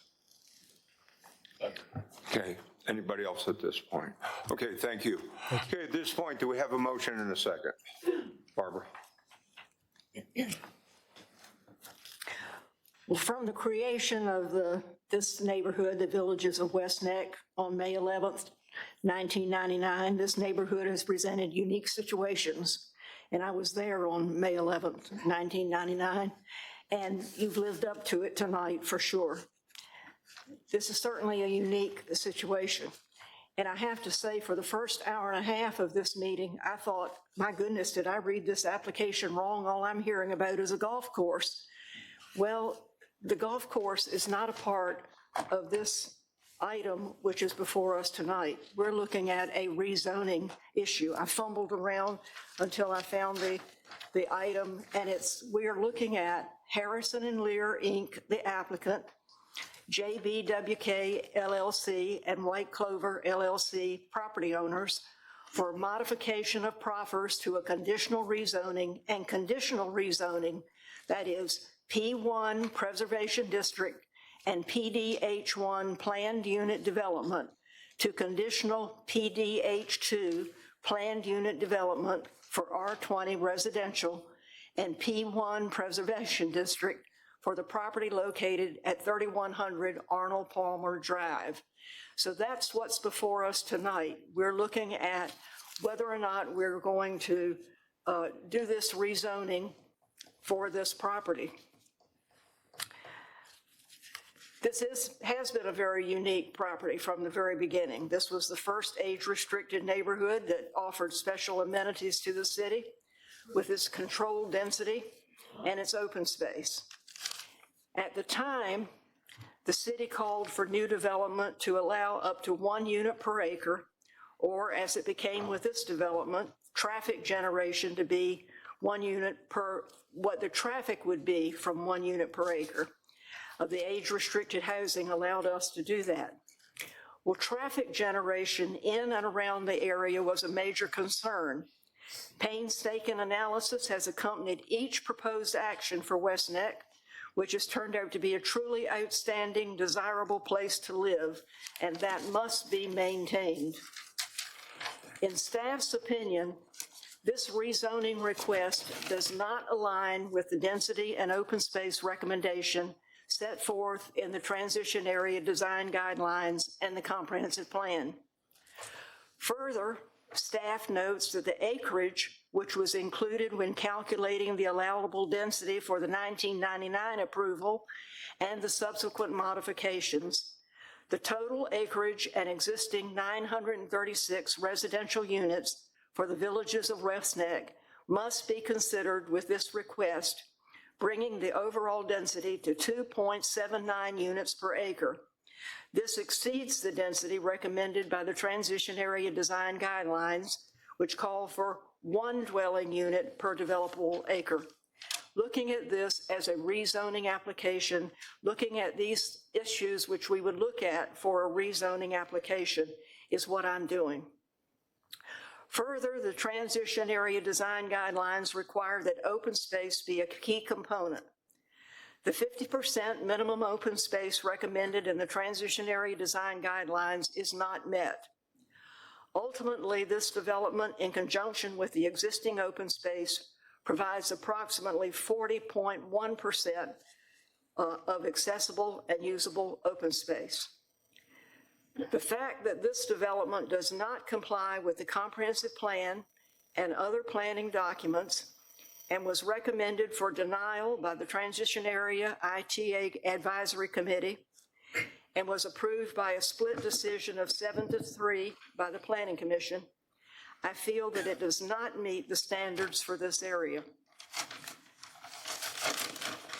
This proposal flies in the face of careful zoning policies which supposedly assure citizens that they can put their housing investment in a neighborhood with trust that their investment is secure.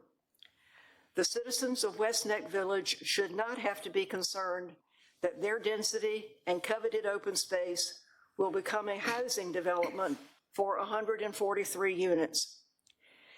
As the citizens describe in one of their emails, plopping a 143-unit housing development in the middle of West Neck Villages should never even have been a consideration.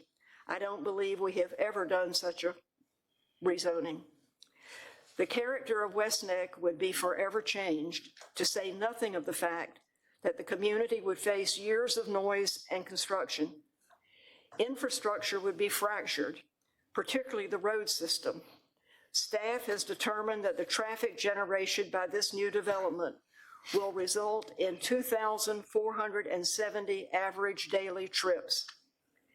If we do this to this well-established neighborhood, every neighborhood in the city should feel threatened that any day they could be threatened with development, particularly if they have open space that they thought was protected. Seniors are still moving into West Neck Village, and sales are still healthy because of the open space and the quiet which still exist in what is known as one of the most desirable neighborhoods in Virginia Beach. If this application is approved, the open space and character of this neighborhood will be changed forever. Because this proposed rezoning application provides for development which does not meet the standards set down in our planning documents, and because approval of this application would totally destroy the character and quality of life in the existing community of West Neck Village, I move that the application be denied. Okay, is there a second? Second. Okay. Any other discussion? Stacy?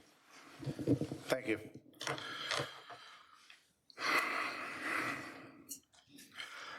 Start by saying I respect the applicants.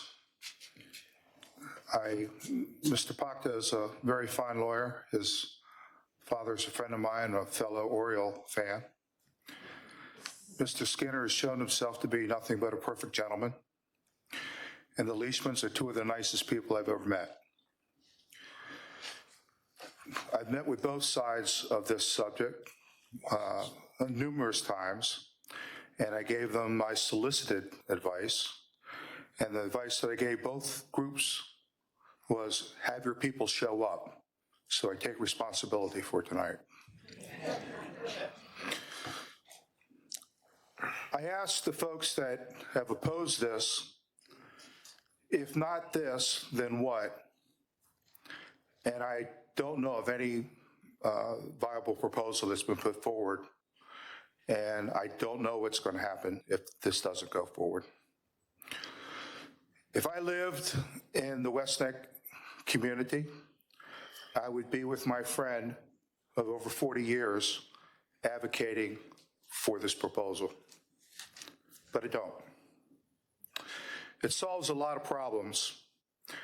It's a great plan. It would be a wonderful improvement to what's there now. I'm all for housing. I'm a big advocate. I know that we need over 5,000 additional dwelling units here in the city just to fill the existing need, much less future needs. I've heard this property described tonight as not maintained, an eyesore, fire hazard, dangerous, closed open space, overgrown, homeless people, unsafe vermin, going to get worse, failed stormwater system, desperate, abandoned, dog, collapse, nuisance, downhill, demise, debris, too long, decline, challenges, nothing has changed, only option. And this is from the people that support this proposal. All of these descriptions are the fault of the owner. This condition was brought about solely by his actions. To me, this comes down as a matter of what is practical versus what's principled. I believe if the owner would have acted as a good neighbor, if he would have tried to do this in cooperation with the neighborhoods, he may not have gotten the desired outcome, but it would have been a better way to go, and it would not have caused this deep division between neighbors. If we allow this to happen, what's to stop the next developer from doing the same thing?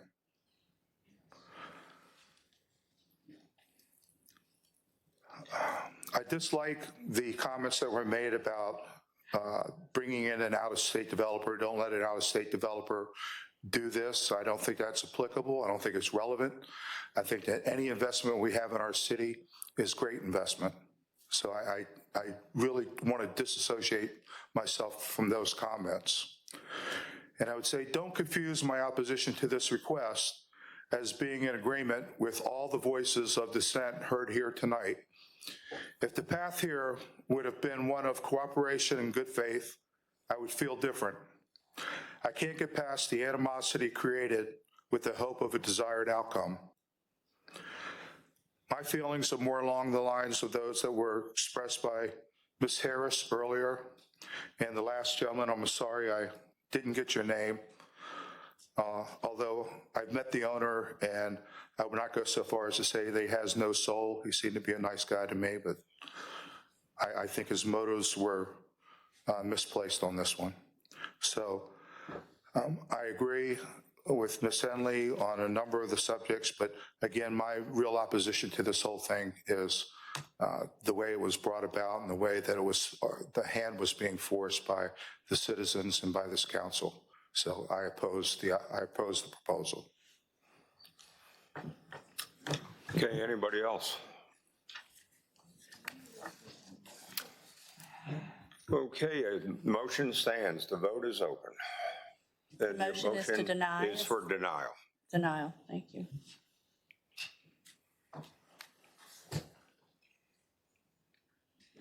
Councilmember Ross Hammond, I need your vote, please.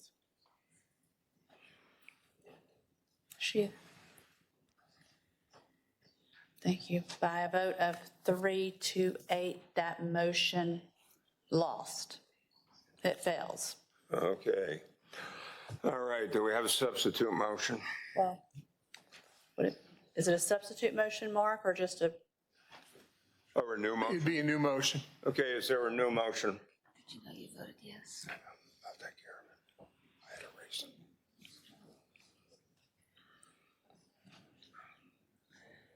Yes, since this one did not carry through, would like to look at voting yes.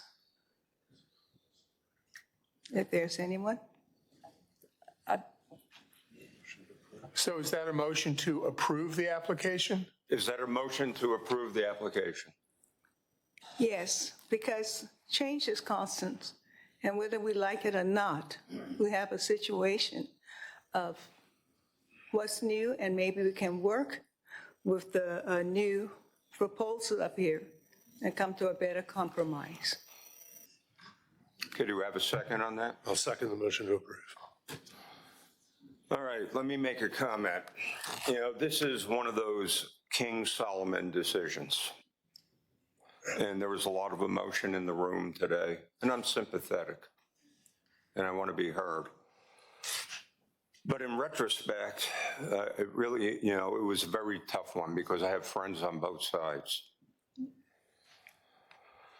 But the point is, and you know, I reluctantly hit the yes button because I'm moved by the people, but that being said, this property is a nuisance and I really don't see an end in sight.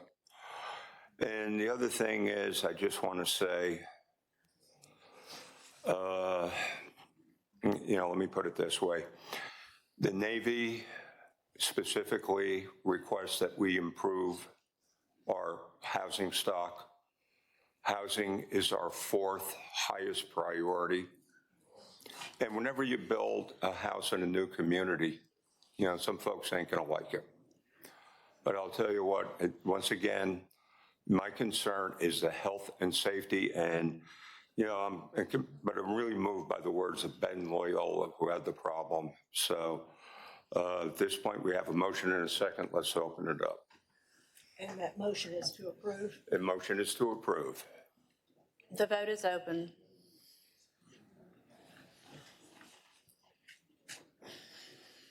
Mayor, I need your vote, please.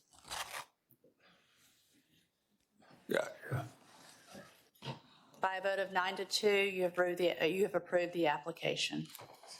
Okay. Thank you all, and we will pray that this is a positive outcome. They will be good neighbors. We're adjourned.